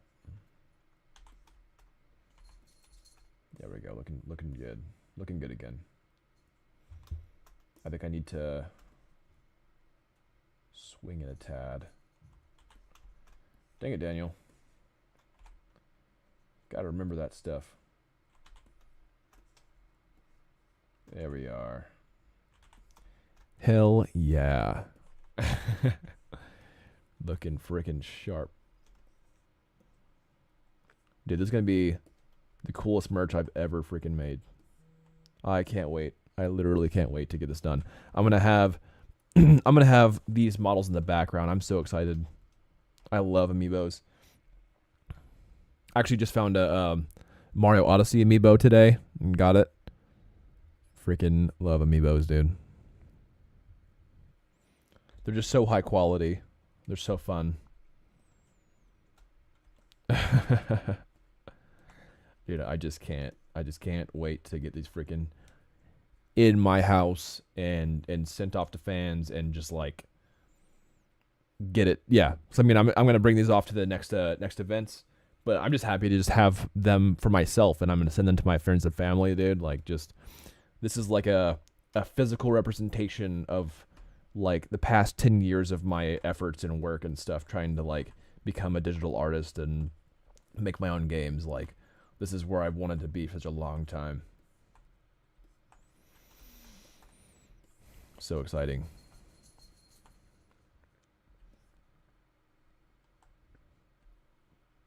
Really is.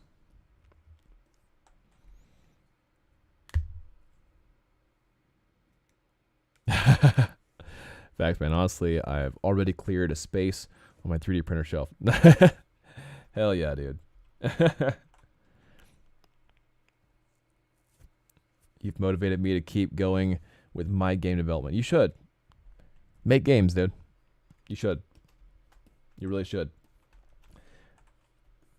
Even if you're not even if you're worried about it not selling and stuff, even if that's a concern, like, do it for you. Make games for you. Make games that you would like playing. That's the thing, is that I want to play Chaos Kart. I want to play my game. I want Chaos Kart to be a good game so that I can enjoy Chaos Kart as a consumer, on a consumer level. I want it to be good so that I can play it with my friends and they're legitimately having a good time and not just be like, oh, that's fun because you're my buddy. Like, I want it to be like a solid competitive game. Like, I really do. And I want to play the game. I want it to be good. Like, it's in its kind of early stages still of, you know, there being quite a few issues. You know, it's just how prototypes go. But I have a lot of faith that it can be a good game as long as we can get Get it rolling. Get the ball rolling.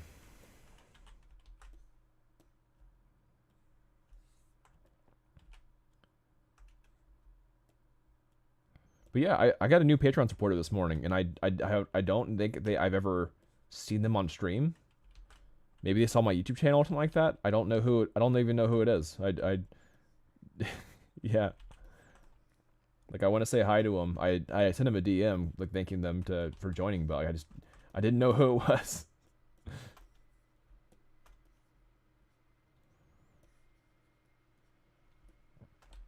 They may have seen my post about 2024 being my last year of indie game development unless it works. They probably saw that post.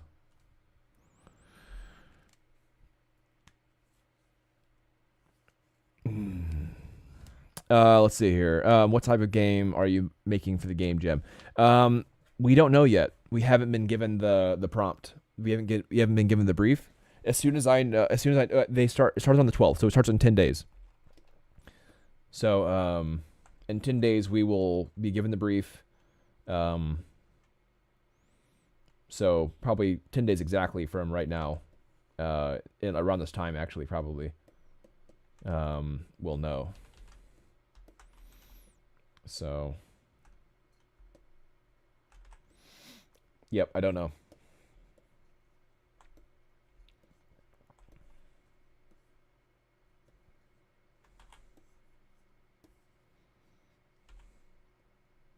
Oh, hello, Tofu. Is that my girl? What you doing, girl?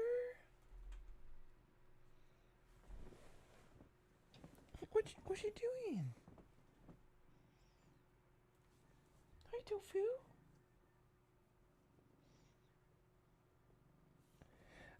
But what he can do is we can, if I can follow his work, or like if I can send him a message or something like that, then I can let him know, or we can invite him to our Game Jam Discord group for that, for this Game Jam. We made a little temporary Discord group for it. So I mean, if he wants to join, we can totally just he can join, and then he can ask some questions, and if he doesn't feel like he wants to do it, then you can just drop him off, or drop him out. However he wants to do it.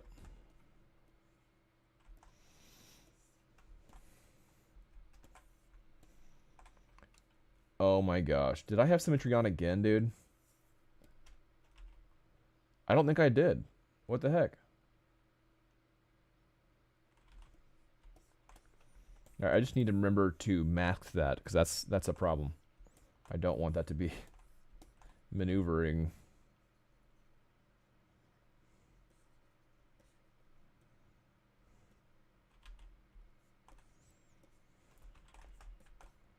I'm going to sharpen this knuckle a bit. Yeah, I'm going to ask him first and then do a group Discord DM. Sounds good. Sounds like a plan.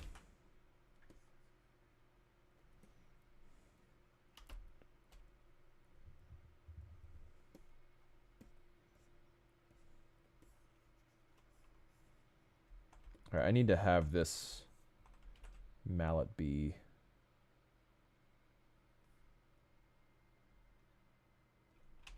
more that angle, I think.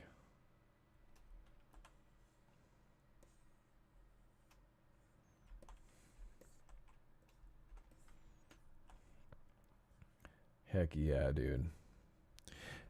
I wonder if I have this booster touching his hat, and that would be the second point of connection. That actually might be the way to go. Just have this secondary booster touching his hat. It'd probably be better if the main base were touching his hat, honestly, but this is the way. Like if this orange bit were touching his hat, that probably would be the prime way to make sure, because this is still a weak point, right? It has these 3 funnels, but it's still not the main base. Whereas my my King DDD model, his hat and his jacket trim is on the main base of the mallet, and so Maybe I could have the mallet scooped down a bit. So right now it's touching his hat.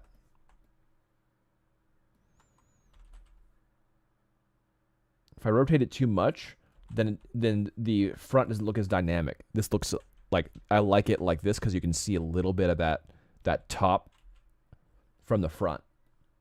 I think that looks way cooler.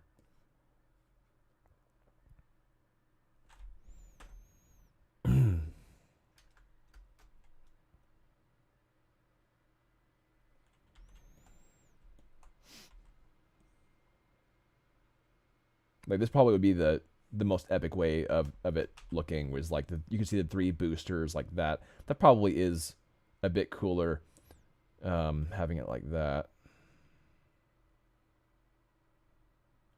But I have to like really bring his hand in quite a bit to get him touching the main base for this hat. And then his hat kind of clips into this back booster. That's just not going to work.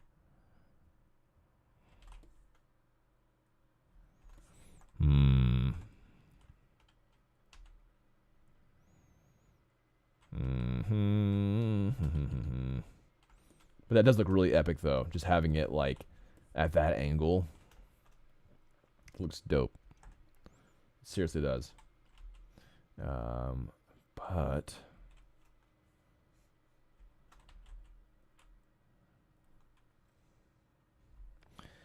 maybe if I had his hand in some, like his wrist tucked a tad, that would work.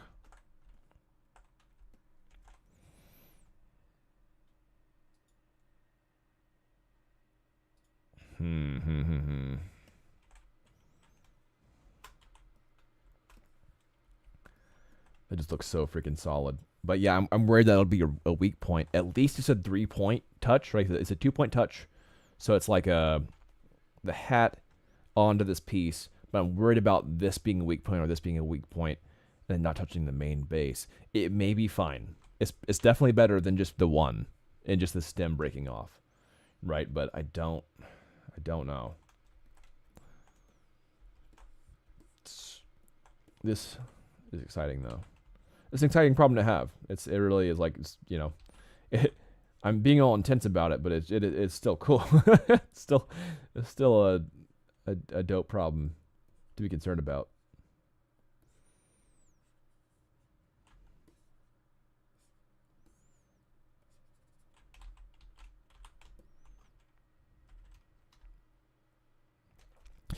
My buddy's interested. I will leave it to you to explain the details. Sounds good.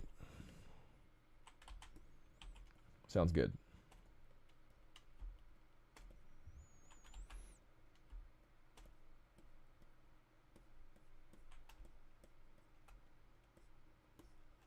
Oh, that's a broken finger right here. Looks way too busted.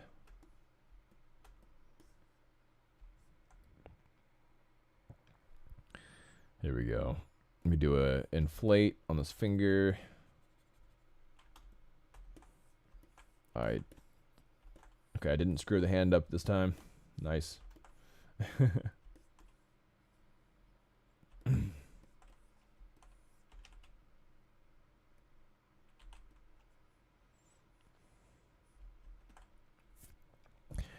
Okay, we need a nice thumb base here. Caramonte King, do you like the idea of his finger being a lot like more chill on the mallet handle like this? Or do you like the idea of it being like grasped pretty hard? Like I can like pull this knuckle. Like tight grip or loose grip is what I'm trying to say. We'll see a tight grip example.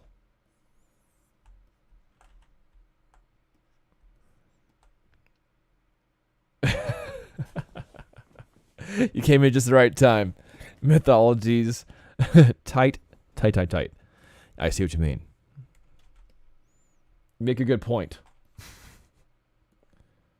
Tight grip.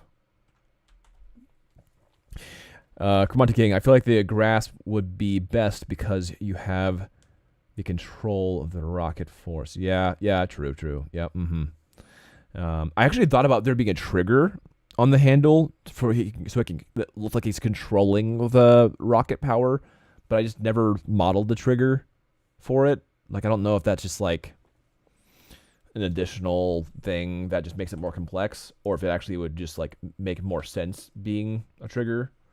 But right now it kind of just happens. Kind of just like when he wants to swing it, it kind of fires and everything like that. So, all right, we'll have more of a grasp right now. Looking cool. All right, we got some. Oh, thank you for the follow, Mythologies. Appreciate that. Mythologies OSRS. Are you working on animation of your model right now? Is it this Unity? This is actually ZBrush. This is ZBrush, as some of the UK people call it. So I'm actually making my first toy, or like not necessarily a toy, my first collectible figure for my game. I'm effectively making merchandise on stream. So pretty much what I'm trying to sell, I'm trying to make it here. So I'm making a game in Unreal 5, so 5.0.0, or sorry, 5.0.3.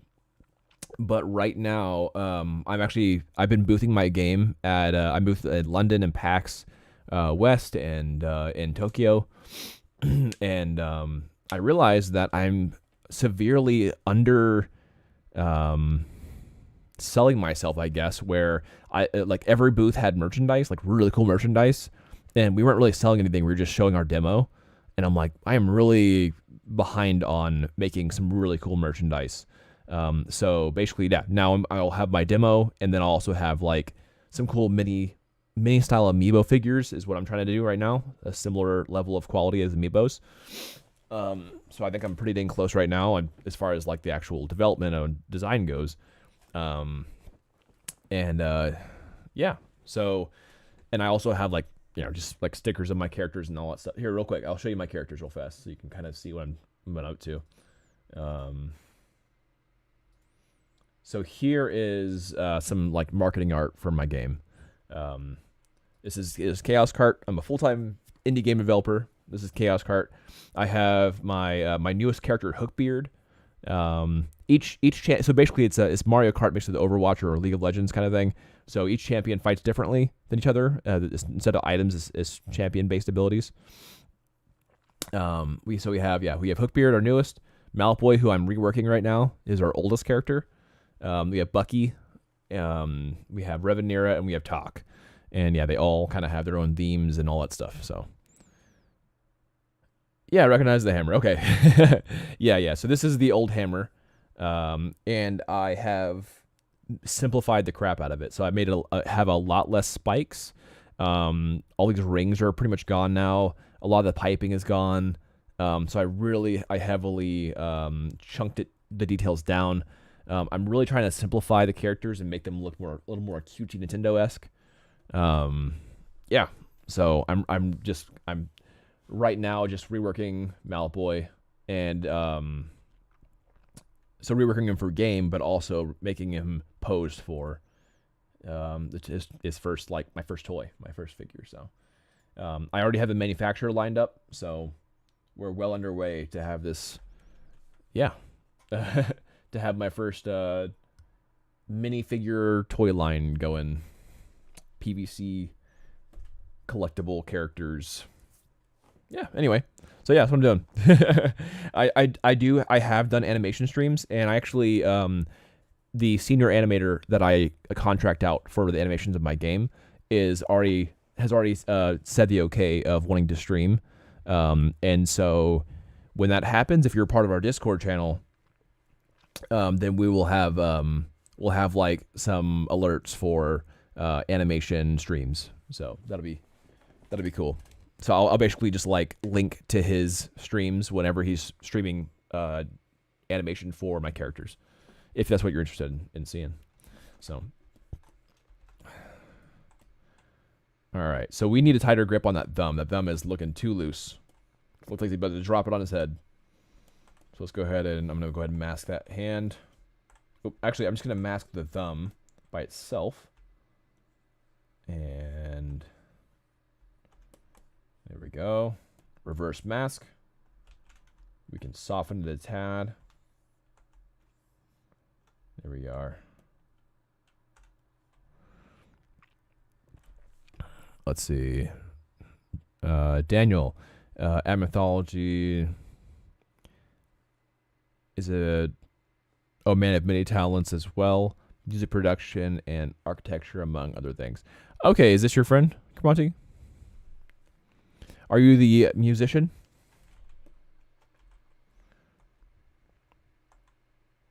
Cool. Cool. Oh, yeah, so you just said music. Yeah, I shouldn't have asked that question. Cool. Very cool. So yeah, I make games full time. I've worked on Smash Bros Ultimate as a QA tester. I've put out multiple games. I've been an art lead, and the game jam is something that I want to do for fun. So yeah, yeah, Chaos Cart, yeah.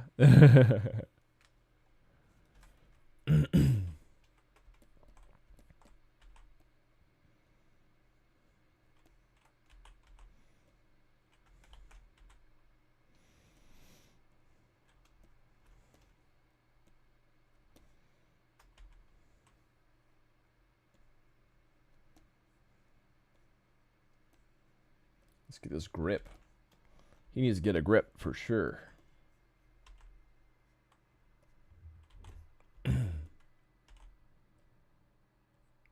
I'm actually super happy with this. All right, it's warping his top fingers a little bit, so I need to de-warp them.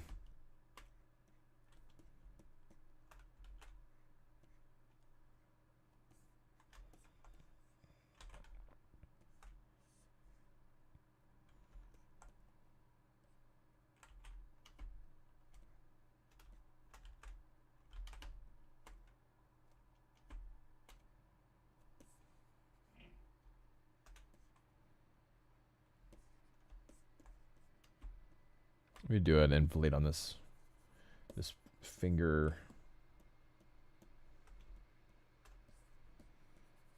Look a little sad at the end here.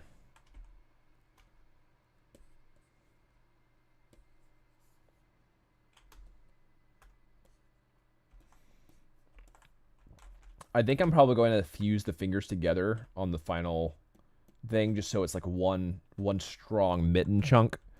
That has sculpted fingers in there, rather than individual fingers that just could break off easy. So that's probably what I'm going to do at the end bit.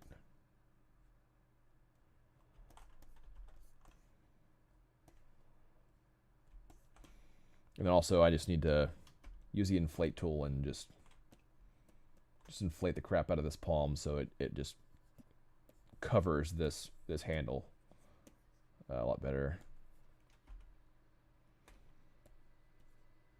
There we are. Now the meat of that palm is properly chomping on that, biting onto that handle. Fantastic. Dang, look at that pose, dude. Even from the back, that looks freaking dynamic. Looks freaking dynamic.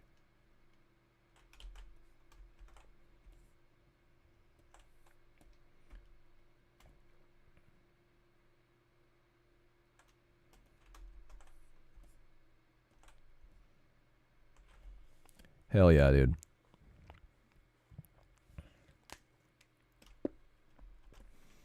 I'm so happy with this. So, I'll be streaming tomorrow as well. I'm probably gonna end the stream in about 10 minutes. I just want to finish off some last minute details for this thing. But yeah, I'm gonna stream tomorrow. I'm probably going to just do a lot of high poly work tomorrow on the character himself. So he just needs to, I need to add like subdivisions for his hair and all that stuff like that. But yeah, this is getting somewhere. Icarus7, thanks for the follow. Appreciate it. I'm another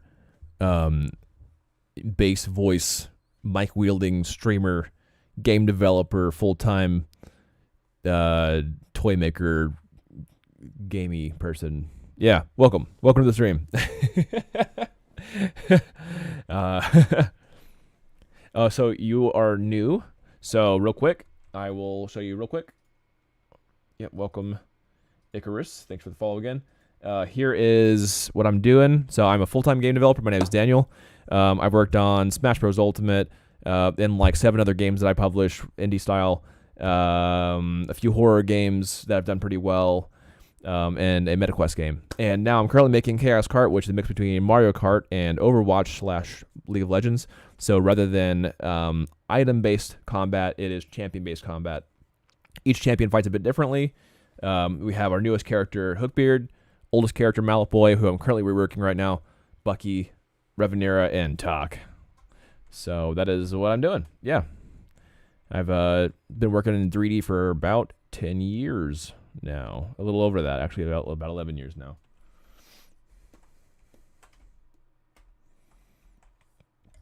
Doing things. I appreciate that, Mythologies. Looks great so far. Thank you, thank you. Yeah, I'm super happy with this pose too. I am worried about this being a weak point right here. This could definitely be a concern, a weak point. That being said, we have this Inkling that has a pistol with no extra, no extra support. It is a bit wiggly, but it's working for them. So I mean, it could be okay, especially with the secondary thing where the kind of the booster's on top of his hat as a secondary point of connection. But I am concerned about this still, so it's something I need to address soon and figure that out. So I'm wondering if maybe I need to rotate the mallet a bit. Right, because the hammer could be heavy and the joint of his arm could is a bit loose. Exactly. Yeah, so that's at an obtuse angle, and so that elbow point is a super weak point, and we want to make sure that when our fans are handling this, that it's not just going to snap on them, right? So that's going to be a concern right now, and so I want to make sure that we have quality figures. This is my first time making merchandise, and I want it to be solid stuff, right? Like I want them to, this is like one of my first actual selling items. That's not my game, so let's make it good. So one thing I could do is I could have 3 points of connection where his hat is actually being touched by the booster and the top part of the stem. And then you have bam, bam, bam. That actually might work. Because before I was thinking that maybe his hat needs to be touching the main part of the booster. However, that is a bit problematic because that means that his hand needs to be like way further up the handle. And then his hat's can be clipping right into that booster. And that sucks. Right? And so we need to find other solutions, such as the 3-point touching method. I think that might be the way to go. It might be look a little bit corny, which I'm kind of worried about. If it now it's touching the hat, and now it's looks like it's just smothering his head, and that's the other concern I have. But that 3-point connection might be necessary but I feel like that's just not as dynamic. So I'm wondering if that might be okay, the 2-point connection right here.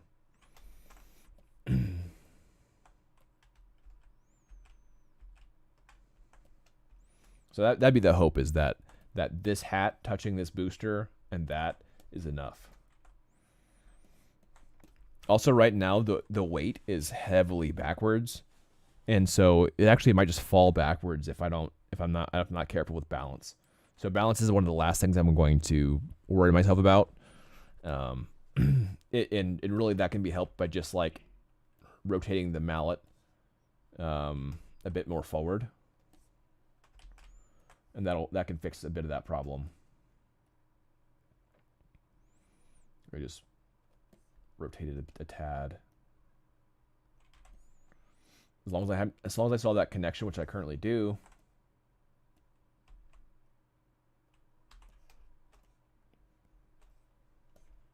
That looks pretty good.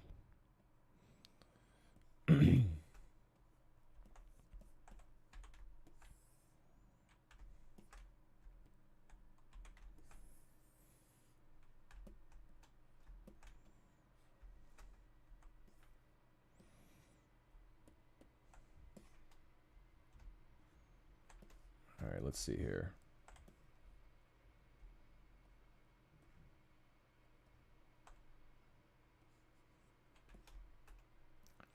Hey, Cromonte King, are you still here? I have a question for you. All right, cool.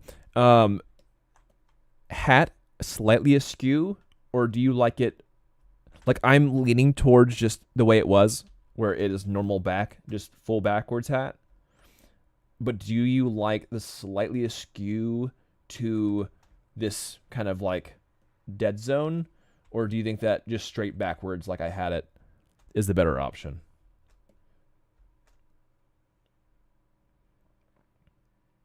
It could even be the other way too, like this. But I think I like it more. If it was going to be skewed, it'd probably be that way. But that might add a little bit more. I don't know. Straight back in my opinion, yeah. I think that's probably the better choice. I just thought I'd ask because I just like, is there anything else I can do that makes it even that much more cool? But I think that's probably the right choice. That way the negative space is balanced on both sides. Yeah, I can see that. You can have this gap and this gap. So I guess the last major design decision would be his hand placement on his other hand. So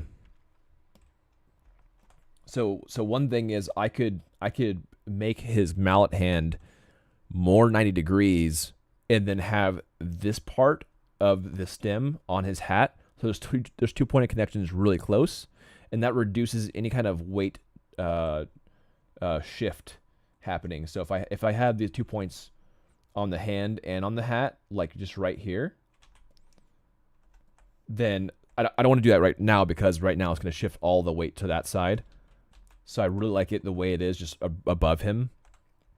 But I could make his hand, his arm go down a bit in a more 90 degrees. So let's see here. Let's see how that looks real fast. So if I did something like this here, and then I made his hand down some, let's see here.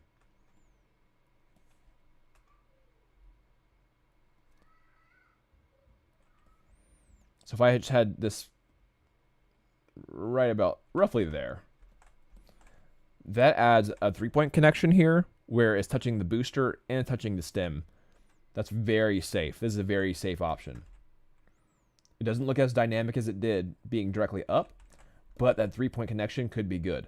However, that's very bent still, and I'm still worried about that being super heavy on one side. So I really do prefer this.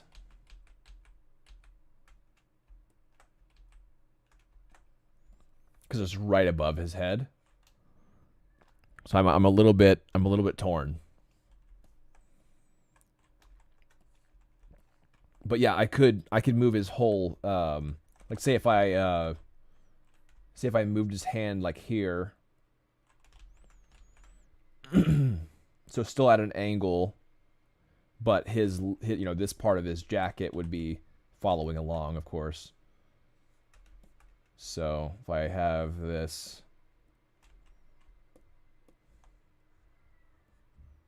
here like that,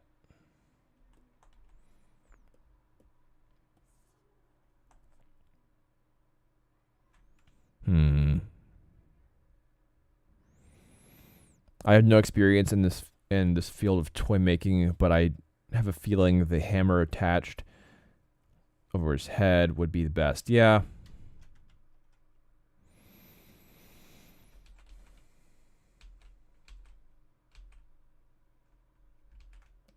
Yeah.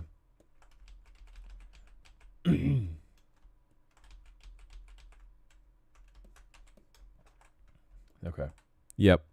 Yeah, I agree. Maybe an email to the manufacturers to ask about the weighted stand. True. So I mean, I will have a puck below him. I'm actually decided that my amiibo style puck, like his platform, will actually be a tire because it's a a card game. And I feel like that'd be perfect. So I'm literally using this character's tire as his base. Like it's smaller than in the in-game tire because it just to not waste materials. I could make it even wider so that any kind of imbalance would be, it'd be easier to balance it. But yeah, so it's a legit tire.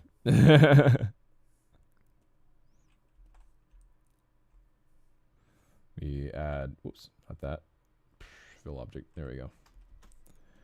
So yeah, my base is kind of this like this tread, and I'm going to actually fill this so it won't be dipped in like that. I don't want his feet inside the puck.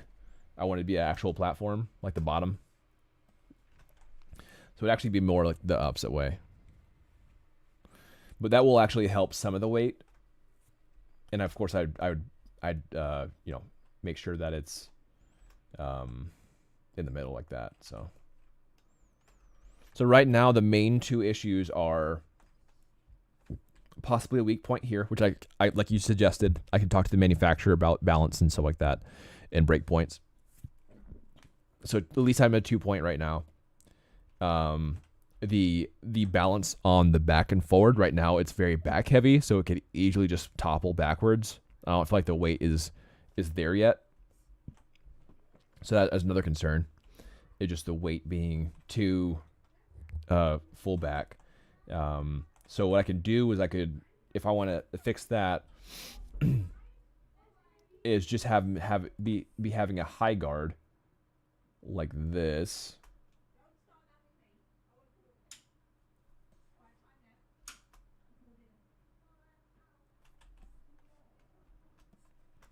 Okay, now it's pulled away from that. Okay. Sounds good.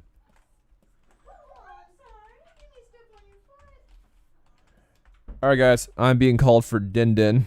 I will be streaming tomorrow, so come hang for sure. I'll go ahead and find another dope streamer to I love doing a little raid, so if you mind hanging out, then I will do a small raid, and feel free to jump on tomorrow. I plan on doing another probably about 5 or 6 hour stream. Appreciate you guys hanging out with me. Let me see if I can find someone to raid real fast. See if I can find another game developer to raid real quick, and then I will be on tomorrow. And I hope you guys are chilling tomorrow with me. That'd be cool. We will raid. Who should we raid? You guys have any suggestions? I might just raid real quick. Who should I raid? Let's do software game development. Is there anyone that's doing art like me? Any other cool artists around here? Any other dope artists? I'll raid. Here's a cool pixel artist. Let's do this guy. Let's do them. So that's Artemis 83. All right, guys. Thanks so much for hanging out with me. We'll go ahead and raid Artemis, and yeah, I hope you guys see you guys tomorrow, and we'll keep in touch about the game jam, and I'll see you then. Peace.